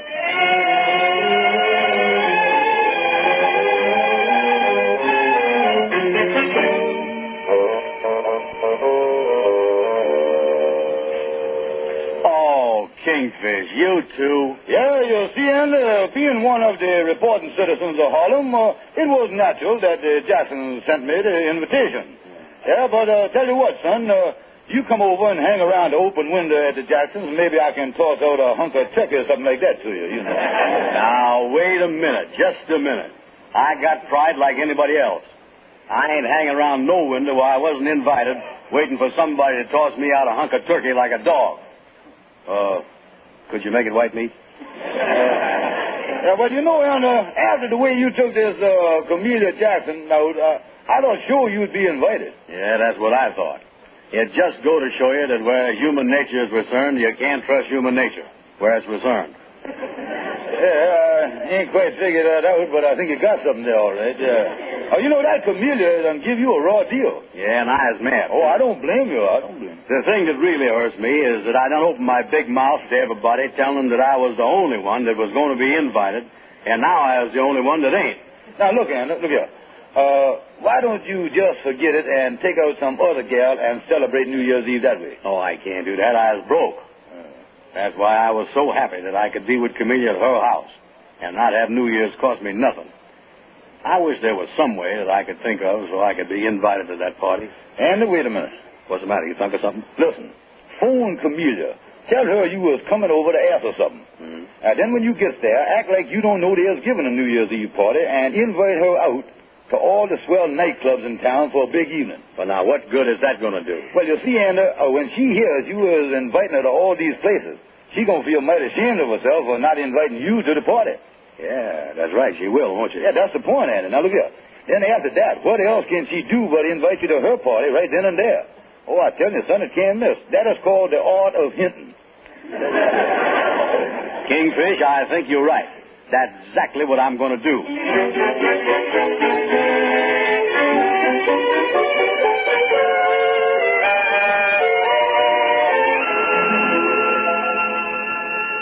Oh, Camellia, dear. What is it, Mama?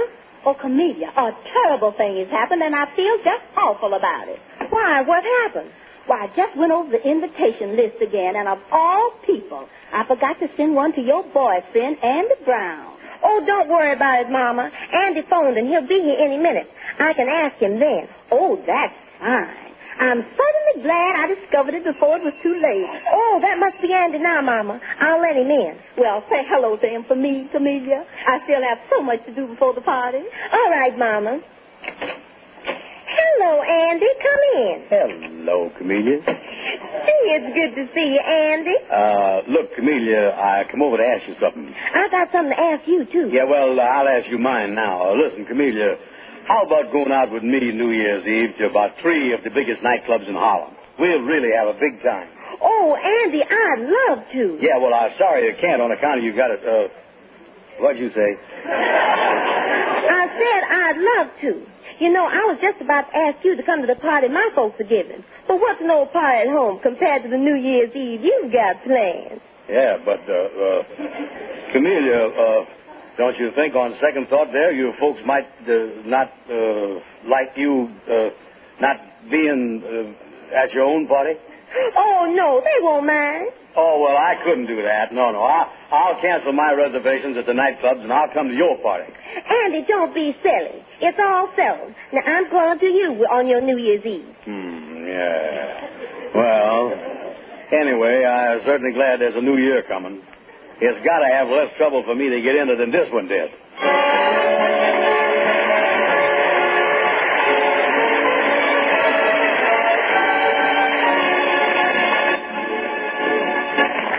Well, the Kingfisher's brilliant idea has hardly gone according to plan. And it looks like Andy has dug his own grave. We'll see if he can get out of it in just a moment. Say, folks, remember the visitor I had last New Year's? Yes, of course they remember. Nobody can forget me. Yeah, that's right. He said, hey, wait a minute. Who are you?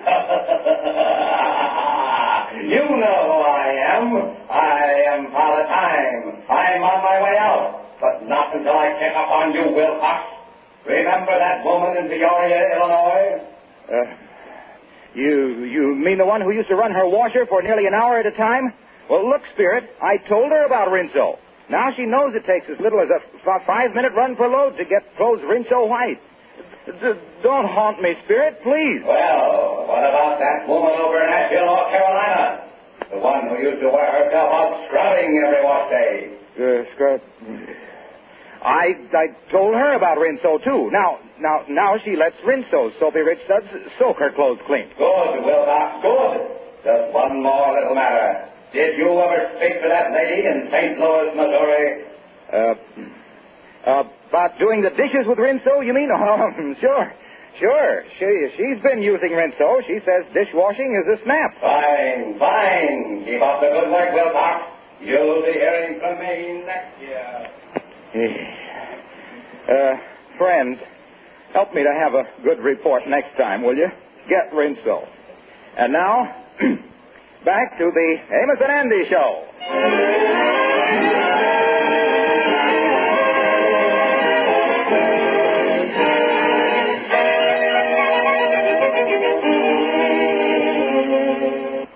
Well, now it looks like Andy is definitely going to spend New Year's Eve alone. By taking the Kingfisher's advice, he's gotten himself hooked up for an expensive evening, making the rounds of the best Harlem nightclubs. Andy is broke, and right now he's telling Amos his troubles. Well, that's the story, Amos, and I ain't got the money to take it to a picture show, much less to 3 big nightclubs. Yeah, well, I tell you one thing, Andy. Where you is concerned, there certainly ain't no trouble shortage. Yeah. What is you going to tell Camellia Jackson now? I done already told her. What? I phoned a little while ago that I was called out of town on business. Oh, Amos, a fine New Year's Eve I'm going to have.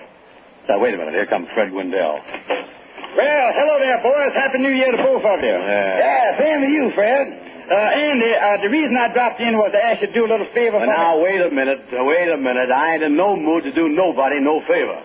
I is in a mess, and I don't see nobody trying to help me out. But Andy, look here, I done been invited to the Jackson party, and since I hear that you ain't going, I want you to do me a favor so I can go. Oh, yeah, you wants me to do you a favor so you can go. Everybody goes there but me. Well, I ain't going to do you no favor. Yeah, well, since you ain't going to the party, and at least you can listen to what Fred got to say. Look, fellas, look, I got enough trouble without listening to either one of you. Now, will you all get out of here and let me alone, both of you?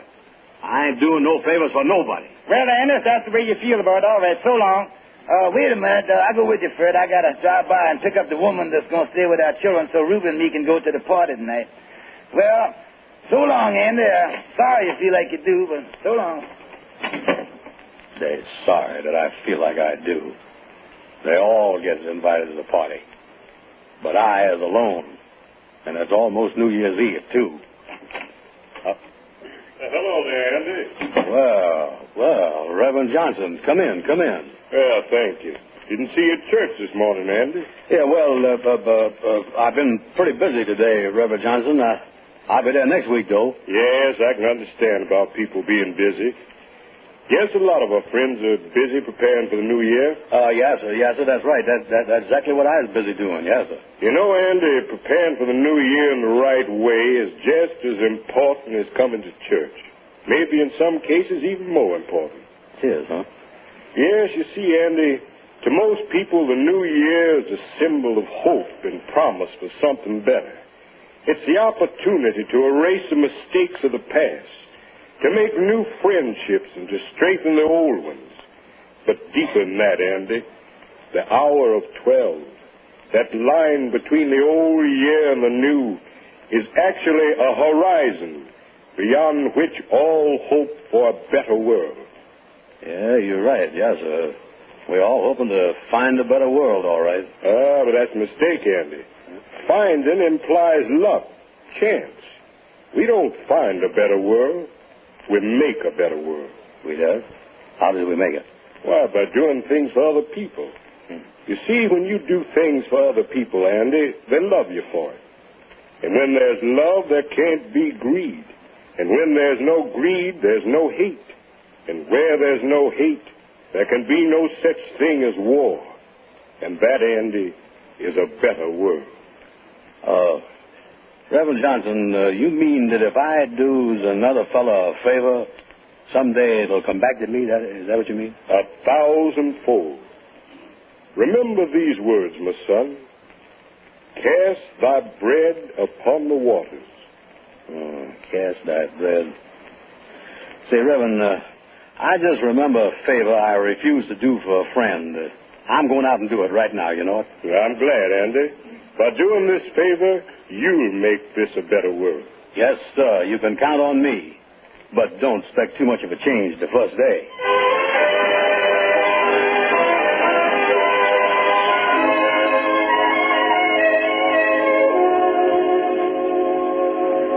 Fred, in other words, when you was over there and asked me to do a favor for you, you know, I was a little short with you there. My mind was on something else, and I think that I give you kind of a short answer. Well, Andy, sure is nice of you to come over here and tell me all that. In other words, you mean that you will do me the favor? Oh, sure I will, sure.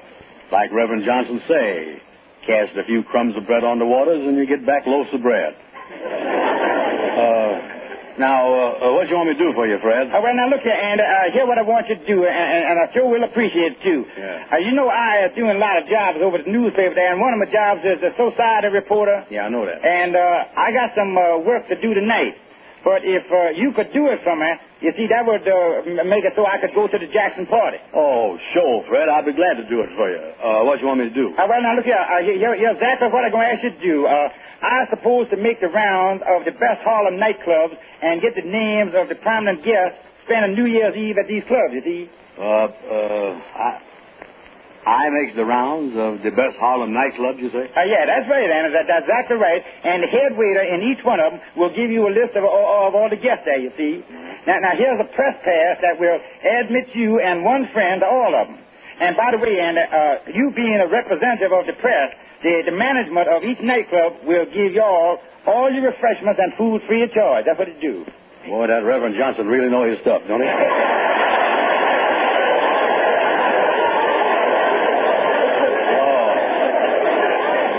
This is great. I'll call Chameleon, tell her I was back in town. That bread I cast on the water this time is coming back in the shape of a wedding cake.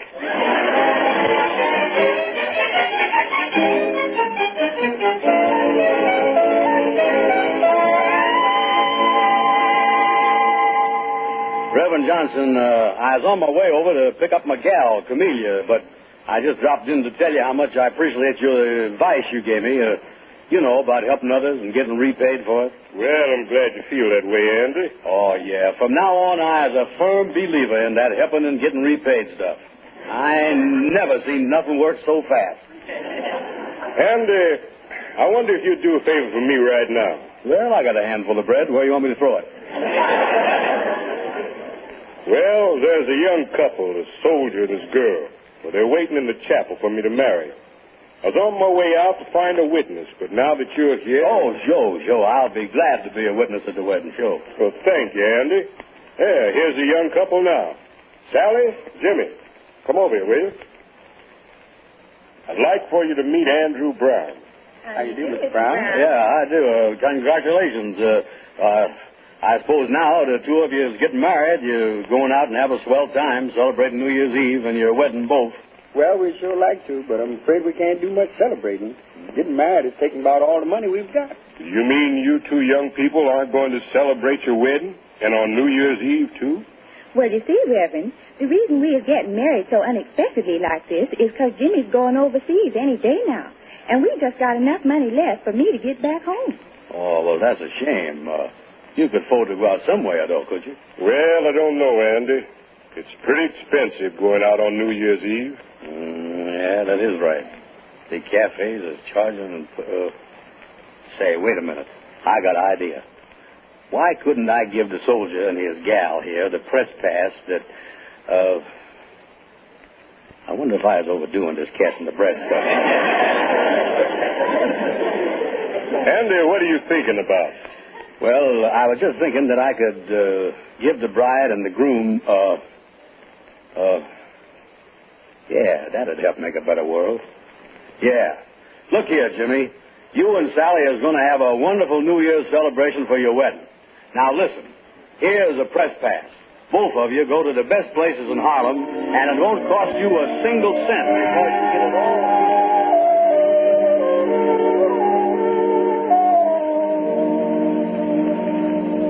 Well, this is great. Back home, 4 walls, by myself. Had to go get salt on it and give that press pass away to them kids. I could be dancing with Camellia right now at some nightclub. This ain't a mess. I wish everybody let me alone. Come in. Well, hello there, Andy. Oh, Amos, what you doing here? I thought you and Ruby was at the Charles Jackson party. Well, we couldn't go, Andy. The woman that was supposed to stay with the children couldn't come, so me and Ruby stayed home, and then Reverend Johnson dropped by, and he told us what you'd done and how you'd be all alone tonight. Yeah, I guess I was a sucker, spoiling my New Year's Eve for a couple of strange kids. Reverend Johnson told me to cast my bread on the water and come back to me. I was unhappy, Amos. Unhappy? Why, Andy, what you done tonight ought to make you the happiest and proudest man I know. You see, Andy... Wait a minute. Wait till I answer the phone out in the hall here. Wait. Yeah, well, take your time, Andy. Go ahead. Yeah. Hello? Andy, this is Fred Quindell again. Oh, listen, Fred, I couldn't go to the nightclubs for you, but I got a friend of mine that's going, and he'll get you all of the names. Oh, that's great, Andy, because I was going to ask you to change your plans for me anyway. What you mean? Over at the newspaper, I take care of the theatrical news, too, you know. Yeah. Well, a girl that just got to town, and she's been invited to a big private party tonight, and I was wondering if you would go with her. You go right to the party, you'll have a swell time. Well, who is the gal? Hold your hat, Andy. It's Lena Horne. Lena Horne? She is the best-looking gal in the country. Yeah, well, now, look here. Put on your best clothes. I'll meet you in front of your house with an automobile, and I'll take you over and introduce you. Okay, see you in 10 minutes. So long. Amos, That Reverend Johnson is as right as two rabbits. Oh, what happened? What happened? I done cast some crumbs of bread on the water, and somebody done sent me a bakery.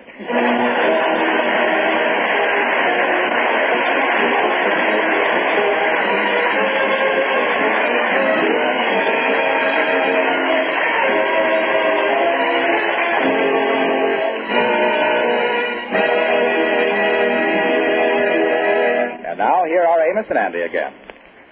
How do you do, folks? Hello, everybody. Well, Father Time is about to chop off another year. And before the year passes, we want to again tell you folks how much we really appreciate your friendship and loyalty, which you have shown us in the past. Yes, we are very grateful for the way you've listened to our program each week. Also for your very nice letters. And we are very grateful for the fact that so many of our friends have tried Rinso through hearing Harlow Wilcox tell about it. Yes, we feel particularly proud of that because we know you have found Rinso to be a great help to you. We're going to try to merit your continued friendship during the coming year by giving you the very best shows that we can possibly give. And now, from our hearts, we wish you a very happy New Year, hoping that 1945 will bring victory and happiness. That goes for me, too, folks. Good night, and Happy New Year.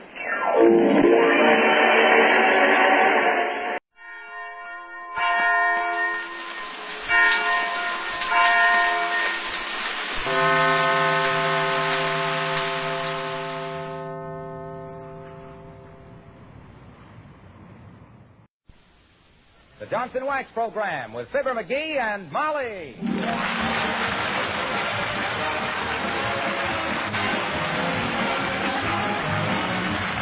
The makers of Johnson's Wax products for home and industry present Fibber, McGee, and Molly, written by Don Quinn and Phil Leslie, with music by the King's Men and Billy Mills Orchestra.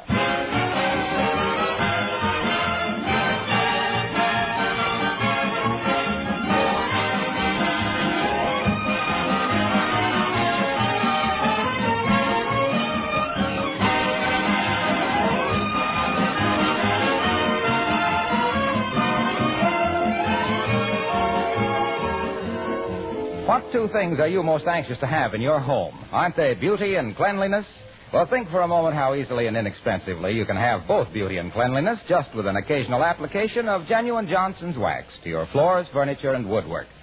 A rich, mellow, polished wax surface is a thing of beauty in itself. The wax brings out the grain and beauty of the wood. It adds a soft luster to leather, linoleum, and metal surfaces. And, of course, this tough wax film protects these surfaces against wear, dirt, and moisture. Dust and dirt do not adhere readily to a wax-polished surface. So cleaning is not only easier, but a waxed home is actually cleaner and more sanitary. Johnson's Wax is of the very finest quality and long-wearing. The cost is really very little. So why not practice protective housekeeping in your home with genuine Johnson's Wax? Dealers everywhere carry it.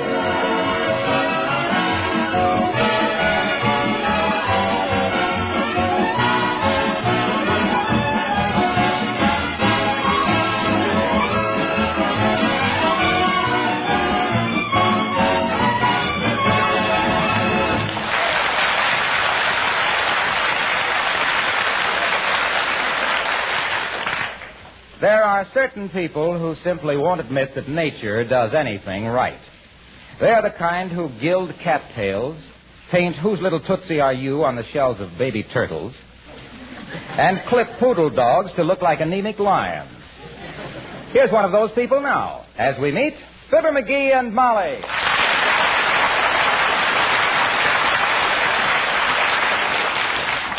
Hey, Fred, how much you charge me to paint this Christmas tree white?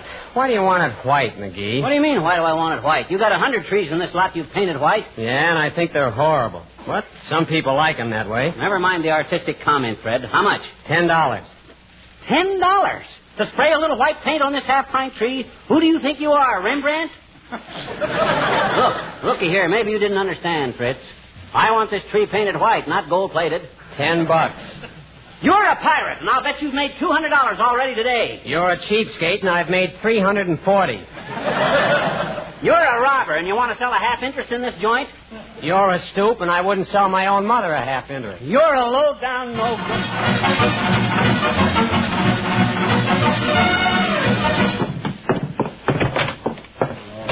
The dirty swindler. $10 to spray a little tree white. The rat. Cheating people right and left. Making $400 a day. The chiseler. I don't know whether to report him to the OPA or make him a better offer for a half interest. Low-down chiseler. What's the matter, McGee? This time. It's that guy, Fred Corrigan, that runs the Christmas tree lot at 14th and Oak. That dirty pine broker. Wanted to charge me $10 to paint our Christmas tree white. Well, that does seem a little high, dearie. But think of the work there is to it. Putting all those needles back on after the paint dries.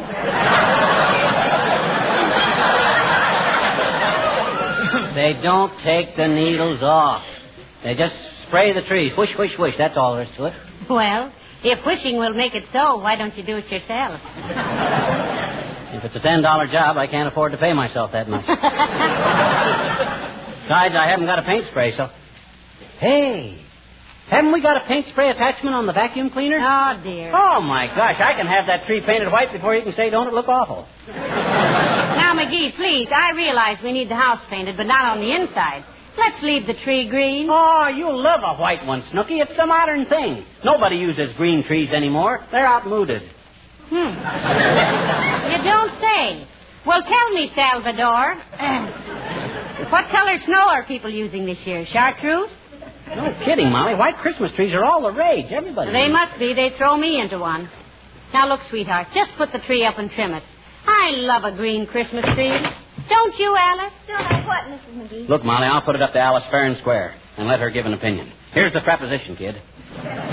If you were going to have a Christmas tree, which would you rather have? A dusty, drab, dirty old green one or a bright, snappy, glistening white one? Which, Alice? Mistletoe. Mistletoe. What an answer. Well, jeepers, don't you like to hang up a little bouquet of mistletoe, Mr. McGee? Oh, he's too shy, Alice. I am not shy. What good is mistletoe? Catch somebody under it, and it's either somebody you can kiss anyway, like your wife, or you get a slap in the chops before you can point up to it. Mistletoe, bah. That's just poison ivy with berries. Well, we'll put some up, Alice, and you'll see who manages to spend most of his time loitering around beneath it. Yeah. But honestly now, dear, do you like a white Christmas tree? Well, I like them all, Mrs. McGee. I don't care if they're purple. Gertrude always has a white one, though, and she likes them. Who's Gertrude? We know her. Oh, she's the boy who always rides past here in the cream-colored Cadillac and honks his horn, sister. Ah, yes. I see. Well, himself here used to go with a man who owned a Stutz Bearcat's niece. Yeah, but I gave her up for an old guy with a broken-down Maxwell's daughter. But honestly now, Alice, don't you really prefer a white Christmas tree? Well, I got awfully tired of them, Mr. McGee. When I was a little girl, my father gave us kids some little tiny paintbrushes and told us to paint a Christmas tree white. Heavenly days. Wow. It must have taken you children a long time to paint a tree with little brushes. How long did it take you, Alice? Oh, we never did get it finished. But it kept us off the streets till we were 18 years old. Well, I got to wrap some presents. See you later.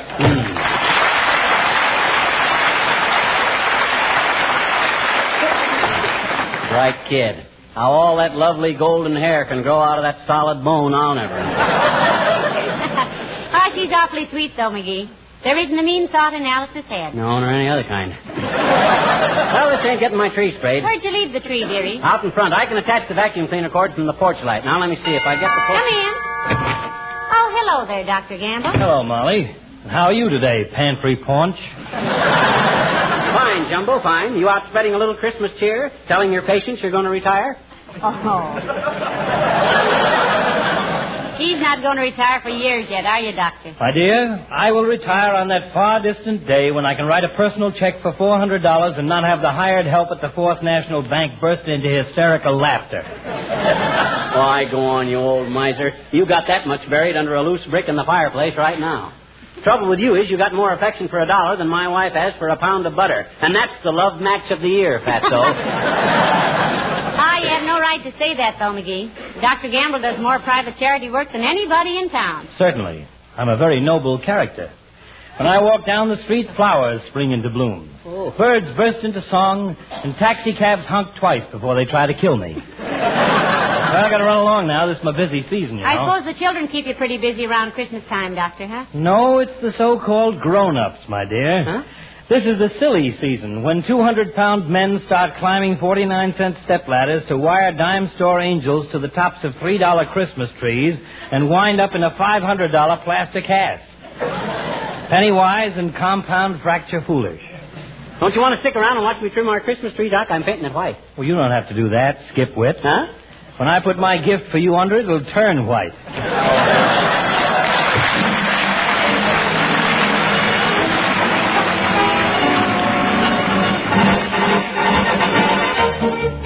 Billy Mills and the orchestra and the Parade of the Wooden Soldiers.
That doggone thing, there it goes again. Clogs up like a sentimental woman at a sad movie. What seems to be the matter, dear? This paint spray goes along all right for a minute, then it chokes up. And when it comes loose again, it throws a blob of paint that'd knock IQ out of the balcony. Well, pound it on the porch steps, and maybe that'll loosen it up. Okay, I will. There, now try it. Okay. Oh, heavenly days, McGee, you almost hit me with that. I'm sorry, kiddo. I didn't know it was loaded. Well, here we go. There, now, Dad ratted had done it again. Clogged up. Well, hurry up and get the job finished, McGee. It's colder than a lineman's lunch out here. Well, you go on in the house if you want. I can handle this all right. No, I've got to stay out here and tell people who you are. Huh? You get a little more of that white paint on you, and they'll think you're a badly constructed snowman. Okay. That does it. Now, I'll have this street straight before you can Watch say... your aim, dearie. Huh? No, you better shut it off. Here comes Mrs. Carstairs. Oh. Hello there, Mrs. Carstairs. Won't you come in the house and have a slug of tea? No, thank you, my dear. I'm just out walking my Pekingese and must hurry along. What Pekingese, Carstairs? I don't see him. Oh, it was too cold for him to come along, Mr. McGee.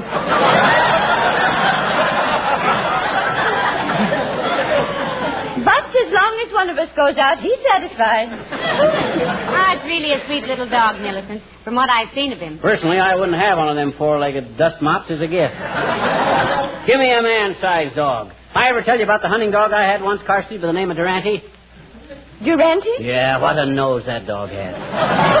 Never forget one time we were walking through the woods. Me and my dog, pipe over my shoulder, gun in my mouth. What was that again? Gun over my shoulder and pipe in my mouth, when all of a sudden Durante freezes. He's on point.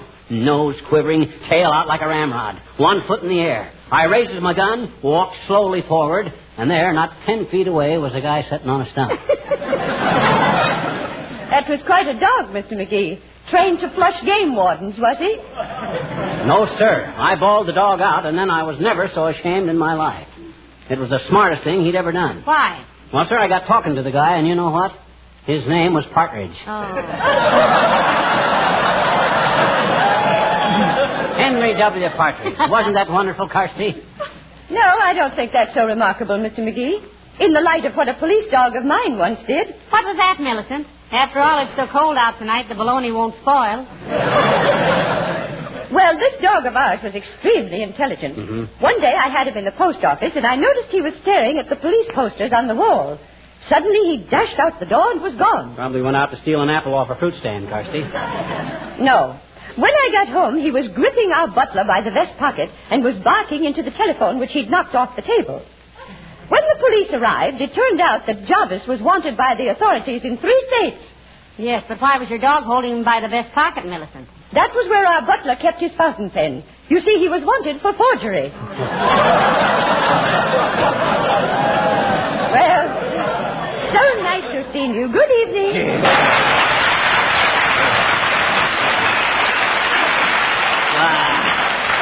Who does she think she's kidding? I don't believe a word of that stuff. I'll bet she made that whole thing up. Well, never mind her, dearie. Get busy with that paint before it freezes solid, will you? Oh, gee, it might at that. Well, back to work. There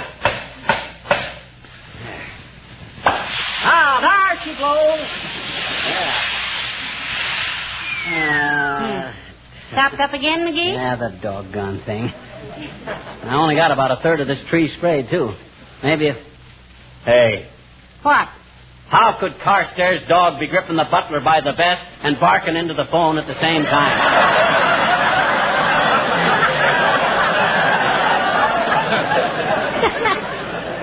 Why, she didn't say he was gripping the butler with his teeth, dearie. Huh? You know, after all, a dog as smart as that could hold him down with one hind paw, dial the police station with the other, and use his front feet to take fingerprints. Yeah, maybe, but how she... Oh, well, why should I worry? That's better yet. You're getting more paint on yourself than you are on the tree, McGee. Well, the wind keeps changing. They ought to make these paint sprays with a weather vane on them. Why, George, hip. Oh, dear. In the time you've taken to get this tree a dirty gray, Pet, I could have whitewashed the KIBM National Forest with a flip gun. Well, doggone it, I don't see... Hello, folks. What's going on Hello, here? Mr. Wilcox. Hi, Junior. Pull up a front step and give yourself a 3-point landing. You want your Christmas tree painted white, Mr. Wilcox? Start home and get it. Yeah, I won't be out here very long, Junie. As soon as I adjust the nozzle on this paint... Hey, wait a spray, minute, Mac. Do you mean to stand there like a front man for Painter's Colic and tell me you're actually going to ruin that pretty little tree with white paint? Ruining that refugee from the forest primeval? Despoiling a magnificent evergreen? Skip the dramatics, Junior. We know you memorized Evangeline in high school. And you played the heavy in the Chautauqua Company of Rebecca of Sunnybrook Farm, too, didn't you, Mr. Wilcox? The juvenile lead, if you please. I also had 3 seasons of Shakespeare. A likely story. When you play Shakespeare, son, that's when Othello needs a friend. Everyone in Omaha, I'll have you know, said I was another Barrymore.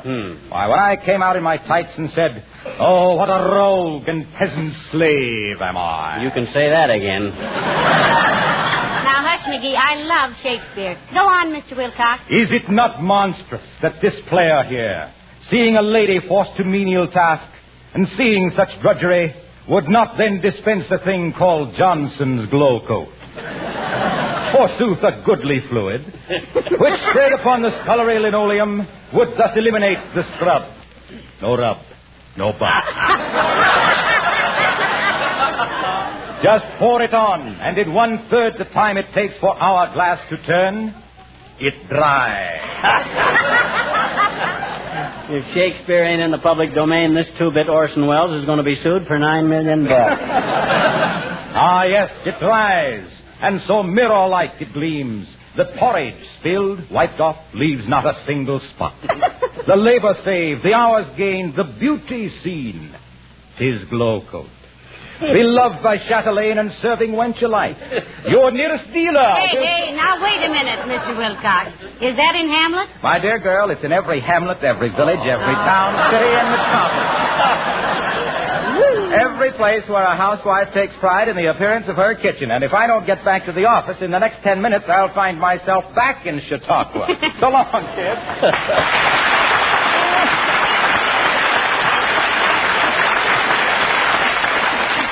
There goes the biggest ham I've seen since Blue Boy went to the state fair. He better be careful or he'll wind up on a platter with an apple in his mouth. Now, but this ain't getting my tree sprayed. Well, hurry up. You almost got it done now. Yeah. Let's see. I get it all loosened up good. Ah! There she goes. Ah, this is the best it's been yet. Yeah. Look how white the tree is getting, Molly. There's one question I'd like to ask you, McGee. Are you sure Don't bother me now, kiddo. I'm doing too good. Hot dog. Ain't that getting beautiful? I finally got this spray gun working perfect.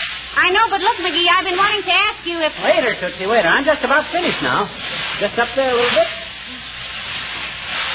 Oh, gee, I'm through. All done.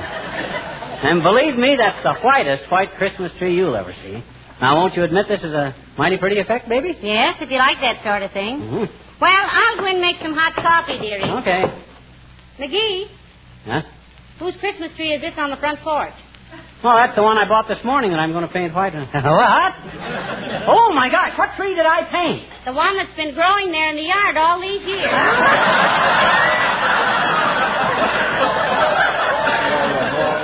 Bring in the vacuum cleaner when you come. Of all that dead. If I ain't the dumbest bloke that ever drew breath. A wise guy. A know-it-all. Can't tell one tree from another, one that's growing and one that ain't. I'm a sapit. I'm a brainless, incompetent, ham-handed butterfingers. If I wasn't so stupid, I'd never let me sit here and insult myself like this. Dad's rat for dead. Hi, mister. What's the matter? I know that voice. Is that you, Teeny? Sure is, I betcha. What you sitting there with your head in your hands for, mister? Got a headache? Want me to get you an aspirin, Want me to, No, thanks. Medicine won't touch the kind of headache I got. I just busted my ego in 4 places. Gee, I'm sorry, mister. Yeah.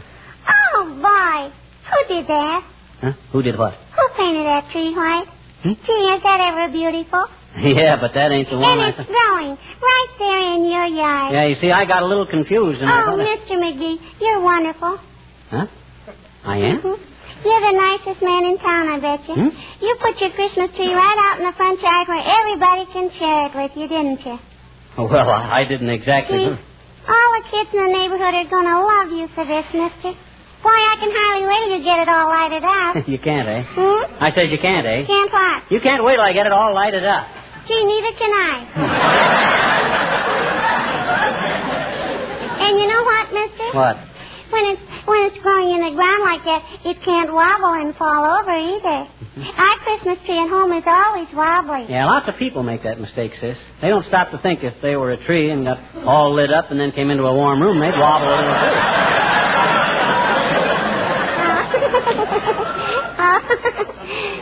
Skip it. So you think it looks all right out here in the front yard, huh? Oh, boy. I'll say. Now all the little children that haven't got Christmas trees can come and see yours, can't they? Yeah, I kind of plan to get a lot of little bags of candy and stuff and let the kids help themselves Christmas Eve, sis. I just planned that. Think they'd like that? Gee, will they ever? And us kids will sing. Sing what? You know, the song we sing for you every Christmas time. 'Twas the night before Christmas, the one we just recorded. Oh. Would you like to hear it now, mister? Would you? Yes. Yes, I believe I would, sis. Okay. Hey, Kenny, Johnny, Buddy, Randy, come here. He wants to hear it, all right.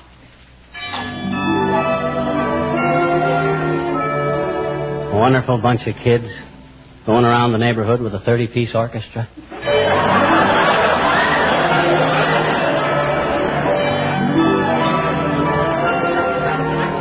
Was the night before Christmas and all through the house, not a creature was stirring, not even a mouse. The stockings were hung by the chimney with care, in hope that St. Nicholas soon would be there. The children were nestled all warm in their wee little beds, while visions of sugar plums danced in their wee little heads. Mama in her kerchief and I in my cap had just settled down for a long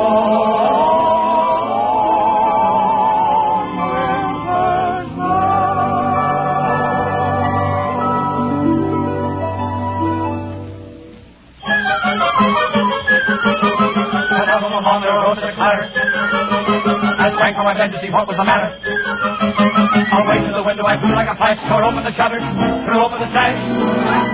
Then, what to my wondering, I should appear but a miniature sleigh and a tiny reindeer. With a little old driver so lively and quick that I knew right away that it must be St. Nick.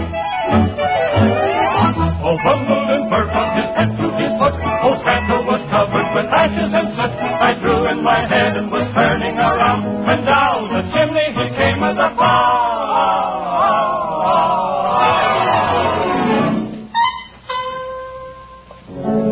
His eyes, how they twinkle. His dimples, how merry. His cheeks were like roses.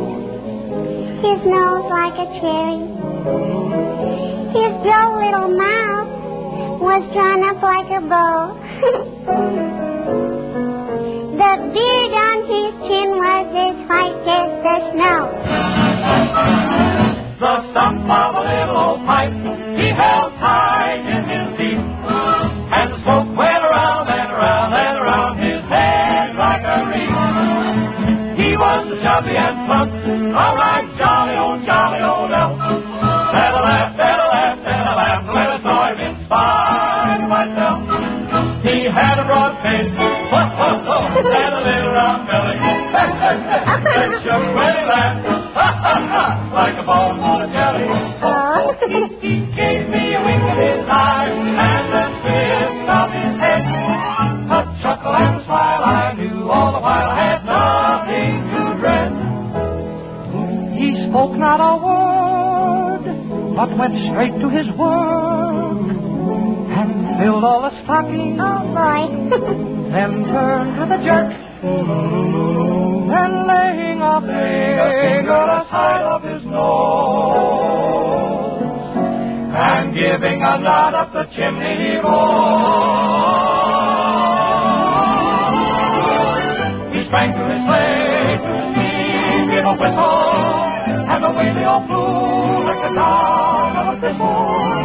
But I heard him exclaim as he drove on a side. Merry Christmas to all, and to all, good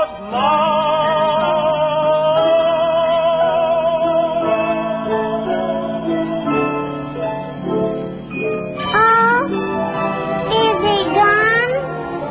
It's the night after Christmas and all through the house, not a creature is stirring, not even a mouse. The presents are scattered and broken, I fear, and St. Nicholas won't come again for a year. The children are nestled all warm in their wee little beds, while memories of sugar plums dance in their wee little heads. Mama in her kerchief and I in my cap are settled at last for a long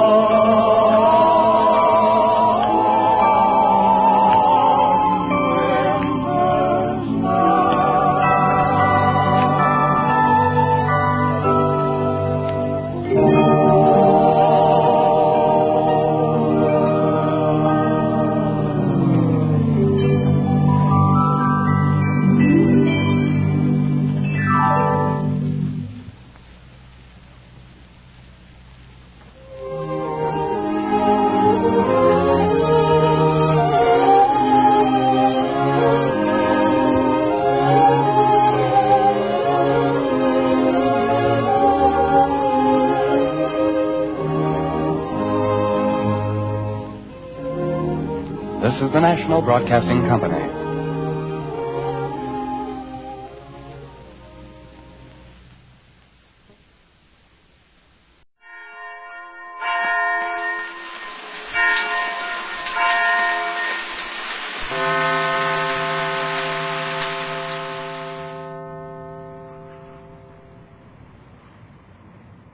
It's Friday night, so we take you now to Duffys Tavern, starring Archie himself, Ed Gardner.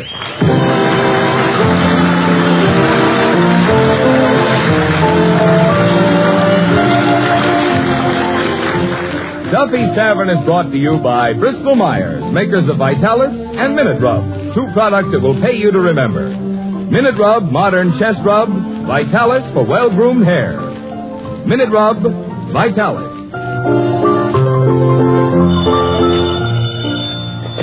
Hello, Duffy's Tavern, where the elite meet to eat. Archie the manager speaking. Duffy ain't here. Hello, Duffy. Merry Christmas to you. By the way, we got 2 more Christmas cards tonight. Well, one from Colucci, the fruit peddler. Yeah, very pretty card, too. It's got his coat of arms. 2 crossed bananas with a tomato rampant in the background. Yeah, and the other one's from Cavendish, the Undertaker. Yeah, it says, wishing you a joyous and Merry Christmas and a short but Happy New Year. P.S. Drop in and see our new Christmas wrappings. Yeah, you ought to be here, Duffy. Already the joint is reeking with Christmassy odor. Yeah, we're even putting on a show tonight, the Christmas Carol. It's an old play by Charles Dickens. Dickens. As in, go too deep. Yeah, well, the guy's a very famous writer, Duffy. He wrote David Copperfield, the Picnic Papers. That other one about the dame, you know. Oliver's Twist. Well, look, Duffy, I'm busy now. I got to rewrite the Christmas Carol. Yeah, well, I got to fix it up, you know. Some of the grammar is a little old-fashioned. I'll call you back, Duffy. Merry Christmas. Okay. Hey, Eddie. Yes? Look, it's Christmas. Why do you say we kind of infest the joint with a little Christmas flavor? We've just put some mistletoes around and some holly wreaths, huh? Oh, we've practically got a holly wreath already. The customers at the bar is turning red, and the ones that just finished eating are turning green. Eddie, will you cut out the whiz me? I'm serious.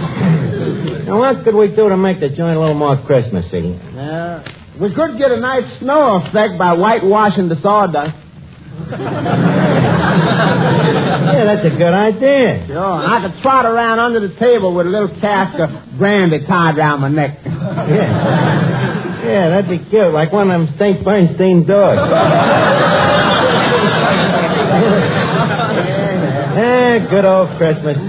By the way, I wonder what Duffy is going to give us for Christmas this year. Yeah, I wonder. Hey, you know, I kind of got my heart set on the Hope Diamond. You hope. What did he give you in last year again? Monogram dustpan.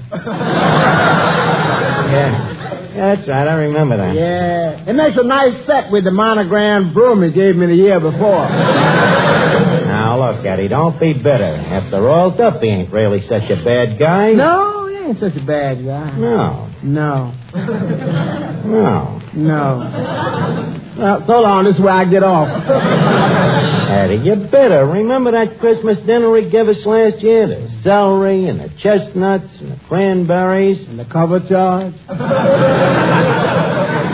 He was kidding. That big whole roast pig with the apple in its mouth. Hello, Finnegan. Where's the apple?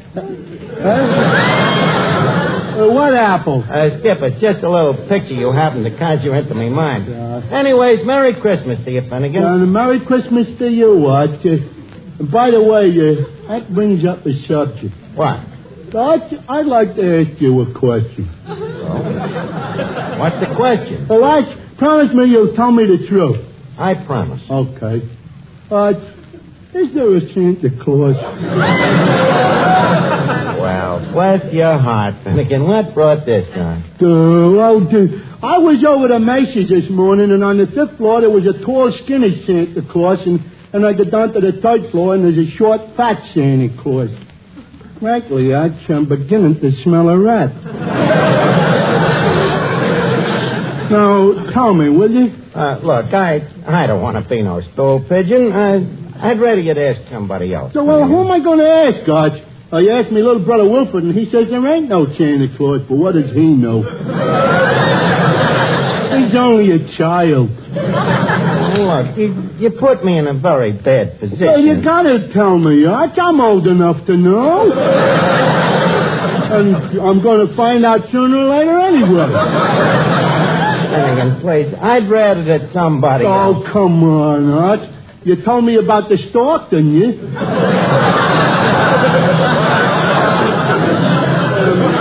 Believe me, this is important for me. Well, why? Why is it so important? Well, I ain't smart enough to keep a job. I can't read. I can't write. I don't like girls. If there's no Santa Claus, what have I got to live for? Well, okay, Finnegan, you asked for it. You see, this Santa Claus thing started, you see, there's the birds and the bees and the flowers. Yeah. And, Finnegan, turn your eyes the other way, will you? That's better. Now you ask me if there's a Santa Claus. So prepare yourself, Finnegan. Go ahead, Arch. I can take it. Finnegan, there is no... Arch! No truth to the rumor that there is no Santa Claus. There is a Santa Claus. Oh, boy, what a load up in me mind. Santa Claus is coming. These are adults. Hello? Oh, just a second. Eddie, it's your girlfriend, Sonia Jones. Oh, my. The first official sign of Christmas. Hello. Oh, hello, Sonia. And Merry Christmas. Huh? Sure, I love you, sugar. What you doing? Is you alone, baby? Ain't that a man's voice out here? Or you're listening to the news on the radio? Sonia, how long has Gable Heater been calling you honey?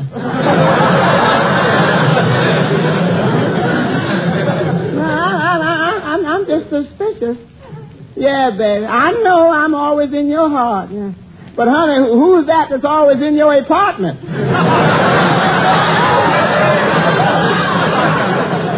Huh? Well, Merry Christmas, honey. Yeah. By the way, extend the season's greetings to Gable Heater for me. Yeah, that's bad news tonight. Look, Eddie, why do you let that Sonia kick you around like this? What are you, man or you mouse? Pass the cheese. Say, Archie. Oh, hello, Miss Duffy. Hey, what's the matter with you today? Why? Well, you look even more battered than usual. Yeah, and that's just the way I feel. Gee, Archie, those department stores are terrible. You try to get near a counter and you take your life in your hands. They push you around, tear your stockings, step on your toes, gouge your eyes out. Well, what were you trying to buy? Nothing, I was just browsing. Well, that starts our conversation this evening on a nice idiotic basis. Yes. Yeah. Incidentally, I hear you're going to put on a Christmas show tonight. Yes. Well, needless to say, you'll want me to sing. On the contrary, equally needless.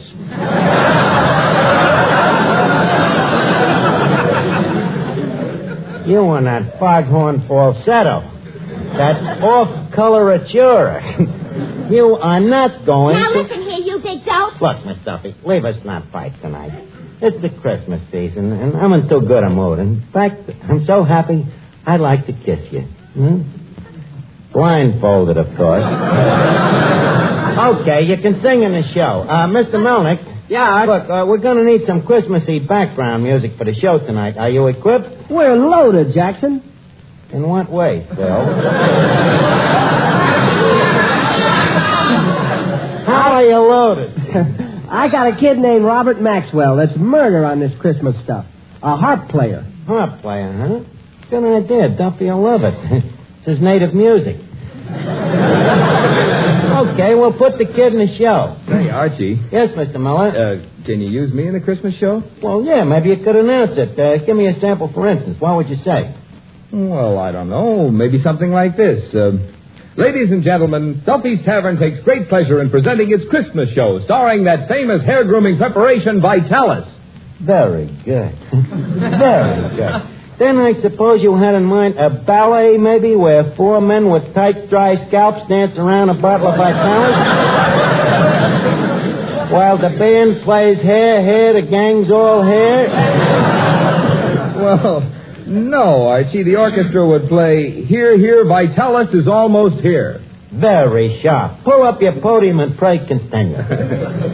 Well, yeah, pretty soon now, Vitalis will be back. Back to keep your dry, unruly hair well groomed. And without that plastered-down patent leather shine. Yes, pretty soon you'll be able to use Vitalis and the 60-second workout to loosen your tight, dry scalp, rout loose dandruff, and help prevent excessive falling hair. Shortages will soon be relieved, and then you'll be able to get original, genuine Vitalis, the hair grooming preparation that's been the standby of so many men for so long.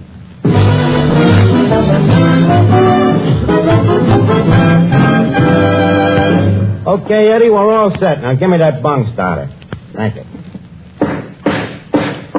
Ladies and gentlemen, as you all know, each year we present our Centennial Christmas show. Now, that moment has just become right.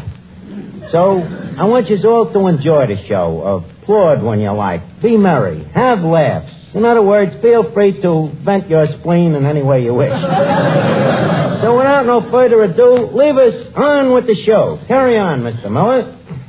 Thank you. Duffy's Tavern brings you Christmas music.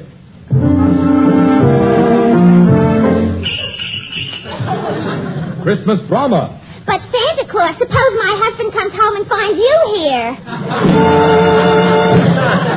Christmas humor.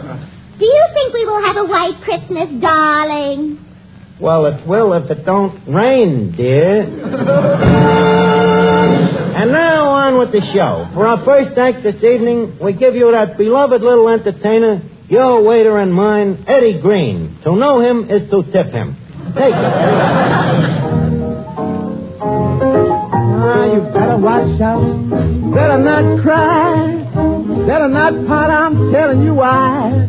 Santa Claus is coming on down to Harlem Town. Oh, my. And you got to find out who's naughty or nice. Santa Claus is coming with his bag full of jive, Mr. 5x5.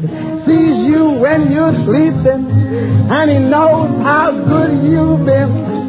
So if you meet him face to face, say, solid old man, give me some skin. He's got no reindeer, they ain't got no sled, but he's on his way and he's coming instead on the acting such a finger at the Santa Day.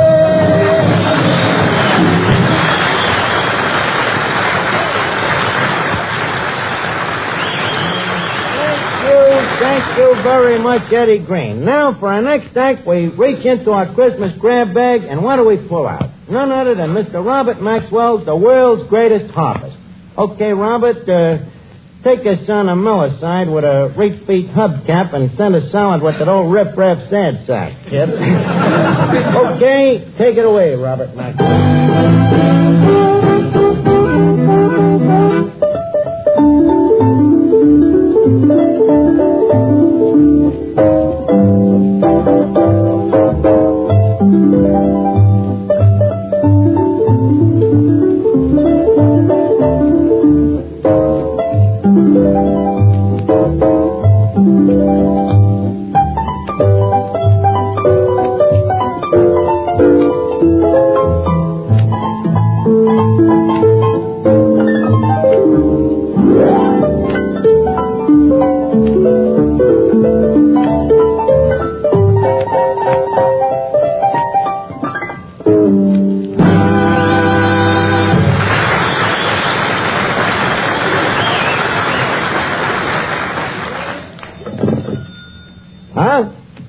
Well, Duffy, you got to give the guy credit. He plays the thing with his bare hands.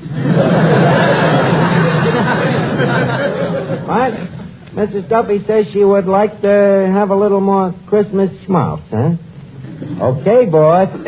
Look, Matty, can the kid jive out a little more dig beat with a riff on the schmaltz side? What? Oh, I see him talking to a square. Duffy says he would like something a little more befitting to the occasion of the season. Well, how about White Christmas? Okay, let him chop it away in a gut bucket.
Incidentally, if that thing ever has any little ukuleles, name one after me. Now, to continue our cruise down Santa Claus Lane, we next hear from that great singing duet, Clifton Finnegan and Miss Duffy.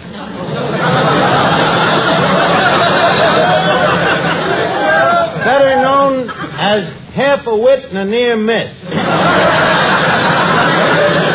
It's the Third Avenue's answer to the atomic bomb. Okay, take it away. Fly bell ring. Are you listening? Are you listening? Late in the night, over tonight, about the dawn of the sun of the light. Are you listening?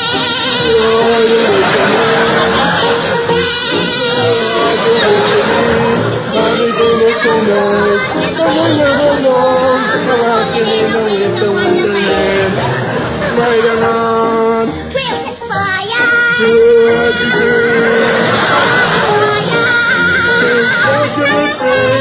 Walking in the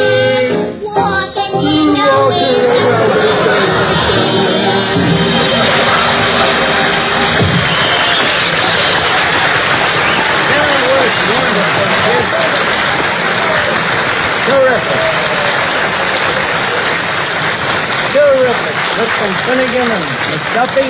You sounded like Jeanette MacDonald with a half Nelson on Eddie.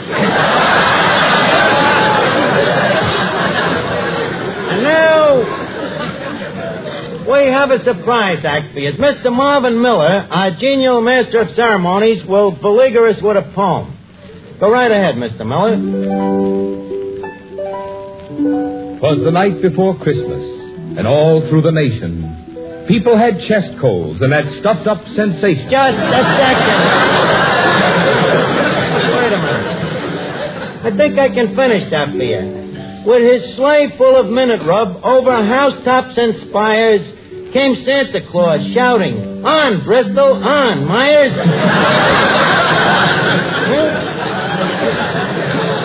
Okay, Mr. Miller, you may now lapse into prose, if you please. Well, just to say that Minute Rub, a really modern chest rub, is wonderful to help relieve that uncomfortable cold misery. All you do is rub Minute Rub on your throat, chest, and back, and in a minute, Minute Rub gets to work and starts to relieve that clogged up feeling in the nose and throat. Starts to bring a feeling of warmth to those tight, sore chest muscles. And because Minute Rub is greaseless and stainless, it can't stain clothes or bed linens. So get a jar of Minute Rub and get relief from annoying cold misery the modern way, the greaseless, stainless Minute Rub way.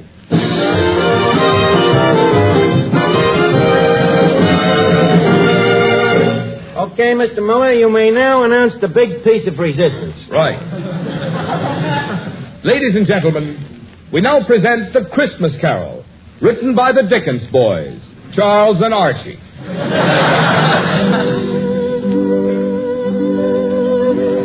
As our scene opens, we find Ebenezer Scrooge, played by Archie, preparing to go to bed in his miserable little room on Piccadilly Square. All England is agog with Yuletime spirit. But for miserable old Ebenezer Scrooge, there is no Christmas. At the moment, we find him in an ugly mood, writing in his diary. Dear diary, had a pleasant day today. Bankrupted 3 widows, foreclosed 12 mortgages, and drove 9 families out into the snow. Barefooty, of course. Oh, Mr. Scrooge, sire. Oh, it is my butler, Godfrey.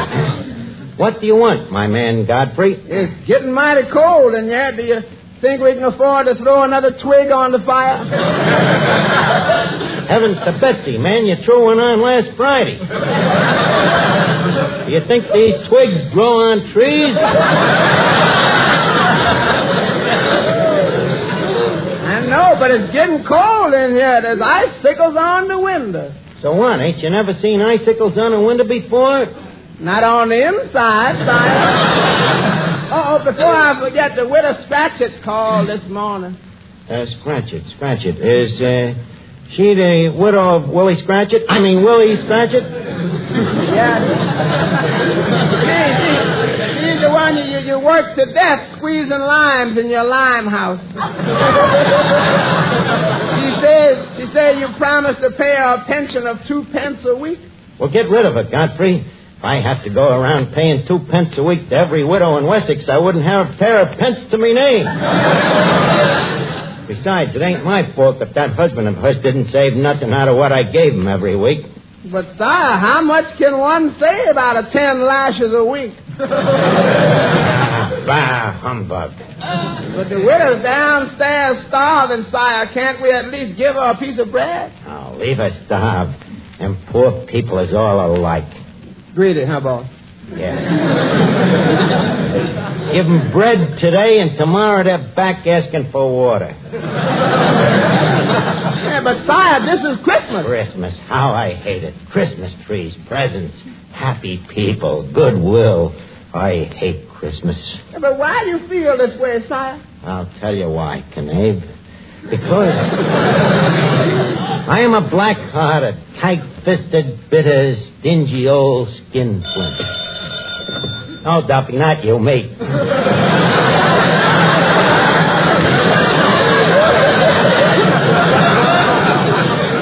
Now, where was I? Oh, yes, Godfrey. I think I shall hie me hence to bed. Very good, sire. That's sire. Yes, Godfrey. I've done a hard day's dirty work today. It'll feel good to crawl in between them nice, clean sheets of newspaper. Well, good night, my man Godfrey. Good night, sire. Don't forget to blow out the twig. Yes, sire. Not so hard, you fool. That twig's got to last us all day tomorrow. Sorry, sire. Now to close one eye and get some sleep. Yeah, got a big day tomorrow. Got to sprinkle banana peels on the front steps of the old lady's home.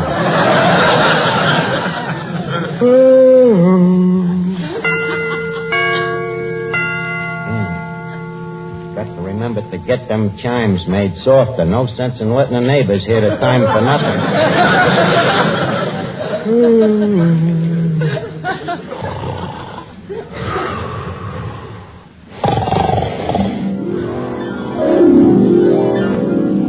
Ebenezer Scrooge, wake up. Who's calling me? Who are you? I am the spirit of Christmas. Bah, humbug. I have come to show you the suffering that your stinginess is causing. I'm going to take you to the house of the widow Scratchit. The next voice you hear will be that of the widow scratching herself. Oh, Tiny Tim. Tiny Tim. Coming, Mother.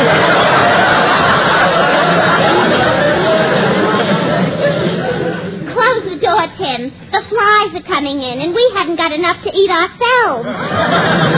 Mama, I am weak with hunger. I know it, my poor boy. Ain't we got nothing in the house? Even a crusted swieback? Not even a herring. Tim, land sakes, the floor is cold. Where are your shoes? Come on, son, speak up. Where are your shoes?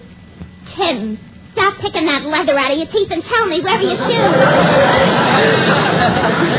Oh, Tim, you didn't eat them. Of course I did, Mama. I am only a little tot. My body must have nourishment. Mama, why is Ebenezer Scrooge so wicked? Oh, he isn't really wicked, son. He's just socially maladjusted. He hates to part with a buck. Oh, yeah? Well, I still say it's wicked of him to starve a nice little boy like me to death. Did you hear that, Ebenezer Scrooge? You have caused all this suffering with your stinginess. Spirit, you got me dead to rights. All of a sudden, I behold how low I have sank. Well, Ebenezer, what are you going to do about it? I'm going to give 50,000 pounds to Tiny Tim and Mrs. Scratchit.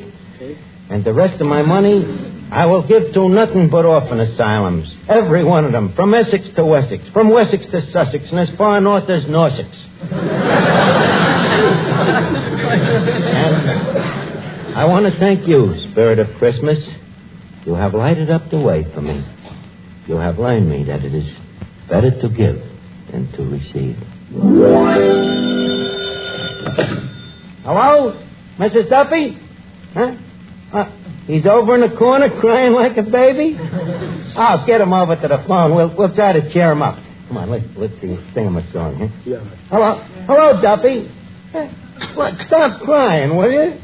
Well, I know, and we love you, too, but Christmas ain't supposed to be sad. Duffy, cheer up. It's Christmas is supposed to be gay. It's holly wreaths and Santa Claus and Prancer and Dancer and Dunder and Pilsner and...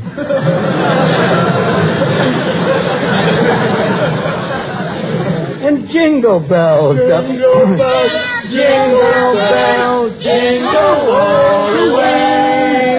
Oh, what fun it is to ride in one-horse open sleigh. Just a second. Hey, does that make you feel better, Duffy? Huh? What a softy. He's crying harder than ever.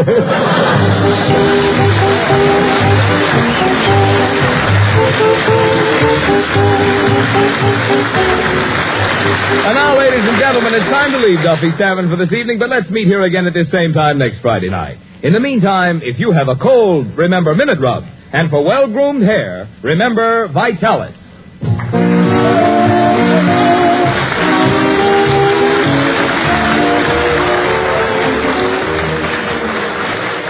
Did you know this? The Egyptians of long ago shaved themselves with seashells. Yes, and shell razors must have been mighty hard on a man's face. Of course, even today with the most modern razors, shaving can still be painful for men with tender faces. But now there's Ingram shaving cream. That rich Ingram lather helps condition your face for the razor. You enjoy cool, soothing shaves. You better try Ingram yourself. Remember, comfort means coolness. Coolness means Ingram. I-N-G-R-A-M. Ingram, the cooler shaving cream. The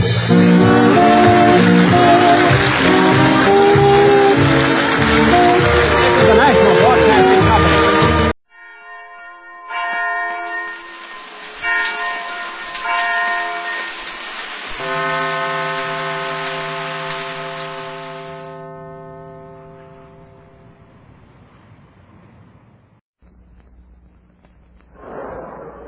I'd rather have a Raleigh. I'd rather have a Raleigh. I'd rather have a Raleigh. I'd rather have a Raleigh. Because Raleigh is the only cigarette that gives you all three.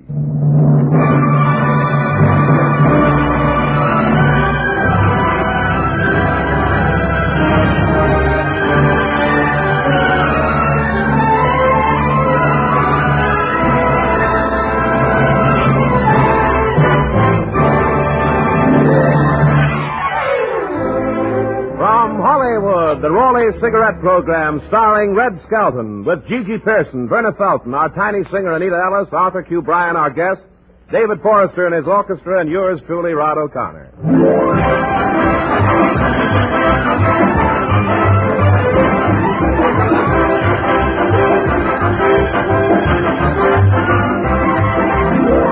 It's a pleasure to bring you Metro-Goldwyn-Mayer's popular comedian and the star of the Raleigh Cigarette Program, Red Skelton.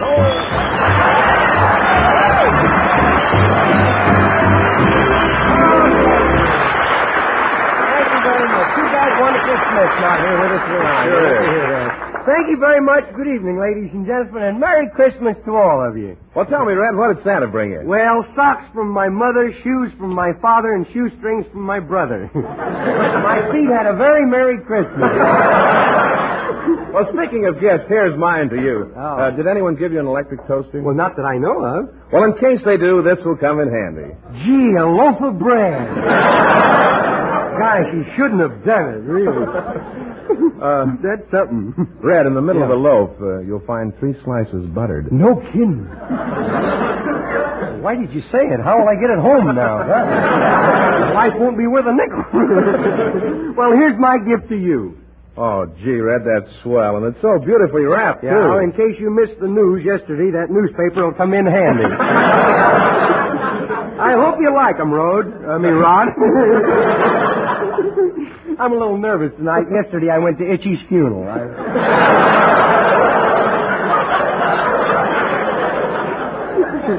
Oh, Merry Christmas there, David. Well, Merry Christmas, Brad. Did you have a nice Christmas? Yep, 32 neckties. 32 neckties. So you did all right with that band, didn't you? Huh? No, I broke even. I gave 32 neckties. Oh, by the way, Red, here's my gift to you. Gee, I've always wanted one of those.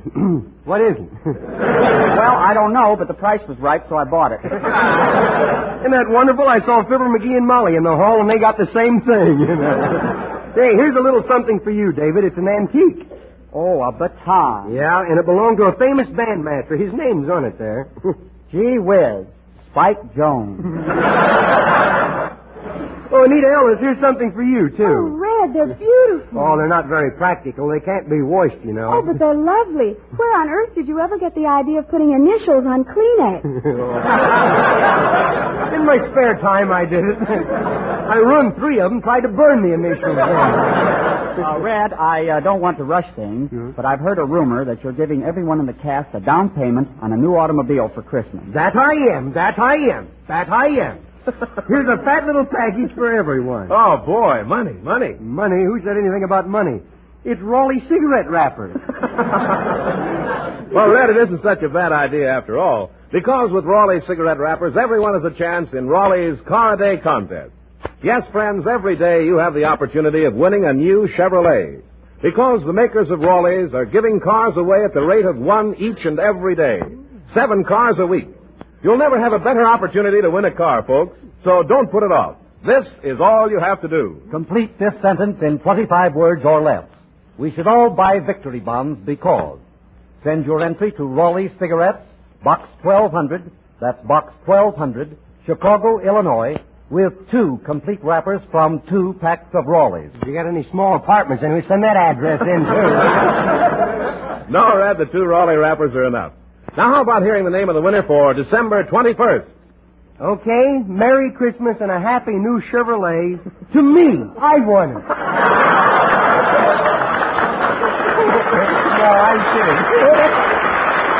No, I'm kidding. The Chevrolet... The Chevrolet, that's all that has to happen, brother. Bernard G. Gale of Miami, Florida. Congratulations, Mr. Gale. Yes, folks, Raleigh's Car a Day contest is easy. You can win yourself a brand new car by just writing 25 words or less. So get busy. Send in your prize-winning entry tonight. And remember, smokers, Raleigh's are the only cigarettes that give you all 3. Throat protection, better taste, lasting freshness. Well, we got the automobile off my chest now. I sound like a pedestrian, don't I?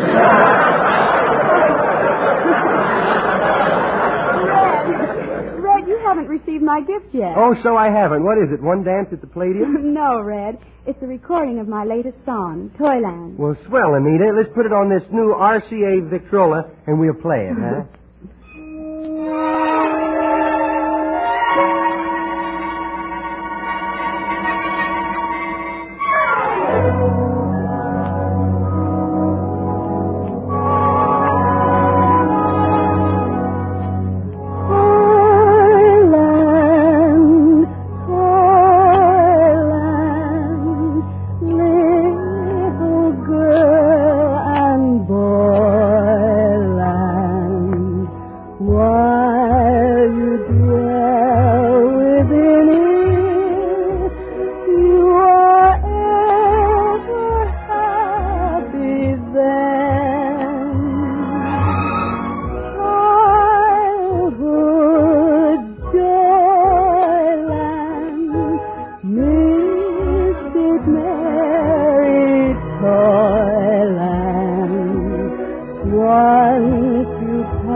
Thank you. Tonight we open the Skelton Scrapbook of Satire and we find a story in keeping with the holiday spirit. Christmas trees. Our characters are fictional. That music sounded a little that way, too, didn't it? Our characters are fictional. If there's any similarity to persons living, they should be investigated. Chapter 35 of Beautiful Christmas Tree is entitled The Christmas Tree Salesman.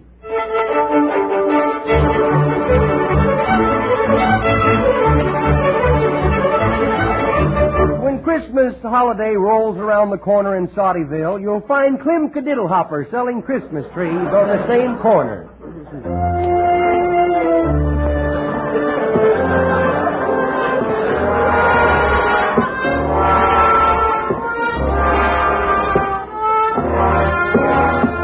Well, here I am.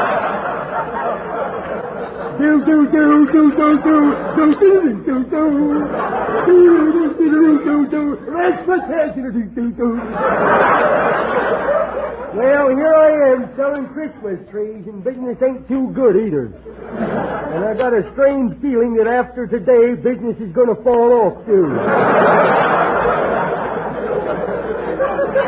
Boy, is it cold. I can't stand this winter. I wish they had winter in the summer, and then it wouldn't be so cold. It's thinking like that makes great scientists, you know. Oh, a customer. Oh, howdy, Clem. Well, Sarah do. Howdy doody to you. Gee, you look like $1 million tonight. Have you ever seen $1 million, Clem? No, that's what I mean. You look like something I ain't never seen.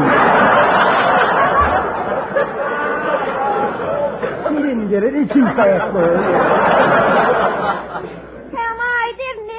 Last night. It was certainly deep. This morning I had to jack up the cows to milk them. Say, why don't you come over for the bonfire and get warm, Say, it feels good to get your feet thawed out, don't it? Well, why don't you put on your shoes? Ain't I got 'em on? No wonder it hurt so bad this morning when I had 'em half soled.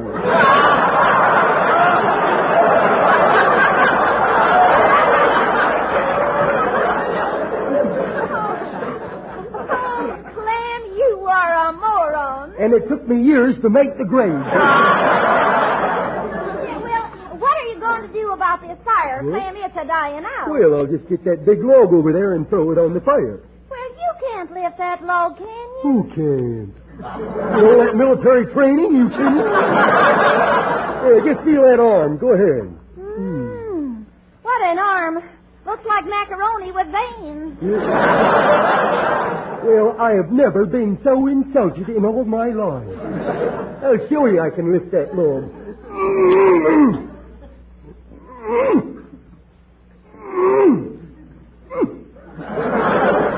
Hey, Sarah, I got a better idea. Let's move the fire over here.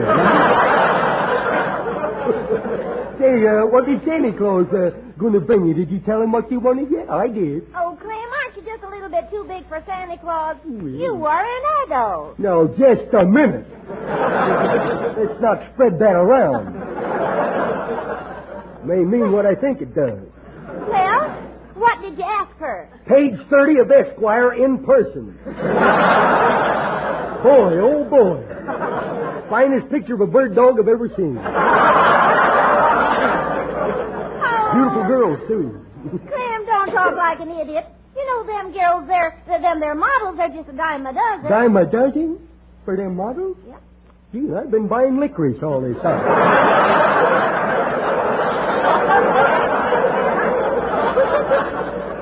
Well, Clem, what are you giving me? A Christmas tree? A Christmas tree? I can't give them away. Goodness.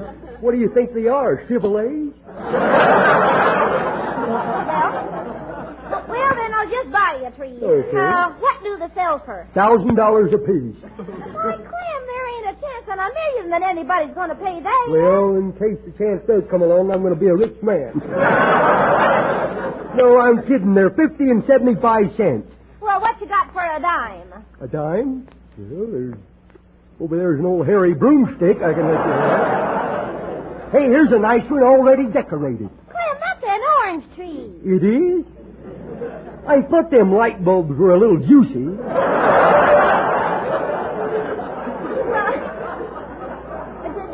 don't you have a nice fir tree for Christmas? Fir tree? What they won't think of next. Can you imagine going out in the backyard picking a dozen oranges in a mink coat? Oh, a customer. Oh, my, what a handsome man. Well, all you women are all right. You see a man that's got eyes that match and the same color hair and the nose in the middle of his face, I wish I had some of them things. Hello. Well, howdy, neighbor. What have you in a Christmas tree, Chief? Termite. What you want to pay for one? Well, not over 35 or 40 cents. 35. Step this way, sporty. Would you like a colored Christmas tree? Here's a nice one for $1.50. Nope, nothing over 40 cents. Nothing over 40 cents. How about a nice brown one here? A brown Christmas tree? Yes. Oh, I've never heard of such a thing. Is it supposed to be something new? Oh, no, it's very old, very old. In fact, it was left over from last Christmas. Well, here is a nice one. Well, hello. My, aren't you a beauty? Oh, thank you, sir, but I'm just a mess today. Oh, no, you're not a mess. Oh, yes, she is. You heard her. I don't think I caught your name. Well, you can call me Skippy. Skippy, that ain't a man's name. It's a dog food. Well, you can just call me Sarah. Well, you can call me when you want to buy a tree. How much is this one, dear? $3, sweetie. I ain't talking to you. Now, look, fella, either buy a tree or skidoo, you rink-a-dink you. I'll take this one. Okay, shall I wrap it up or do you want to eat it here? You timber wolf, you. Well, just put it in my car across the street. Okay, I'll put it in. Clem, don't be so mad. He's only trying to be neighborly. Well, he's in the wrong neighborhood. I'll go put it in the car. I'll fix it. Careful crossing the street, Clem. You might get hit by a car. Not in Saudyville. People give the pedestrians the right of way.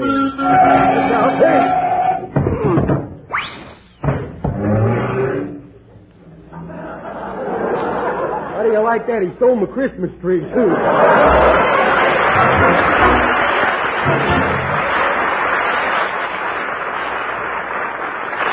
Let's play Santa Claus again, Red, and give away another car. Okay, here you go again, giving away the sponsor's profit. Well, first we'll tell everyone how they can get in on the Raleigh Car Day contest. The prize, something everyone wants and needs, a brand new car.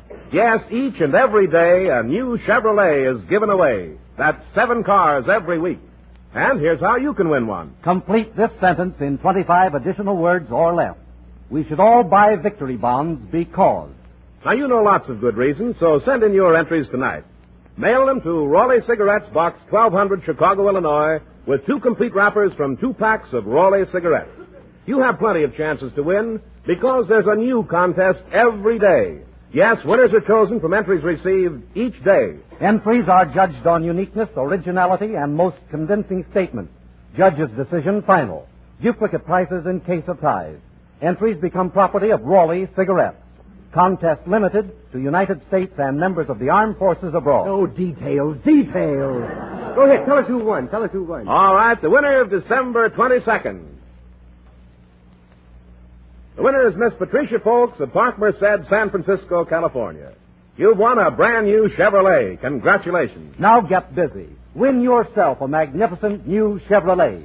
More winners announced tomorrow night on the Raleigh Room, starring Hildegard. Chapter 35 of Beautiful Christmas Trees is entitled Granny and Santy. Just think, it was only yesterday that Christmas shopping was a lot of fun because everywhere grandmothers were taking their good little kids shopping. Yes, the good little kids. Because even Junior knows that Santa Claus don't like the mean little kids.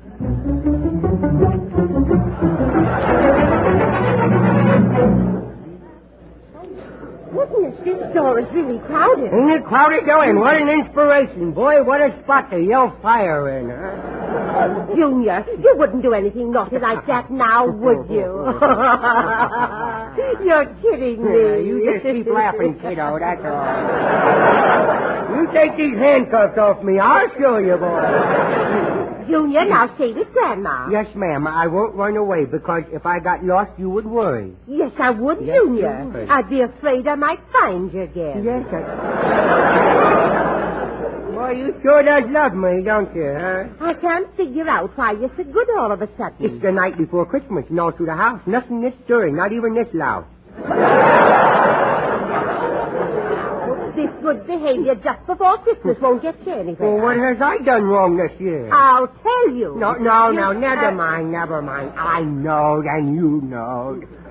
But let's keep it away from Santa Claus, huh? He's not interested in these domestic problems. Besides, why make him change his list at this late date, you know? That's silly. Here, hold these packages for a second. Okay. I said hold it, not shake it. Is it a present? No, now let's not get nosy. No, whoop, I almost dropped it. Be careful. You don't want to break your grandfather's shaving lotion, do you? I knew I would find out what it was.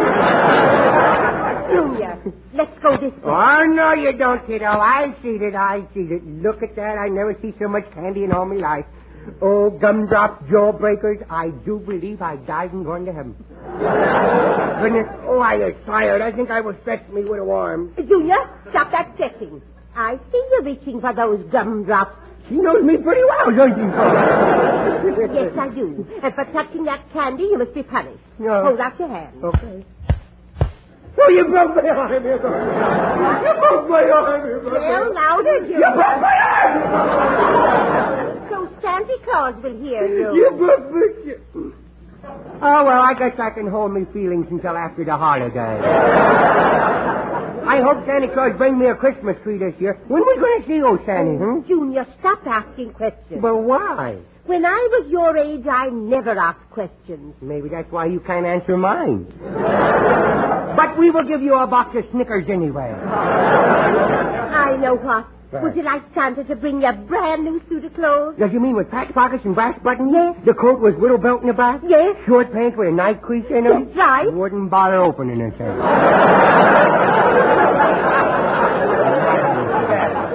Junior, turn around and see who's looking at you. Oh, Santa Claus. Oh, look at him.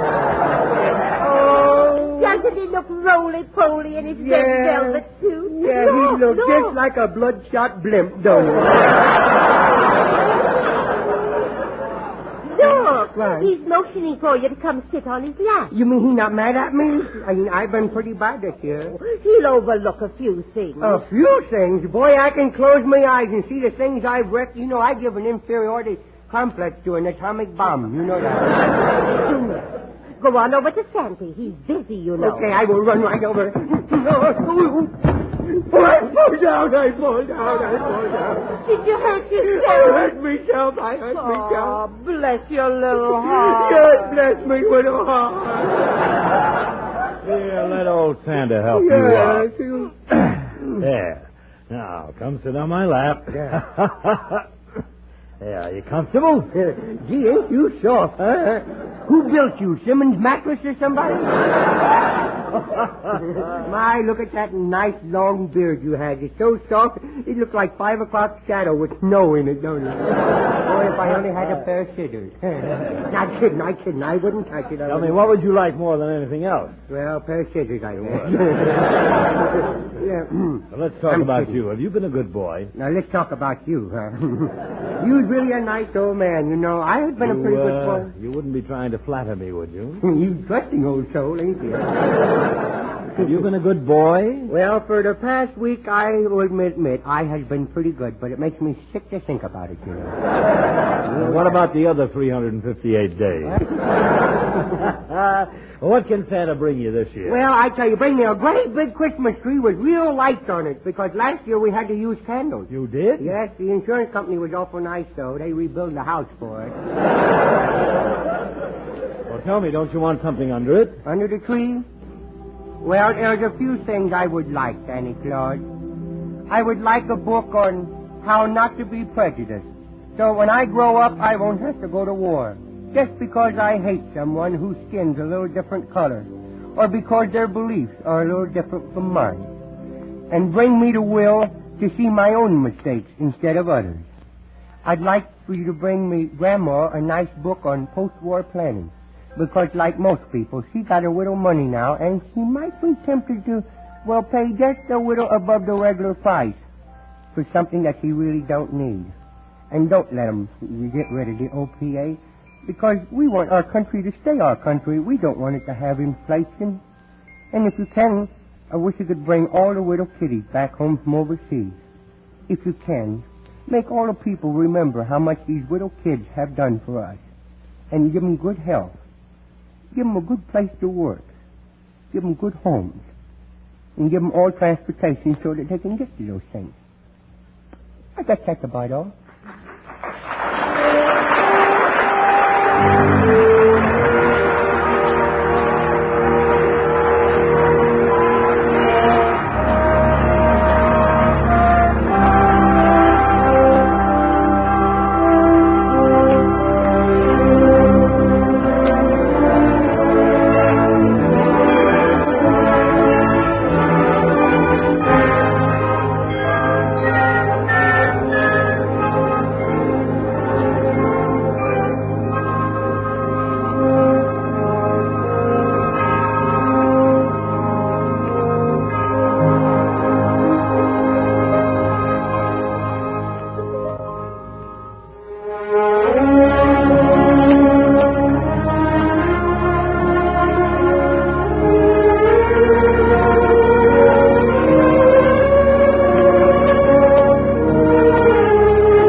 Sir Walter Raleigh. That's the tobacco that leaves your pipe as clean as a whistle. It's carefully blended from rich, ripe burleys and mellowed with just a touch of rum to balance the natural, full-bodied flavor. Get Sir Walter Raleigh, the quality pipe tobacco of America.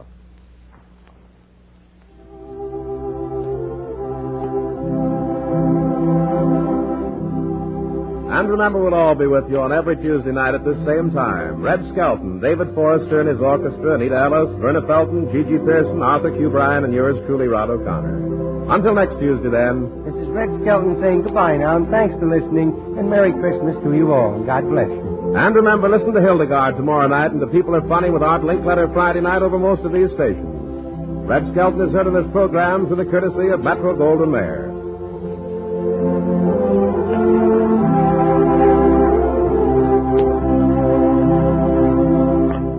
Red Skelton is brought to you by the Brown & Williamson Tobacco Corporation.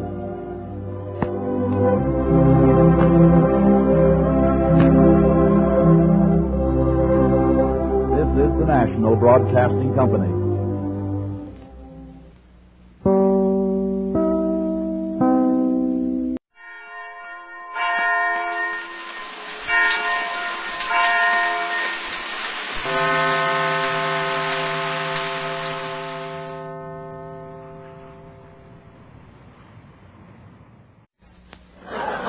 I'd rather have a Raleigh. I'd rather have a Raleigh. I'd rather have a Raleigh. I'd rather have a Raleigh. Because Raleigh is the only cigarette that gives you all three.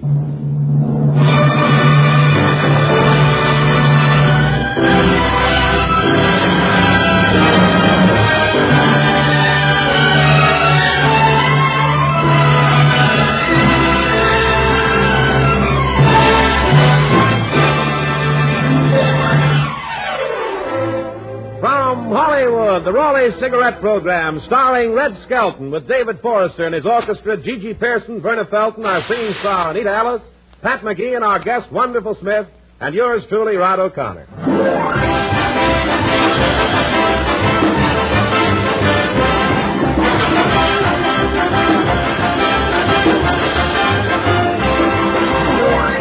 It's a pleasure to bring you Metro Goldwyn Mayer's popular comedian and the star of the Raleigh Cigarette Program, Red Skelton.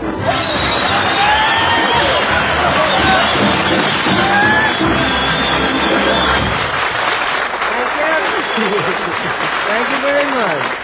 Thank you and good evening, ladies and gentlemen, and Happy New Year. Happy New Year to you, Red. Happy New Year to you, too. And Happy New Year to you. Well, Happy New Year to you. Well, we've kicked that around enough for this year.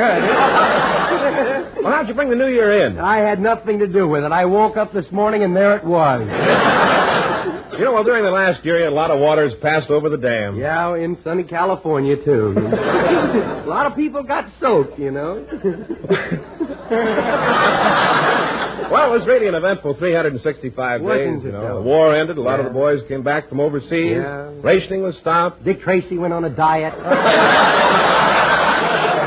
Well, I wonder what the New Year has in store for us. Butter, I hope. Say, did you hear the Oklahoma St. Mary's game today, Red? Yes, and it was really exciting. I was sitting in front of my radio, and I could just picture Bing Crosby and Ingrid Bergman sitting on the 50-yard line, ringing their bells for the home team. Wasn't Hollywood Boulevard crowded? Yeah, last night, you mean. Say, the old street was creeping. Yeah, the New Year's festivities were really rollicking. Yeah, you said it. People were climbing up those Christmas trees like monkeys. They had to give me a banana before I'd come down. Four guys got arrested for jay-staggering last night. Oh, hey, there was one fellow walked into a place, and he says to the bartender, a Marine, he says, here, I got a present for you. He says, I got a present for you.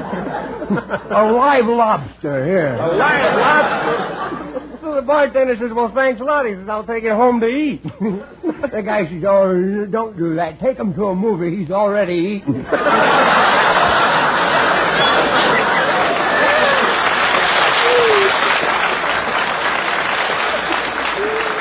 I'll say, Red, did you make any resolutions for 1946? That's a good joke. Too bad it wasn't in the script.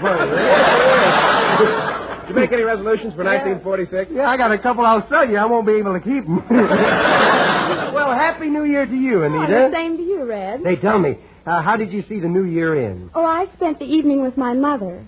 Oh. No other girl can make that statement. That is still breathing. Oh, but I enjoyed it, Red. We listened to the radio and really had a wonderful time. Really? There was only one thing wrong. Right. Just as I got to bed about 12:30, some crazy fellow started pounding at my door. Why, I could have killed him. Gee, that's awful. What did you do? I nearly got killed. Say, did you make any New Year's resolutions, Rod? Oh, I certainly did. You know, I resolved to be more helpful to people. Oh, well, you know, sort of a two-tone Mr. Anthony, huh? Well, look, I've got a problem. You are a happy little blimp at that. I can't find an apartment, Mr. O'Connor, and I'm sick of living in that tool chest with the built-in bird bath. Do you think you can find me something? Well, I can't do anything about the housing shortage, Red. No? But when it comes to brand new cars, that's different. Why? You know, friends, the makers of Raleigh cigarettes are giving brand new cars away every day. No kidding. Yes, each and every day, someone wins a Chevrolet. That's 7 winners, 7 cars given away every week. You can win one just as easily as the winner I'll announce in a few seconds. This is all you have to do. Complete this sentence in 25 words or less. We should all buy victory bonds because. Got it? We should all buy victory bonds because. Send your entries to Raleigh Cigarettes, Box 1200, Chicago, Illinois, together with 2 complete wrappers from 2 packs of Raleigh cigarettes. Now, don't put it off. Write your prize-winning sentence and mail it tonight. Win yourself a brand new car, just as this winner of December 28th.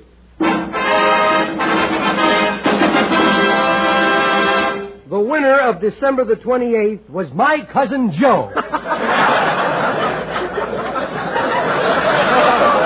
And will he be surprised? He didn't even send in an entry. No, I'm kidding. The real winner was Carl Bergstrom, Jr. of Superior, Wisconsin, and congratulations, Mr. Bergstrom. More winners announced on this program tonight. And remember, smokers, Raleigh's are the only cigarettes that give you all 3. Throat protection, better taste, lasting freshness. Thank you, gentlemen. And now it's time for Anita Ellis to answer a musical question. How deep is the ocean?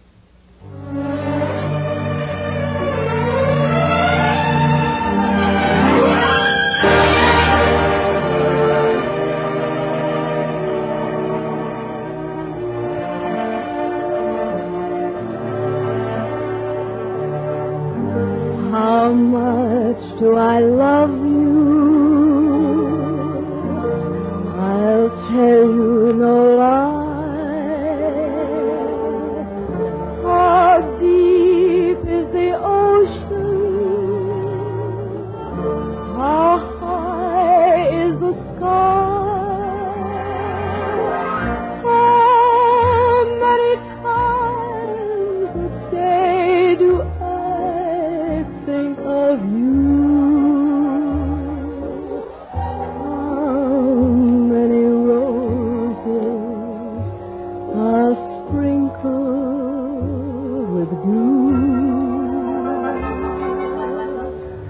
How far would I travel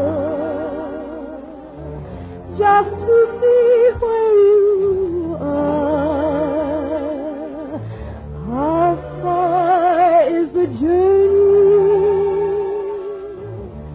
from here to star? And if I ever lost you, how much would I cry?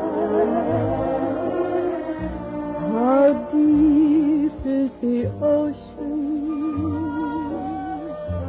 How high is the sky? The strength of my love for you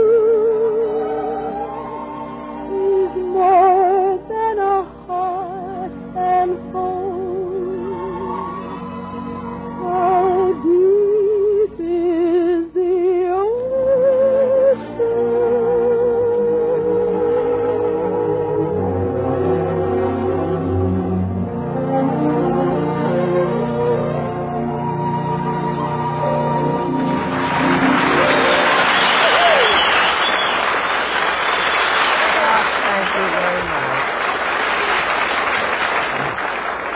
Thank you very much. The first story we read this year from our Skelton scrapbook of satire is entitled Bells and Resolutions.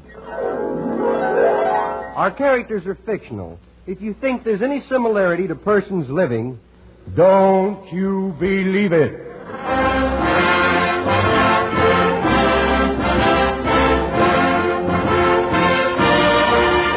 Chapter 33 is entitled The Bells of Big Fork, Montana. Once upon a time, there lived a fearless cowboy named Deadeye, and every year he would ride into town to help with the New Year's celebration, a week in advance, the Flathead County.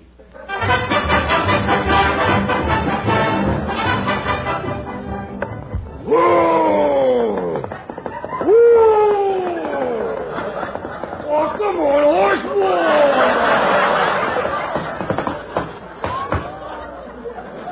That horse spends every nickel he gets on them jute boxes. Think I'll go into Big Jim Brown's bar here. Howdy, folks. Hey, piano player. How about playing my favorite tune? No, not that one. The other one. That's it.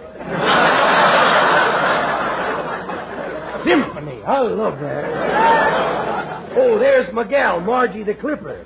It's been so long since I've seen a woman, I don't know whether you hug 'em before you say howdy or after. Howdy, Deadeye. I guess it's after. Happy New Year, gal. Gosh, you look sweet enough to kiss. Yeah, and you look dumb enough to try it. Yeah. Same old gal. Yeah, and you're the same old Deadeye. Still bow-legged. Oh, I ain't so bow-legged. Well, then put your knees together.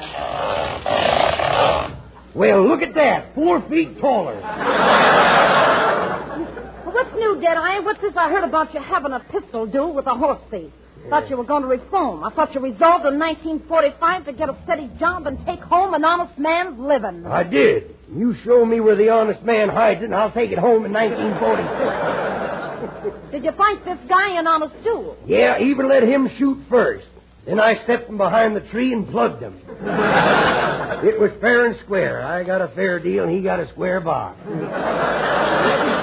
So, are you going to bring in the new year with the honest, law-abiding citizens of this town? Yeah, by the way, how many good law-abiding citizens are there in this town now? I don't know. Let's go to the cemetery and count them, huh? Hey, any of you hombres want to make $1,000? $1,000? Sounds like somebody pretty desperate for a pound of butter, don't it?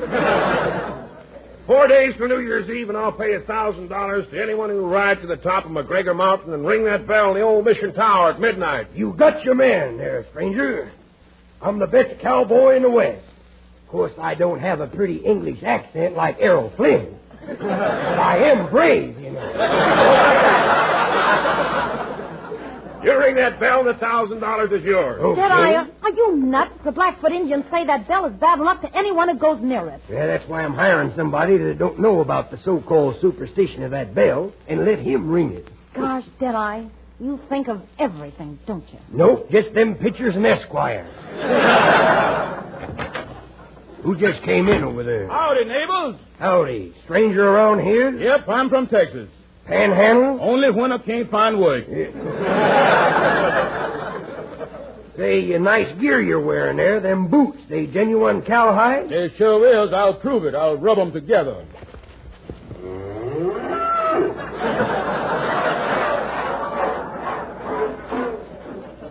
Grade A, too, eh? Say, how would you like a job around here bringing in the new year? We need someone to ring a bell. How much do you pay? I'll pay what I feel like. What do you want? I want you to feel good. Shall I say $20? If you want to, go ahead. Say $20. I'm going to say 10. Okay, it's a deal. That sounds like a better deal. Then if you don't pay me, you don't owe me so much. Yeah.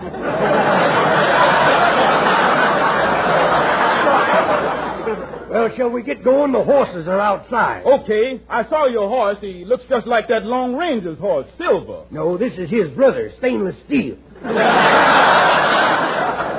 Well, we're off to ring the big bell. So long, gal. So long, Deadeye.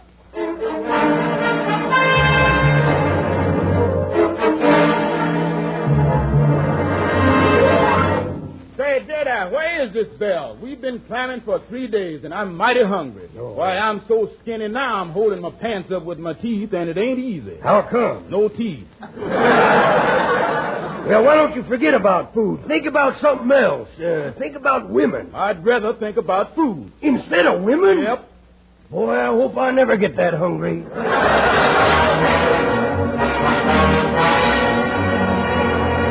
There it is, the big bell in the Robbins old mission there. Look how big that thing is. Kind of cold here. We still got 5 minutes before 1946. Hey, Dada, what's that big black thing walking around the front door there? It looks like a bear. A bear? Don't be silly. You're just so hungry you think you see food. It's a mirage. It looks like a bear. It's a mirage. Of course, some mirages are noisier than others. Look, you go over and make friends with that bear, and I'll go up and ring the bell. Who, me? That's who I'm looking at.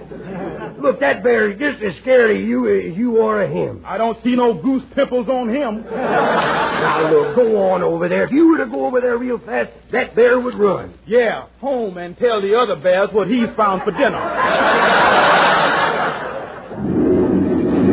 Look, I'll tell you what, he's getting pretty close to it. You go ring the bell, and I'll take care of the bear.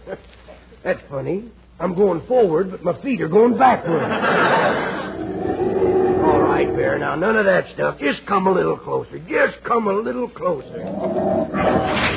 Well, that was a little too close. Did he get you? No, but help me get my pants out of his teeth, will you? I'll fix him. This 45 will make him lay down and take notice. There now. There now. See, all right, I'll lay down, Bear, but give me my gun back. You? Hey, Deadeye. Yeah? I'm up to the bell, and it's midnight. Hey, we're going to get that $1,000. Go ahead, ring it. Hot dog, we've got it. Look out for the bell. Now, look, Bear, I've had enough out of you. I'm going to open your mouth and break your jaws with my bare hands. Oh, well, I can always count that money with my toes.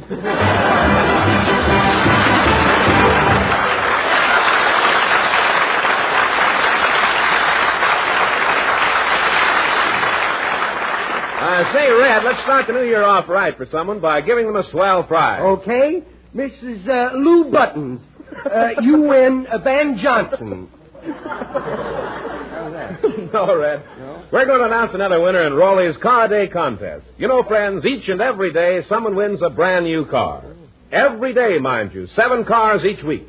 To date, 50 cars have already been given away by the makers of Raleigh cigarettes. And one of these might just as well be yours. They're new 1946 Chevrolets, and they're so easy to win. This is all you have to do. Complete this sentence in 25 additional words or less. We should all buy victory bonds because... Send your entries to Raleigh Cigarettes, Box 1200, Chicago, Illinois, together with 2 complete wrappers from 2 packs of Raleigh cigarettes. Enter again and again because winners are chosen from entries received each day. Yes, each day a new winner. Entries are judged on uniqueness, originality, and most convincing statement. Judge's decision final. Duplicate prizes in case of ties. Entries become property of Raleigh Cigarettes. Contest limited to United States and members of the armed forces abroad. Send in your prize-winning sentence tonight and win yourself a new car, just as this winner of December 29th.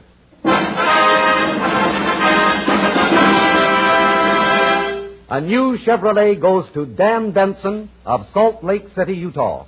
Congratulations, Mr. Benson. More winners announced tomorrow night in the Raleigh Room, starring Hildegard. Be sure to listen. Thank you. And now back to Forever '02. Chapter 35 of the Skelton scrapbook. As we turn the page, we find a clipping from Believe It or Not. It says, David Forrester is the only musician in the world whose orchestra is composed of 32 relatives. Tonight, the old Forrester family will stagger through the Camptown races.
Thank you. You have a few relatives in the audience, too, tonight, I see. Chapter 36 in the scrapbook is entitled Resolutions.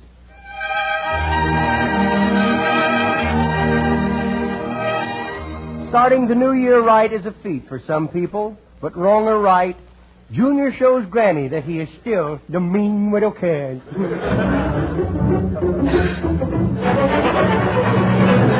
In the bathtub, singing in the bathtub. I'm singing in the shower.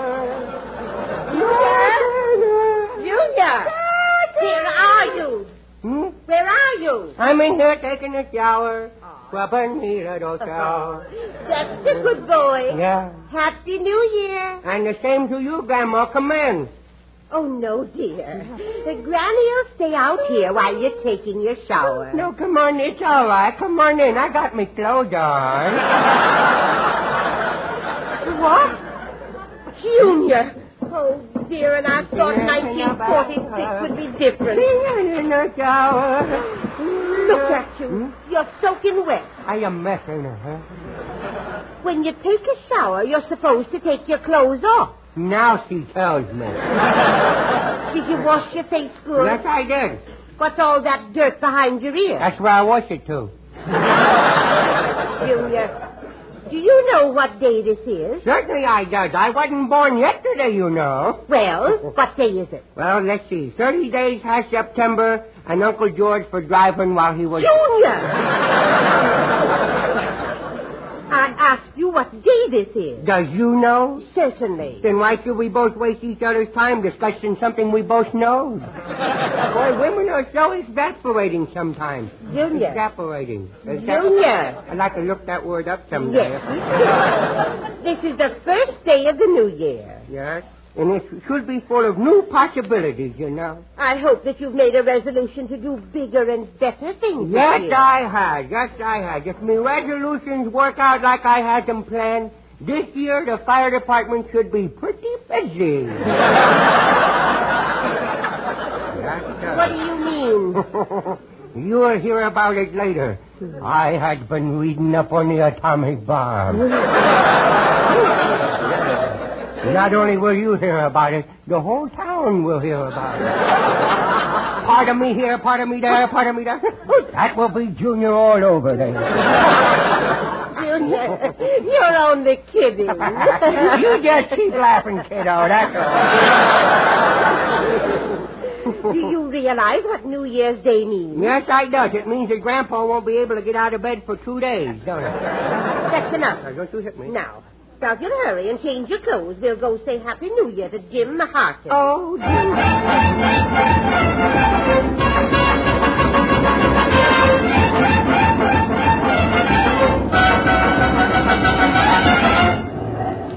It's good crowded today, ain't it, Barney? Now, hold on to my hand, Claus. I will not do this. I will not. I is a big boy now. I is a year older now. All right, well then, darling. Why don't you make a new resolution in 1946 to help other people? Oh. Won't you take poor old Grandma's hand and help Grandma across the street? Okay, I will do this. Here. Now, hold tight, Grandma. Don't get hurt, you know. Well, now that I have a good hold on your mitten, Junior, I might as well tell you that I was just using child psychology on you. Oh, really? Well, now that you got a good hold on me mitten, Grandma, I may as well tell you that me hand ain't in it.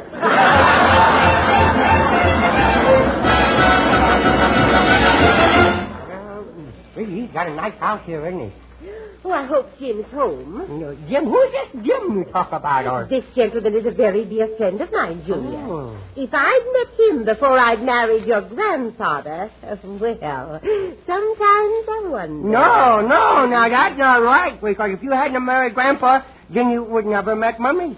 And if without Mummy, you wouldn't have me. All right, so I made a mistake.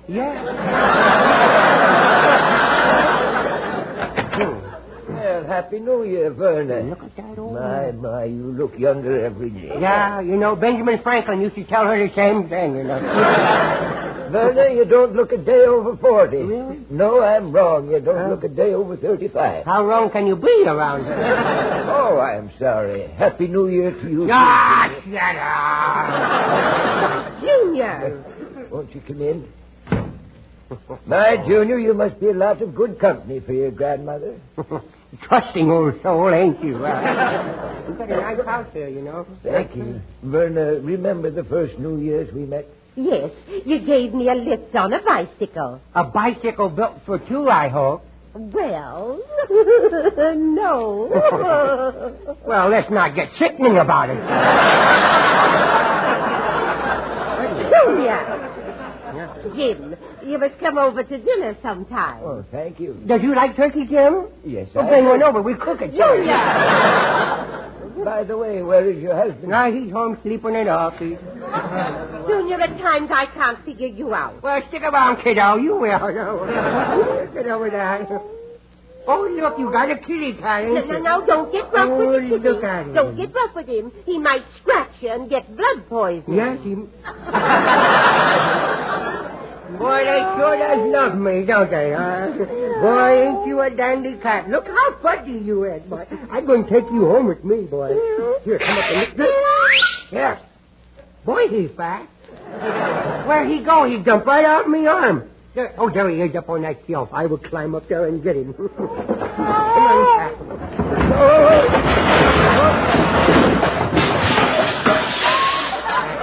on, cat. Clumsy cat.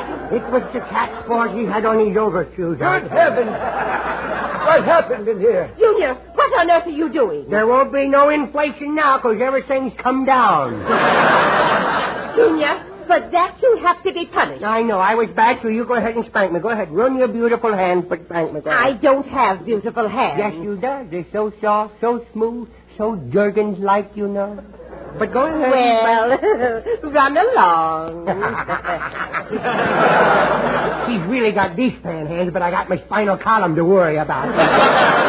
Now, where'd that cat go? Oh, there's a big box with a lid on it. I'll put him in there, then I know where he is when I'm ready to take him home. Look at him. Come on. Where'd he go? There he is. Now, come on. Now I got you. In the box you go. Here, go my nose. Stop it. Hey, Grandma. Let me out of this box, will you?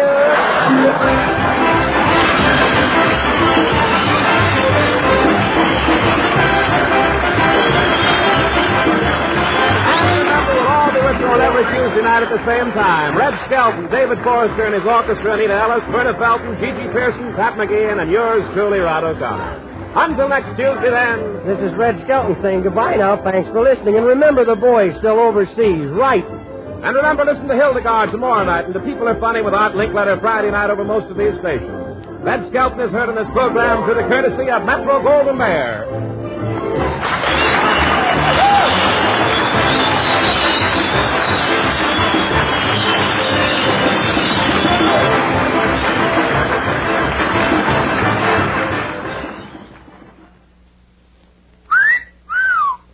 Sir Walter Raleigh.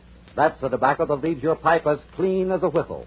It's carefully blended from rich, ripe burleys and mellowed with just a touch of rum to enhance the natural, full-bodied flavor. Get Sir Walter Raleigh, the quality pipe tobacco of America.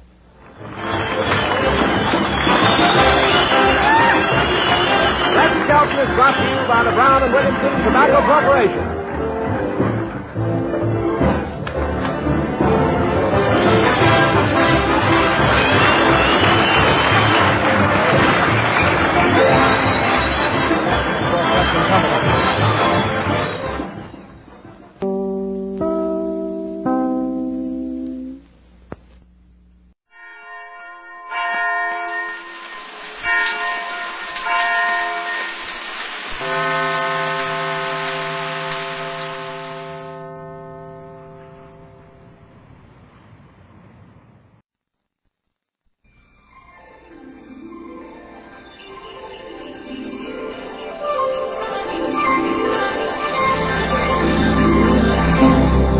Merry Christmas, everybody.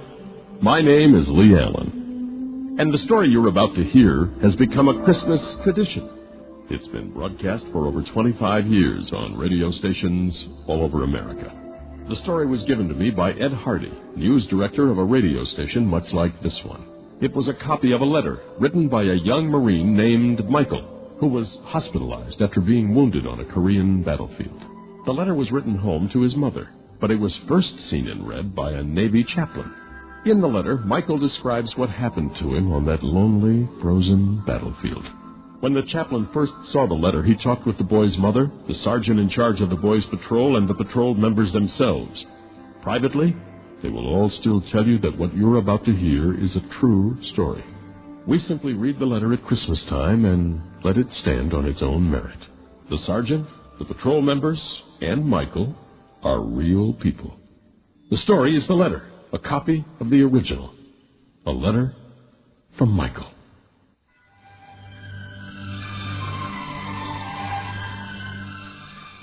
Dear Mom, I wouldn't dare write this letter to anyone but you, because no one else would believe it. Maybe even you'll find it hard, but I've got to tell somebody. First off, I'm in a hospital. Now, don't worry, you hear me? Don't worry. I was wounded, but I'm okay. You understand? Okay. The doctor says I'll be up and around in a month, but that isn't what I want to tell you. Remember when I joined the Marines last year? Remember when I left, how you told me to say a prayer to St. Michael every day? You really didn't have to tell me that.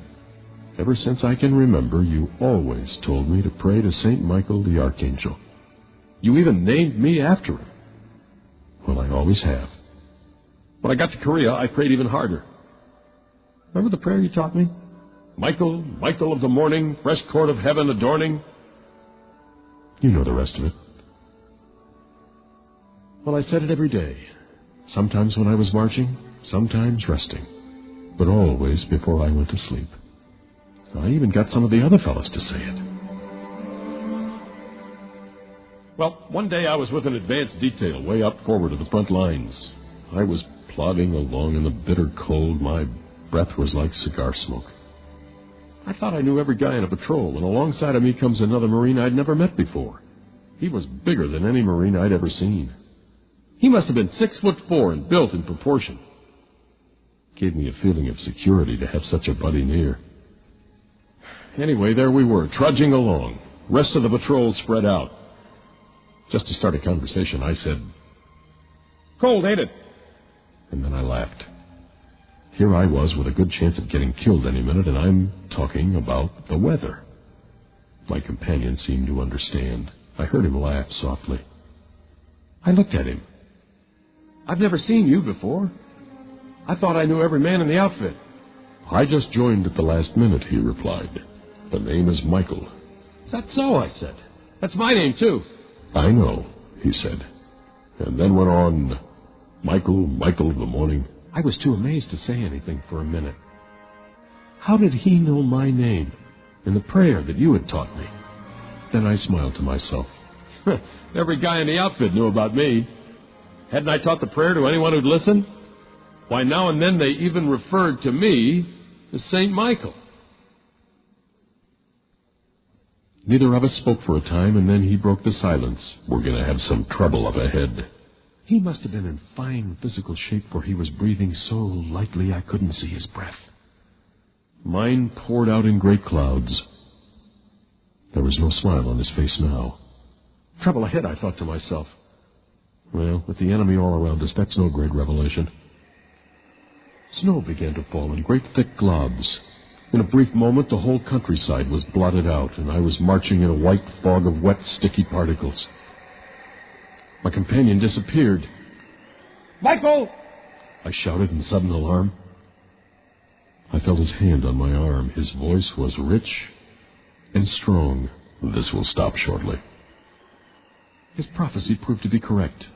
In a few minutes, the snow stopped as abruptly as it had begun. The sun was a hard, shining disk. I looked back for the rest of the patrol. There was no one in sight. We lost him in that heavy fall of snow. I looked ahead as we came over a little rise. Mom, my heart stopped. There were 7 of them, in their padded pants and jackets and funny little hats. Only there wasn't anything funny about them now. 7 rifles were aimed at us. "Down Don't, Michael! I screamed and hit the frozen earth. I heard those rifles fire almost as one. I heard the bullets. But there was Michael, still standing. Mom, those guys couldn't have missed. Not at that range. I expected to see him literally blown to bits. But there he stood, making no effort to fire himself. He was paralyzed with fear. It happens sometimes, Mom, even to the bravest. He was like a bird, fascinated by a snake. At least, that's what I thought then. I jumped up to pull him down and felt a sudden flame in my chest. I often wondered what it felt like to be hit. Now, I know. I remember feeling strong arms about me. Arms that laid me ever so gently on a pillow of snow. I opened my eyes for one last look. I was dying. Maybe I was even dead. I remember thinking, well, this isn't so bad. Maybe I was looking into the sun. Maybe I was in shock. But it seemed I saw Michael standing erect again. Only this time, his face was shining with terrible splendor. As I say, maybe it was the sun in my eyes, but he seemed to change as I watched him. He grew bigger. His arms stretched out wide. Maybe it was the snow falling again, but there was a brightness around him, like the wings of an angel. In his hand was a sword that flashed with a million lights. Well, that's the last thing I remember till the rest of the fellows came up and found me. I don't know how much time had passed, but now and then I had a moment's respite from the pain, fever. I remember telling them of the enemy just ahead. "Where's Michael?" I asked. I saw them look at one another. "Where's who?" asked one. Michael, that big Marine I was walking with just before the snow squall hit us." "Kid," said the sergeant, "you weren't walking with anyone. I had my eyes on you the whole time. You were getting too far out. I was just going to call you in when you disappeared in the snow." He looked at me curiously. "How'd you do it, kid?" "How'd I do what?" I asked, half angry despite my wound. "This big Marine named Michael and I were just..." "Son," said the sergeant kindly, "I picked this outfit myself, and there just ain't another Michael in it. You're the only Mike in it." He paused for a moment. "Just how'd you do it, kid?" "We heard shots. There hasn't been a shot fired from your rifle. And there isn't a bit of lead in them 7 bodies over the hill there." I didn't say anything. What could I say? I could only look open-mouthed with amazement. It was then the sergeant spoke again. "Kid," he said gently, "every one of those 7 bodies over the hill there was killed by a sword stroke." That's all I can tell you, Mom. As I say, it may have been the sun in my eyes. It may have been the cold, the pain. But that's what happened.